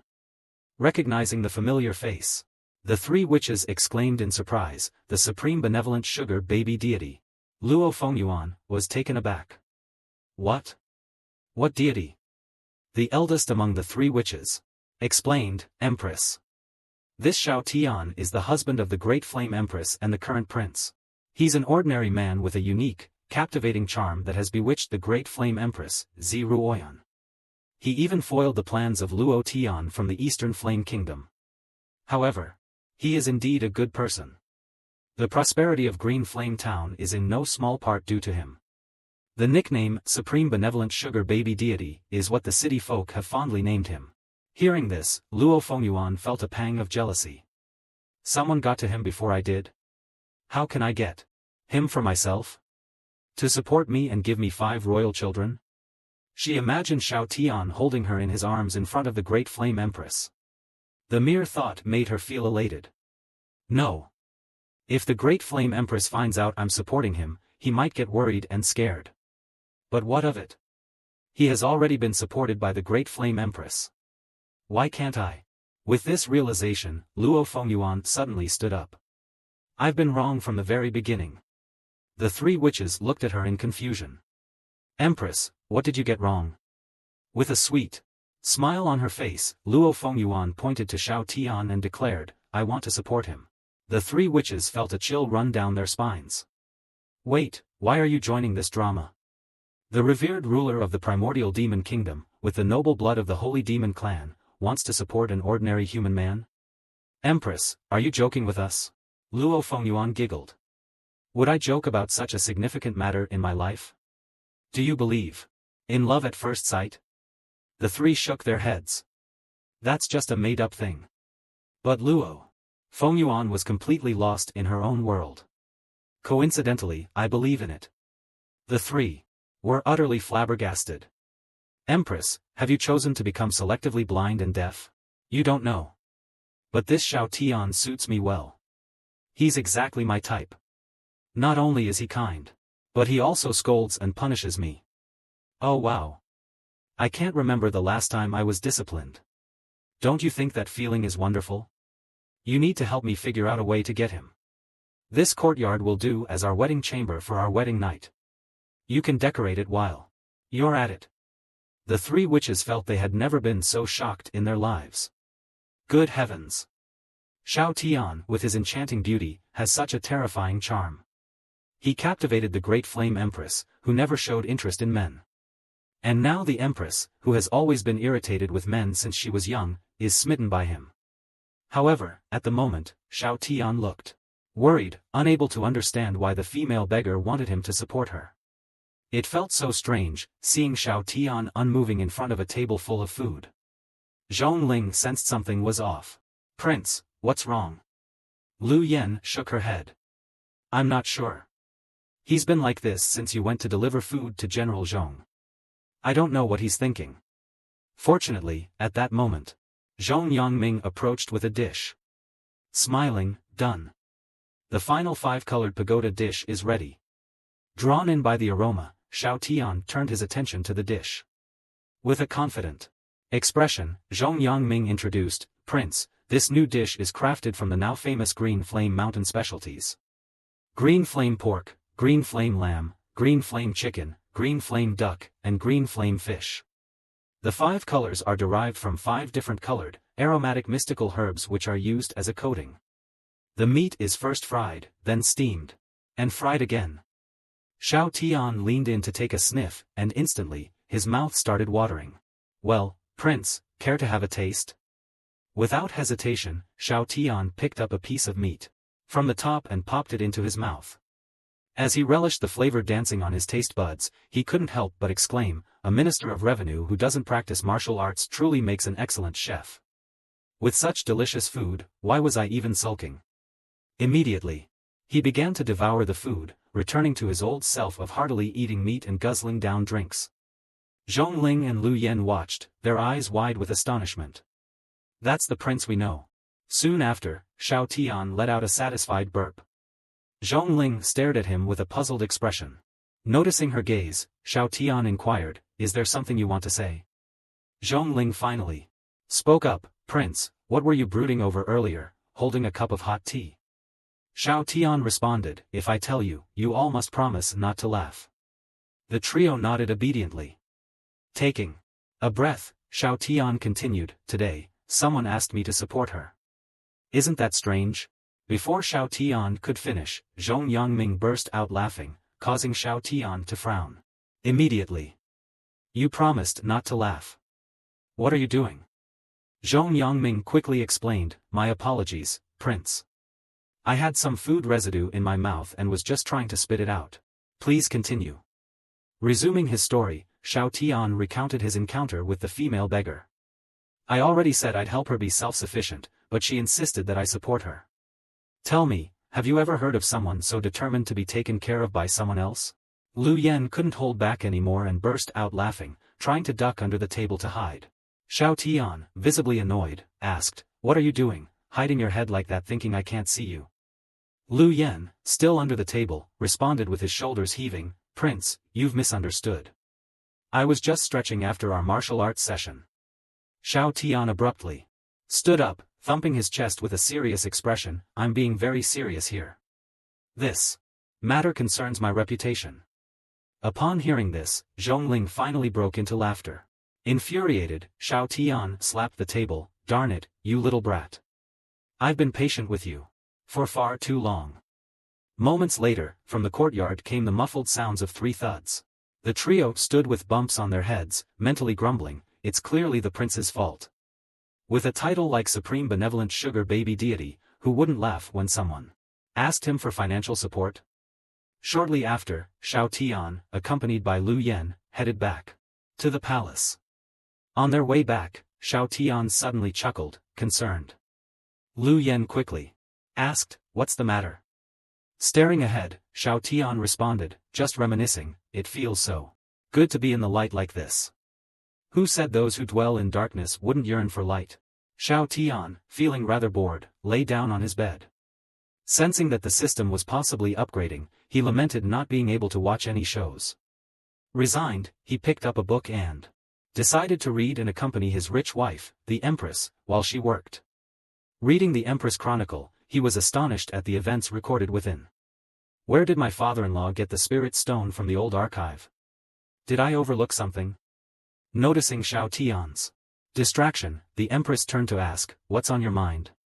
Closing the book, Xiao Tian replied, "Just thinking." The Empress grinned.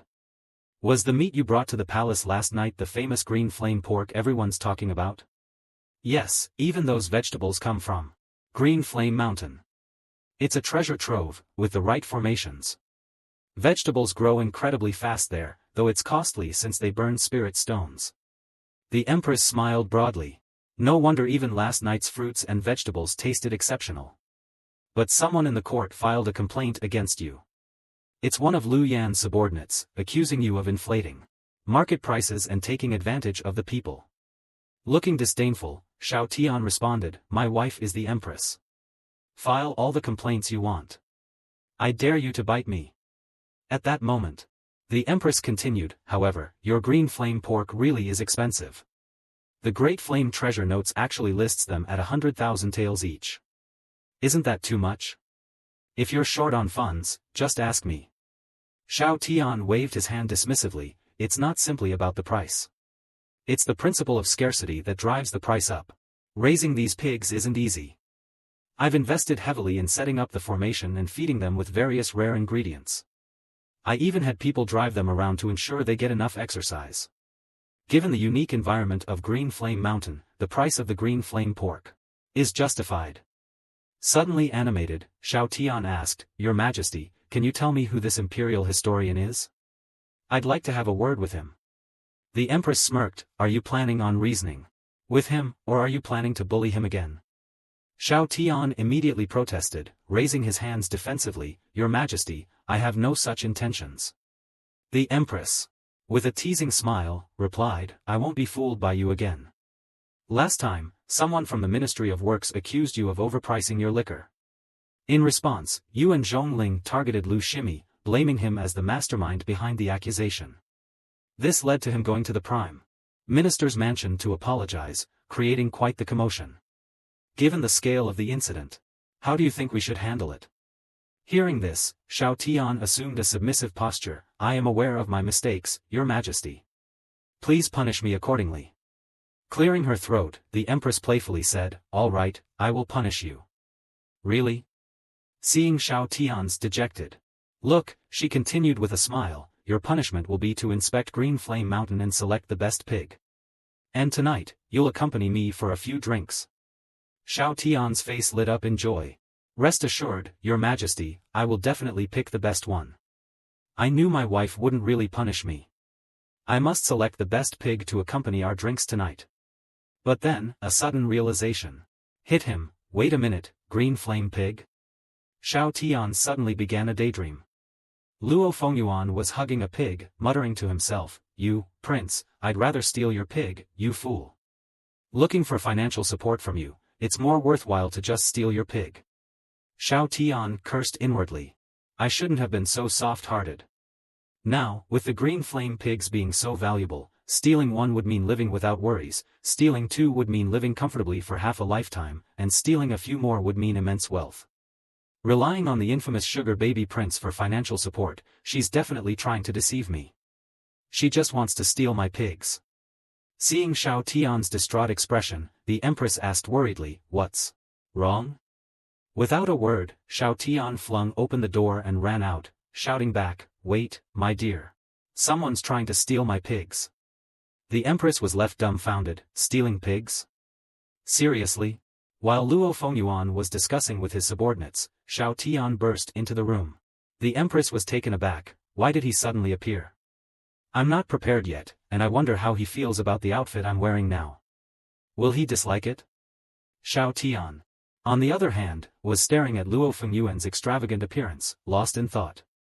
He assumed that in just one night, Luo Fengyuan had sold all the pigs and used the money to buy such fancy clothes. Both Luo Fengyuan and his subordinates were puzzled. Can't he tell we're from the demon clan? With gritted teeth, Xiao Tian angrily exclaimed, I thought life must have been tough for you, being a female beggar and all. I didn't expect you to repay my trust like this. You sold all the pigs? Luo Fengyuan stared blankly at him for a moment, realizing he was mistaken about the stolen pigs. But she couldn't help but think, he looks so handsome when he's angry. Smiling, Luo Fengyuan explained, why would I? Regular livestock only fetches a small price. This concubine doesn't even bother with such. Hearing this, Xiao Tian became even more infuriated. Only worth a small price? Xiao Tian swiftly pulled out an object from his storage ring, an abacus. Look here, he said, beginning to calculate rapidly. In the Imperial City, a green flame pig costs 100,000 great flame treasure notes, equivalent to 100 spirit stones. Selling all the green flame pigs on this mountain would fetch at least tens of thousands of spirit stones. Luo Fengyuan smiled faintly. Tens of thousands of spirit stones are just a drop in the bucket for this concubine. She motioned to one of her attendants, the eldest, bring out the gift. On command, a woman behind her nodded. The next second, a large box filled with dazzling spirit stones was placed in front of Xiao Tian. The woman explained, the Great Flame Dynasty mainly uses low-grade spirit stones. What you see here are 1,000 medium-grade spirit stones, compressed from spiritual energy, equivalent to 1 million low-grade spirit stones. We offer them to you. Xiao Tian was left flabbergasted. What's going on? She was a beggar just yesterday. How is she now exuding an aura of immense wealth?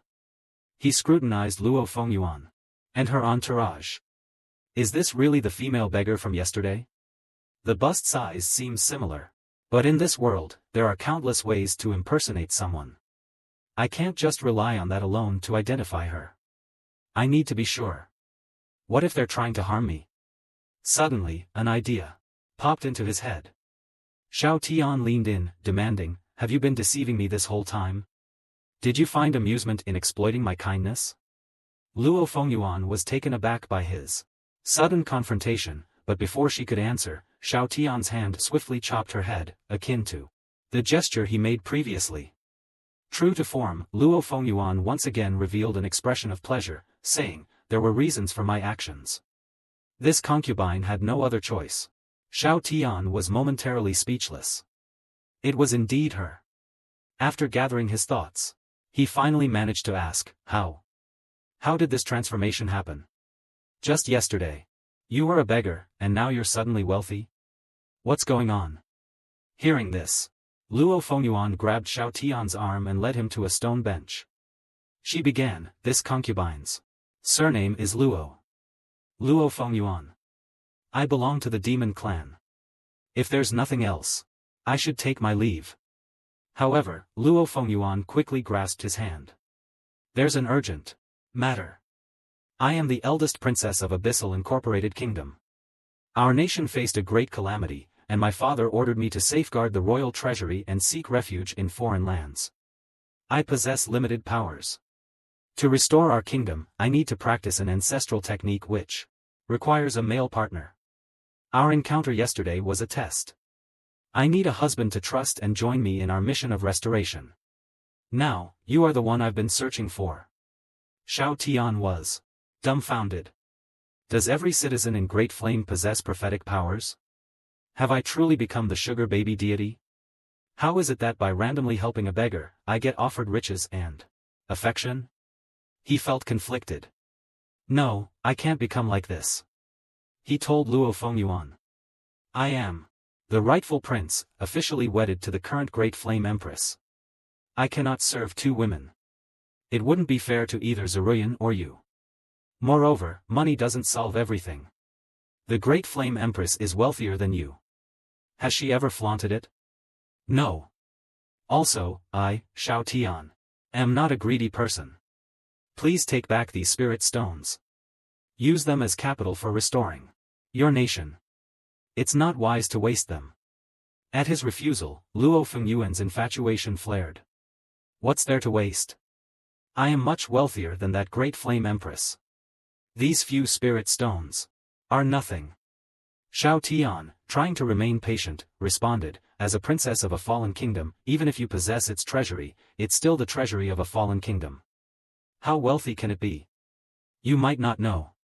But if we calculate based on the value of these mid-grade spirit stones, the private treasury of the Great Flame Empress would be at least 100 million, Xiao Tian stated. Before his words could settle, Luo Fengyuan opened her secret vault. It was filled to the brim with spirit stones.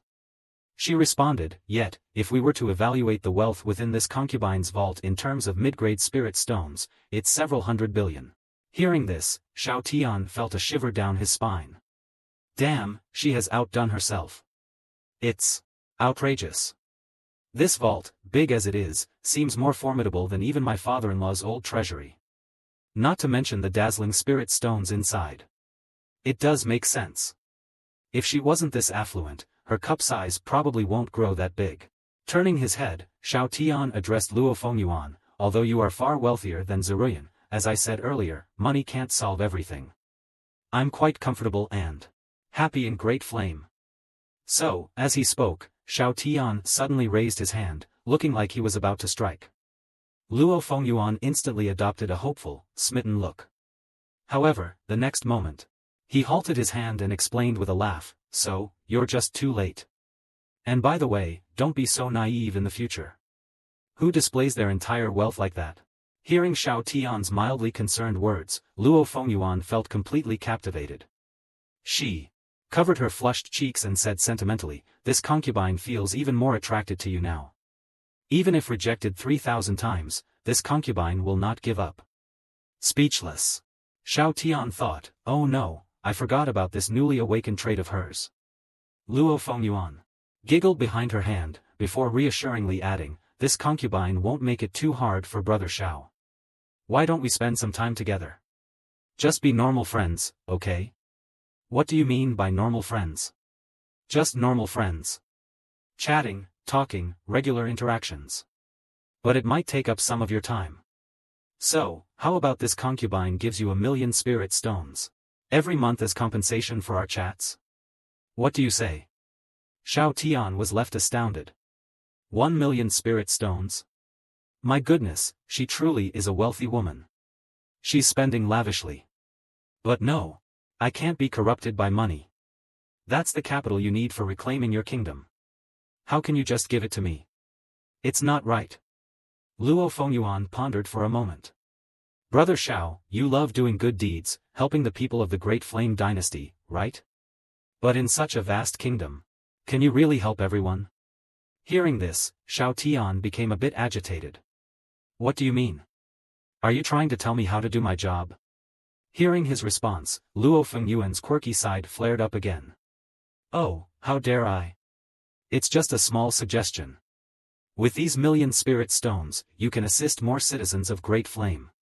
As their lives improve and the nation strengthens, they can also help our abyssal-linked kingdom reclaim its throne.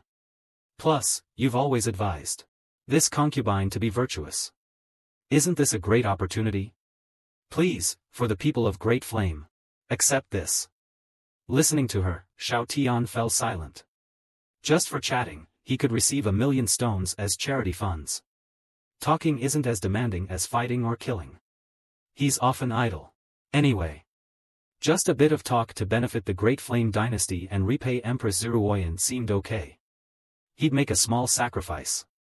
With that thought, Xiao Tian picked up the box and said, I accept this on behalf of the people of Great Flame. Seeing him agree, Luo Fengyuan excitedly grabbed his arm. So, Brother Xiao, can you chat with this concubine now? Is that okay? Wait. Don't cling to me like that. It's too tight and uncomfortable. We agreed to just chat. Why are you getting all touchy? Are you trying to take advantage of me? No. This is too much of a loss. Unless. Luo Fengyuan paused. Unless what? Xiao Tian, with an air of righteousness, declared, you'll have to pay more. Shortly after Xiao Tian left, Demon Clan Empress Luo Fengyuan, looking despondent, leaned against a table. Suddenly, she murmured, it's only been a minute since Brother Xiao left, and I already miss him. Her subordinates were left speechless. They thought, our Empress is beyond hope now. Just then, two figures uninvitedly appeared in the courtyard. It was none other than the Prime Minister of Great Flame, Luo Tian, and his son, Luo Xiaomei. Luo Tian slowly began, are you the new leader of the Holy Demon sect? Luo Fengyuan remained silent. Luo Xiaomei, on the other hand, eyed her captivating form lasciviously. What a stunningly seductive woman. Not just her face, but her figure is outrageously splendid. Suddenly, there was a soft thud. Luo Xiaomei instantly fell to his knees, covering his bleeding eyes, crying out in pain. The attacker was Luo Fengyuan. With a face full of disdain, she declared, such a nauseating gaze. How dare you look at me that way? The eldest Empress commanded. Emotionlessly, crush this disgusting bug for me. On her command, the eldest zoomed towards Luo Xiaomei, an overwhelming power emanating from him. Seeing this, Luo Tian hastily stood in front of his son, Holy Demon Sect leader, what do you think you're doing? The eldest, without replying, directly stomped down. Luo Tian gritted his teeth, raising his hand in defense. As their powers collided, thunder and lightning echoed above. Luo Tian was evidently weaker, being pushed back by several meters. He shouted at Luo Fengyuan, new leader of the sect, are you trying to breach the tripartite agreement? Luo Fengyuan silently scoffed in her mind, who do you think you are? The eldest continued his onslaught. As Luo Tian tried to fend him off, he shouted, what exactly do you want, leader of the Holy Demon sect? The primordial embryo is about to mature. 100 years of planning is at stake right now. Do you wish to see it all go to waste at the last moment? Hearing this, Luo Fengyuan finally commanded, the eldest. Immediately, the eldest halted his attack and stood behind Luo Fengyuan. Luo Tian, frantic, examined his son's injuries and thought, this woman has gone mad. What does she want? Luo Fengyuan retorted, what do you intend by barging in uninvited? I heard that people from the Holy Demon sect have arrived in Great Flame. I just wanted to meet. Luo Tian replied. The second and the third both sneered. Meet? The third added, Didn't anyone teach you to knock before entering? Your son is ill-mannered, staring blatantly at our leader. Who does he think he is? Is he worthy? Luo Tian was furious, but knew he had to calm down and resolve the situation. Acting impulsively might ruin bigger plans. He then respectfully said, "What can I do to make amends? Please be clear." Luo Fengyuan pondered for a moment. "If you want this matter settled, it's simple. The legitimate prince of your Empress, Xiao Tian, has caught my eye. Whenever you meet him, you must greet him respectfully, not make things difficult for him, and assist him in every way. If anything happens to him, I won't hesitate to turn against the Eastern Flame Kingdom and Astral Pavilion. I won't play along anymore." With that said, Luo Fengyuan suddenly released an overpowering aura, forcing Luo Tian to step back several paces. What shocked Luo Tian the most, however, was her demand. He thought, what on earth? This overbearing new leader of the Holy Demon sect, what is she saying? To save my son's life and resolve this matter, I must look out for that pretty boy. Prime Minister Luo Tian was completely taken aback. He couldn't help but mentally complain, "Xiao Tian, how blind was I? You're not just any ordinary person. You're a charming man who can turn the world upside down." Admittedly, he is quite handsome and has an indescribable charisma that makes people feel attracted and close to him. Wait. Luo Tian's face turned red as he realized his own thoughts. He slapped himself hard. What dangerous thoughts am I having? Charming man indeed. Demon Clan Empress Luo Fengyuan shot him a stern glance. Have you made up your mind? Playing the victim won't work on me. Luo Tian hurriedly agreed. Yet, Luo Fengyuan looked down at him, intimidatingly saying, "Remember not to expose me. If the Xiao Tian I've got my eyes on gets away because of you, you know the consequences. Now, get out." Hearing her command, Luo Tian swiftly carried his blind son and leapt away, seething with anger. This was the most humiliating experience he'd had since he became the Prime Minister of Great Flame. Moreover, he'd now have to greet Xiao Tian with a smile. Back at the Prime Minister's mansion, Luo Aoyan was livid. "It's all your fault. You almost ruined years of planning." He furiously threw his son onto the ground. "If I had the time, I'd rather strangle you and have another child." Luo Shimi harbored his own resentment. "It's because of your incompetence that my eyes are now damaged. Sooner or later, I'll kill you, old man." Elsewhere, Luo Fengyuan was daydreaming. She imagined that once Xiao Tian found out about all the things she did for him behind the scenes, he'd abandon Zhiruoyan and rush into her arms. Smiling to herself, she muttered, "When that day comes, I might even allow Zhiruoyan to be a concubine." He, Naughty, the eldest, looked at the daydreaming Empress and sighed, thinking, there's truly no hope for the Empress. She's completely lost it. Meanwhile, inside the royal palace's sleeping chambers, Xiao Tian lay on his bed, sighing out of boredom. "I wonder when the puppy system will finish its upgrade. I'm not used to sleeping without its sleep mode." Coincidentally, a system notification came in. "Respected Master, system upgrade has been completed." Xiao Tian blinked in surprise. "Finally, you're back." "Yes, Master. Sorry for the wait." Shortly after, Xiao Tian's body slowly lifted off the ground. And in the next moment, he found himself inside the system space. A soft, delicate voice greeted him. "Master, how may I assist you?" Xiao Tian was taken aback, for before him stood a young, vibrant, and adorable girl. He stared in astonishment. "Are you, puppy?" The girl nodded. "Yes, Master. How did you turn into this?" Puppy then explained, "I am your servant, residing within you. Over time, I evolved and upgraded, revealing this form. You can understand. This is my true appearance. As for my attire, it was formed based on your preferences which I discerned from your data when the sleep mode was active. I chose this look to please you." Xiao Tian hurriedly defended himself. "What nonsense are you talking about? How could these be my preferences?" Puppy just smiled, her silence speaking volumes. Seeing this, Xiao Tian turned away. "Never mind. I just want to sleep. Remember to activate the sleep mode." Hearing this, Puppy nodded in agreement. With a wave of her hand, an interface appeared before her. She began operating it, and one more thing, switch from white stockings to black ones. I prefer black, and you said you summarized my preferences. Clearly, you got it wrong. Puppy chuckled softly. As you wish, master. Everything will be as you desire. Puppy promptly summoned an interface that read, sleep mode activated. Protecting master's spirit. Blocking memory nightmares. Memory. Protection field. Using master's power. Energy at 100%. As soon as the words faded, a barrier quickly arose. After it was set, Puppy looked adoringly at the sleeping Xiao Tian and whispered, "Sweet dreams." Memories falling like meteorites were entirely blocked by the force field. Suddenly, a thought struck Puppy. Are those memories which trouble Master's dreams? His memories from Earth? Puppy directly accessed the interface to delve into those memories Xiao Tian didn't wish to recall. The scene displayed a massive training base. A young Xiao Tian was seen participating in a competition with his dog. Soon, the leader announced the results.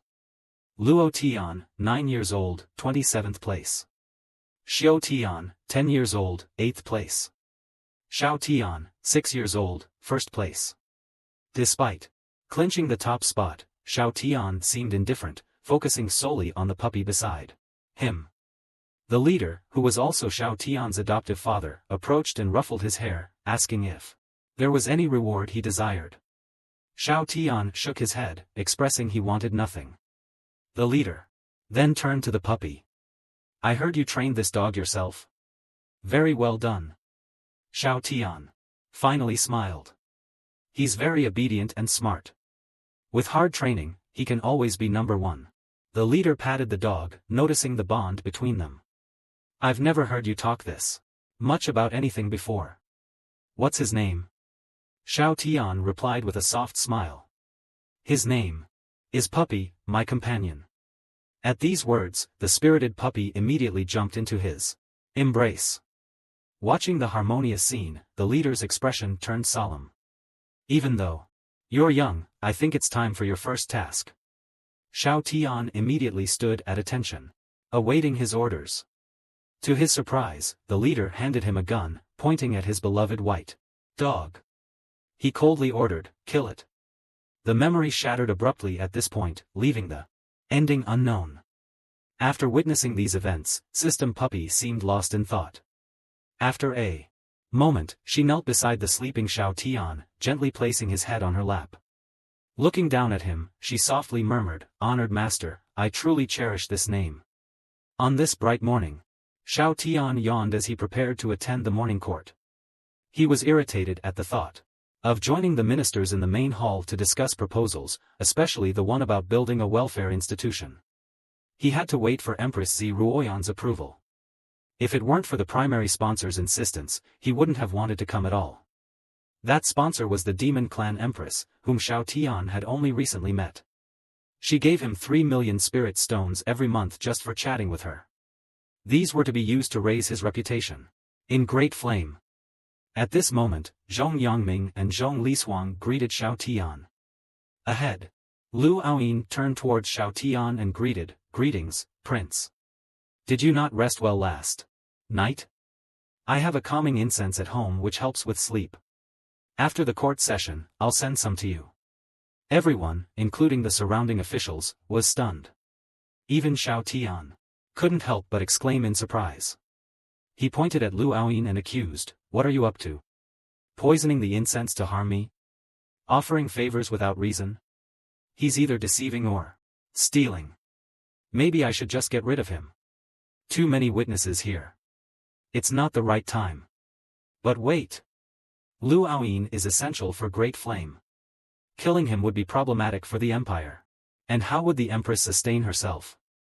Xiao Tian took a deep breath, forcing himself to calm down. Meanwhile, Lu Aoyin was flabbergasted, wondering, what did I do? Why would I try to please you if it weren't for that crazy woman? Did Xiao Tian really want to kill me? A mere mortal like him, trying to kill me? Who gave him such courage? I need to stay calm.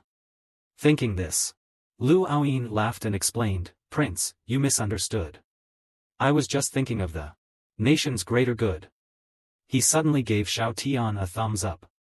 The recent deeds you've done have shown me the kind of person you are. The title, Supreme Benevolent Sugar Baby Deity, truly suits you.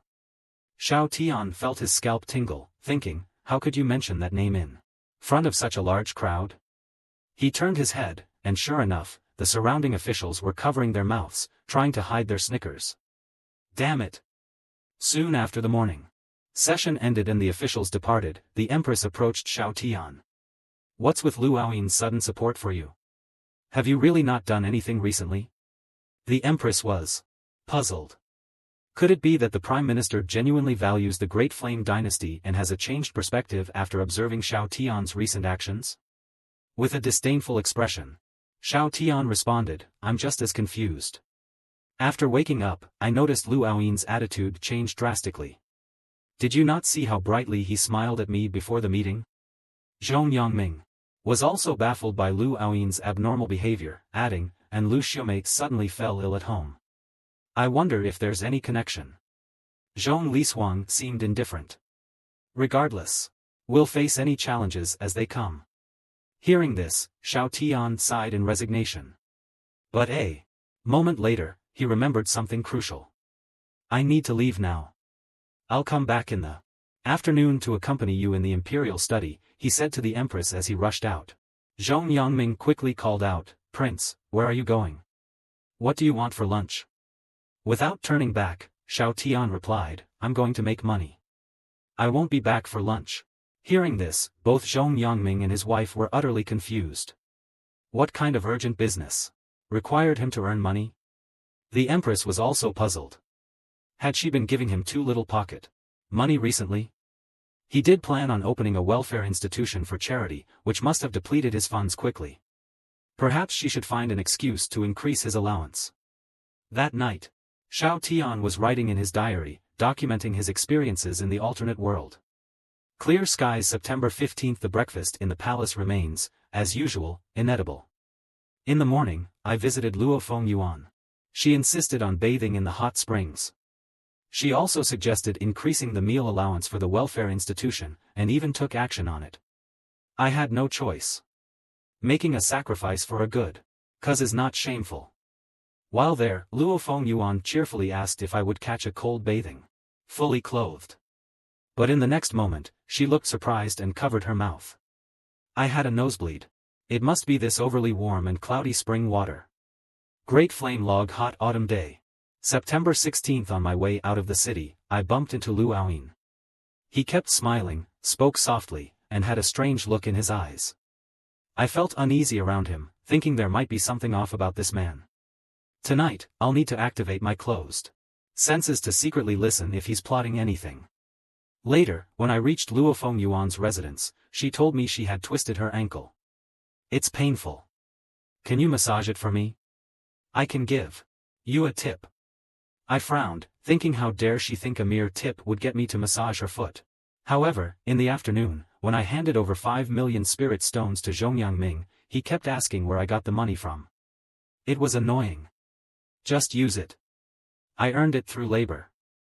I thought he's going to get extra training tonight for all his questions. Great Flame Log Light Rain. Autumn, September 17th. I didn't sleep well last night. Keeping my senses closed seems better, as the external noise is too distracting. Late at night, I often hear unsettling noises, especially from that old lecher Lu Aoyin. Even at his age, he wants a son. Doesn't he fear his son? Lu Xiumei might disapprove. Today, Luo Fengyuan was a bit too forward. She asked me to accompany her to her room. Naturally, I refused.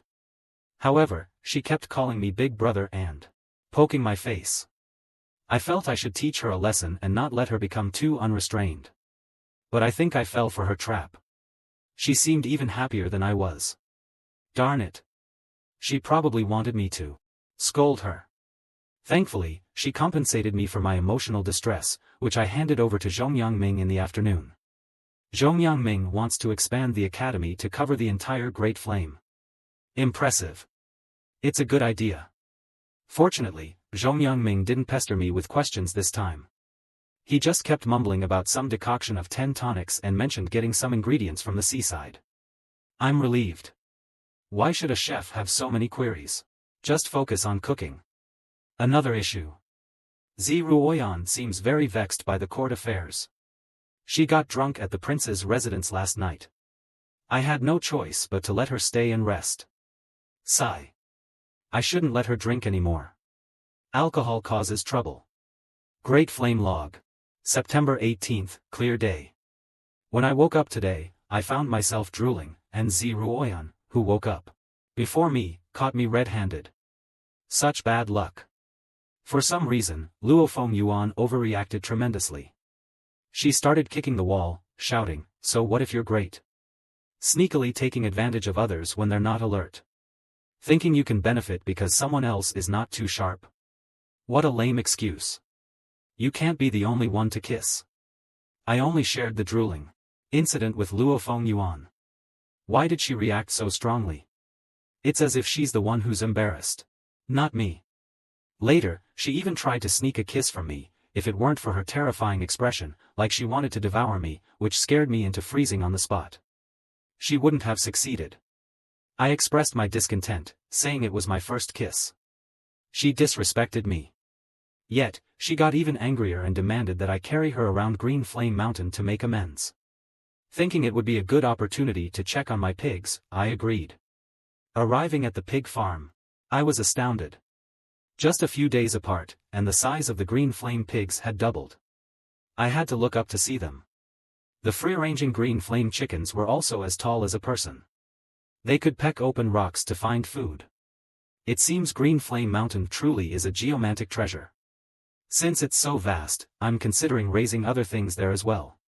However, Luo Fengyuan was strange.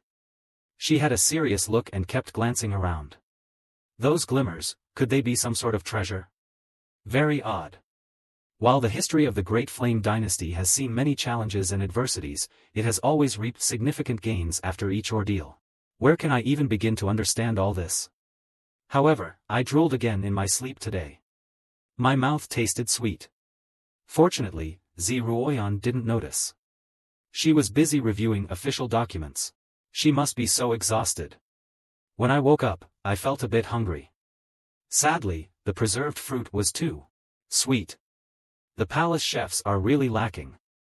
Even if Zhong Yongming were to cook with his eyes closed, it would still taste better than this.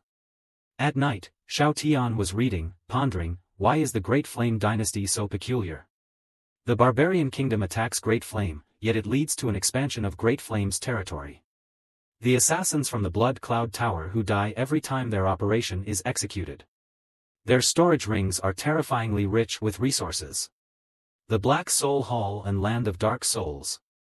Whenever chaos ensues, causes a massive influx of refugees to the southern borders. Aren't these labor resources? Whatever. I'm tired. Just as Xiao Tian decided to rest, he suddenly saw Ruoyan staggering towards him with a pot of wine in hand.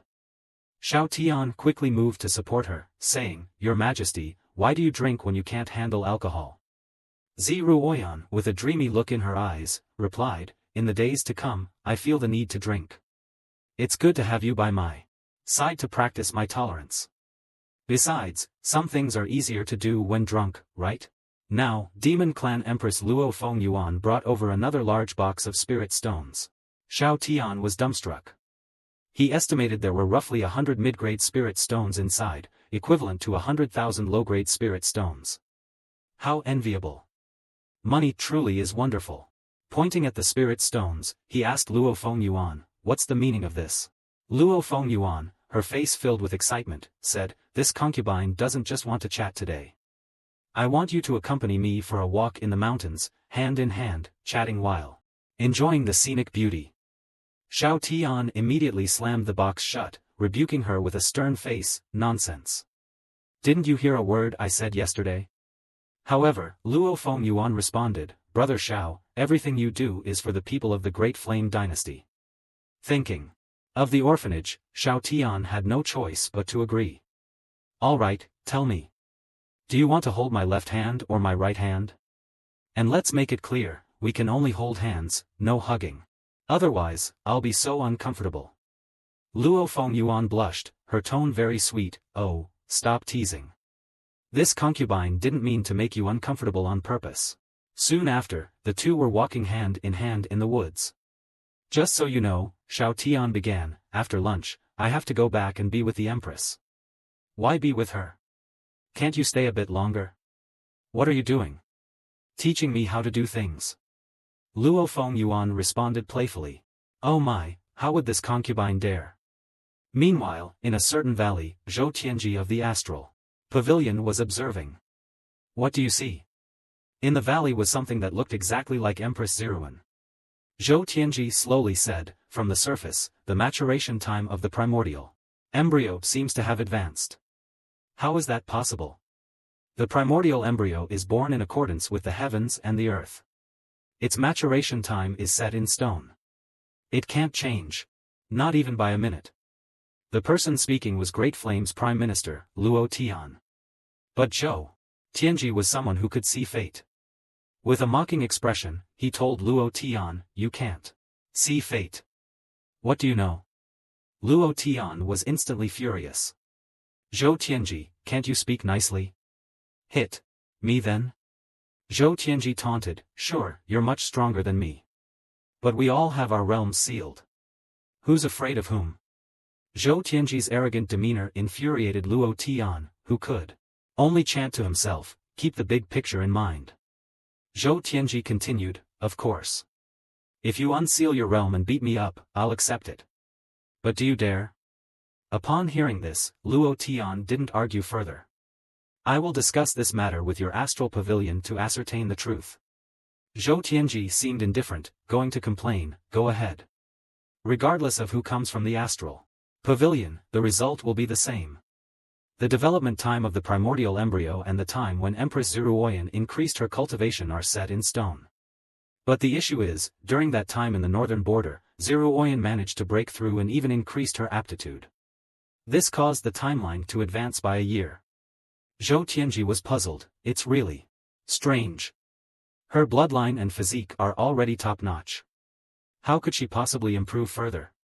And that king of hell?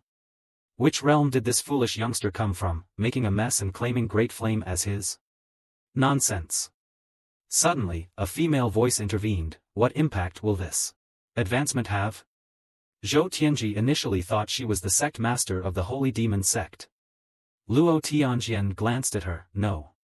She is the eldest, a servant by the sect master's side. Zhou Tianji said with some dissatisfaction, this matter is not a trivial one. If your sect master is around, why isn't she here? Is there something more important than the early emergence of the primordial embryo? The eldest responded nonchalantly, the sect master has an important guest and is naturally unavailable. It's enough for me to handle this matter. Luo Tianjian thought to himself, important guest. That madwoman is just entertaining a young pretty boy. What's wrong with her brain? Valuing an ordinary Xiao Tian over the primordial embryo. The three then turned their attention back to the primordial embryo.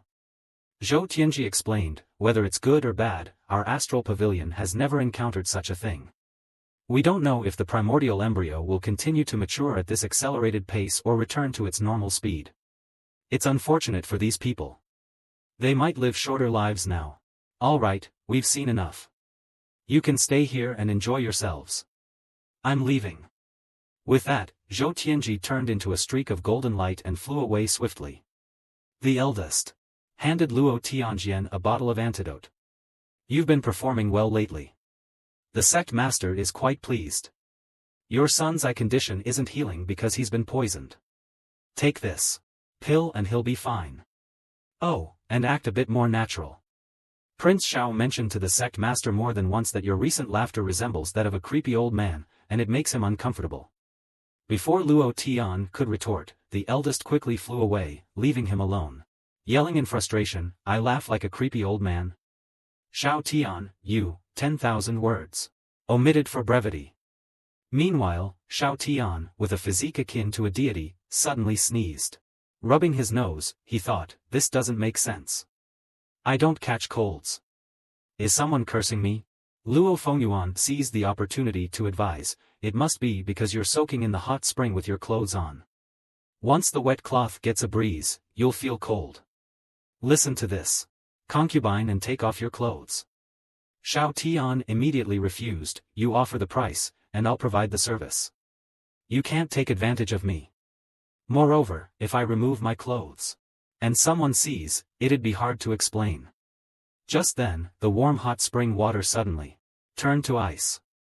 Xiao Tian was taken aback. Strange. Why does the water feel colder and colder? Luo Fengyuan's eyebrows raised, sensing danger. She grabbed Xiao Tian by his hair and pulled him out of the water, then laughingly addressed someone not far off. Oh dear, after all, he's your husband. Aren't you afraid of freezing him to death? Following her gaze, Xiao Tian realized that the newcomer was none other than his Empress wife, Zi Ruoyan. Holding a long sword with an enraged expression, she shouted, Zhongling, Lu Yan, watch the prince closely. I'm going to kill someone today. Luo Fengyuan seemed completely unfazed, even taunting with a smirk, Your Majesty Zi, such a fiery temper, but do you have the capability? Zi Ruoyan remained expressionless, her body radiating immense spiritual power. Whether I do or not, let's find out. No sooner had she spoken than Zi Ruoyan made the first move, charging fiercely at Luo Fengyuan. The two collided, sending a cloud of dust billowing from the ground. Feeling no pressure whatsoever, Luo Fengyuan provocatively said, Is that all you've got? With that, she lunged forward, aiming a fierce kick at Zi Ruoyan, who effortlessly blocked it. You're not that impressive either, she retorted. Such envy between women as physical combat proved inconclusive. The two started harnessing their spiritual power. Zhongling and the others watched from a distance, occasionally having to fend off the aftermath of their fierce exchanges.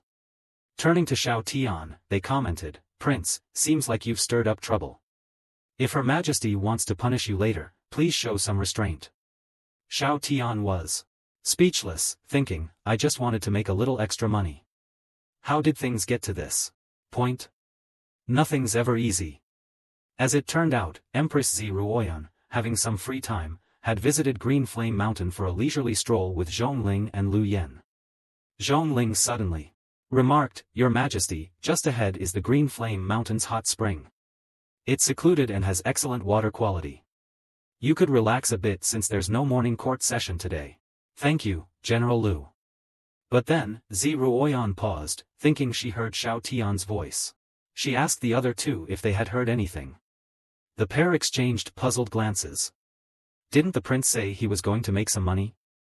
Upon hearing this, Zi Ruoyan waved dismissively, it must have been my imagination. However, as they neared the hot spring, they saw Xiao Tian and the demon clan Empress, Luo Fengyuan, soaking in the waters. Luo Fengyuan appeared to be making advances, while Xiao Tian held his chest defensively, looking utterly reluctant. Enraged, Zi Ruoyan exclaimed, Who is this audacious woman, daring to steal my man? Consequently, a fierce battle between the two empresses ensued. Zhongling and the others watched the drama unfold with a mix of amusement and resignation. She turned to Xiao Tian and asked, Didn't you say you were here to make money this morning? Why are you now in the hot springs with someone else? Sighing, Xiao Tian replied, I really was here to make money. Where do you think the money I gave to Zhong Yangming came from? It all began a few days ago when I mentioned someone wanting to provide for me. Before he could finish, both Zhongling and Lu Yan burst into laughter, baffled. Xiao Tian asked, What's so funny? I've been working seriously to earn money. Between fits of laughter, Zhongling managed to say, No, it's just thinking of something amusing. Lu Yan, do you think Her Majesty can win? Suppressing her giggles, Lu Yan replied, Hard to say. But is this what the supreme, benevolent sugar baby deity has to deal with? Xiao Tian, feeling misunderstood, spread his arms and said, I earn money for good deeds, contributing to the great flame. Why are you laughing like this? As Lu Yan wiped away her tears of mirth, she added, Prince, you truly work hard to earn money. You're so selfless. We admire you. This only set off another round of giggles from Zhongling. Meanwhile, the standoff between Zi Ruoyan and Luo Fengyuan continued. Luo Fengyuan taunted with a sneer. Not bad in strength. It's good to stretch your muscles once in a while. But today, it seems you won't be killing anyone. Ruoyan snapped back, I thought you were just a lowly mistress sneaking around. Turns out you've got some skills. However, Xiao Tian is mine. I suggest you quit these futile fantasies. Though, since I'm often busy, if you'd like to serve us, fetch tea and attend to my husband and me, I might consider keeping you around. Luo Fengyuan chuckled. Calling me a lowly mistress. Oh, this concubine isn't like you, kissing someone stealthily and then lying that it was just drool from sleeping, pretending to be so virtuous. Hearing this, Xiao Tian turned to Ruoyan in shock. She kissed me? Zhongling and Lu Yen were both left in shock, their minds going blank. They thought, is Her Majesty really this bold? Ruoyan's face turned slightly red as she quickly retorted, don't spew nonsense. If I wanted to, I'd just take him by force. Would Xiao Tian dare to protest? Me? Sneaking a kiss? He drools in his sleep anyway. Both Zhongling and Lu Yen looked away, thinking to themselves, Her Majesty, that's a great explanation. Maybe don't explain next time. Who in their right mind would believe that? However, to their surprise, Xiao Tian just scratched his head and laughed. Ah, you scared me there. I knew it couldn't be true. It was then that the two remembered that Prince Xiao Tian wasn't exactly what one would call normal. Luo Fengyuan looked annoyed. Don't act innocent after taking advantage. Me? Taking advantage? What a joke. Ruoyan responded sharply, Xiao Tian is my husband, wedded in broad daylight. Who are you to comment? If I share a bed with him, do you think you have any right to judge? Hearing this, Luo Fengyuan was left speechless and enraged. She changed back into her original attire, grabbed her large scythe, and prepared for an intense battle. The massive, dark purple crescent blade came slashing down towards Ruoyan. Reacting swiftly, Ruoyan conjured an ice shield to block the blow, then raised her sword to counter Luo Fengyuan's scythe. As their weapons clashed, shards from the shattered ice shield scattered, extinguishing many of the surrounding purple flames. Luo Fengyuan smirked, even if you've reached the 9th stage and 9th level, you still can't compare to the power of the 10th stage. Ruoyan was well aware of the power gap. However, for her beloved Prince Xiao Tian, she was determined to fight, regardless of the odds. Ruoyan unleashed her spiritual power, sending countless ice crystals crashing towards Luo Fengyuan. With just a light tip of her toe, Luo Fengyuan leapt gracefully, avoiding all the incoming attacks. Seeing this, Ruoyan channeled her spiritual power once again, slashing with her sword. The ice crystals, sharp as blades, hurtled towards Luo Fengyuan anew. Yet, Luo Fengyuan began to spin her crescent scythe like a windmill, shattering the icy blade aura, rendering it completely ineffective. Luo Fengyuan jeered, is that all you've got? You should leave Xiao Tian's side. You're simply not worthy of him. With that, Luo Fengyuan gathered her strength and swung her scythe with tremendous force. In an instant, a terrifying attack, accompanied by endless purple flames, shot directly towards Ruoyan, biting down hard on her teeth. Ruoyan used her sword to fiercely block the blow, though her body was now covered in injuries. The force was overwhelming, sending shockwaves throughout her internal organs. However, she believed that she could withstand it. No one could take him away from her. With that determination, Ruoyan swung her sword once more with all her might, shouting, I'll show you if I'm worthy or not. Luo Fengyuan grew increasingly irritated, swinging her crescent scythe wildly at Ruoyan. You're so annoying. Why won't you just admit defeat?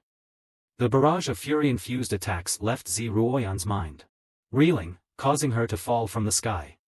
As she landed, even the hand holding her sword trembled. Yet, defiance still blazed in her eyes as she locked gazes with Luo Fengyuan. Luo Fengyuan observed Ruoyan carefully, considering how rapidly Ruoyan's realm had advanced. The spiritual energy within her body had expanded, but felt unstable. Perhaps, she could beat Ruoyan up to help refine and purify her spiritual energy, further advancing her realm. This would be a sort of compensation for trying to take Xiao Tian away. After all, someone like Ruoyan shouldn't meet her end here. Luo Fengyuan lifted her long leg, delivering a fierce kick to Ruoyan's chest. Ruoyan was sent flying like a cannonball, crashing into a nearby mountainside with a thunderous impact.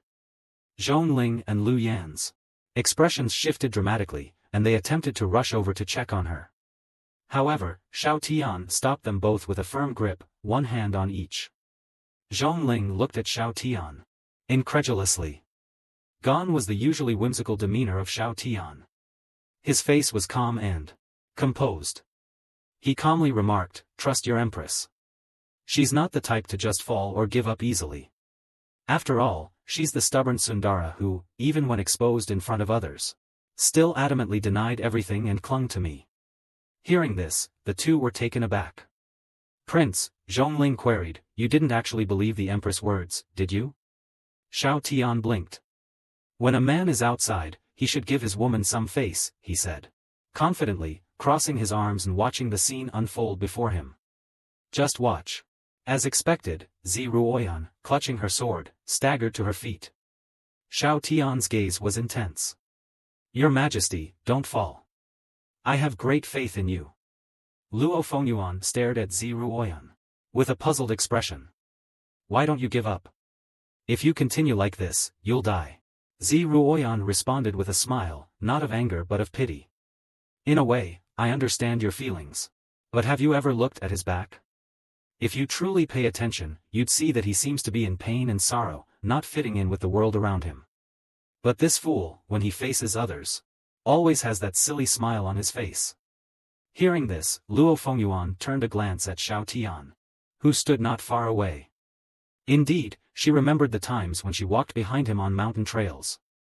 His lonely silhouette was heart-wrenching to behold. But what did that matter in the end? Luo Fengyuan chuckled. "I like it when he scolds me, and then looks at me helplessly, wearing that exasperated smile." Ruoyan seemed to ignore her, continuing in her own world. "That night, I was supposed to," she suddenly paused, as if a mental block had been lifted from her mind. Then, a serene smile graced her face. "That night, as usual, I was preparing to return to the dimly lit and cold hall to rest alone, to face another busy day on my own the next day. But the usually dark hall was lit with warm lights. The once desolate courtyard had a steaming pot, and beside it sat him, gifting me with his brilliant smile." As the Empress spoke, she slowly closed her eyes.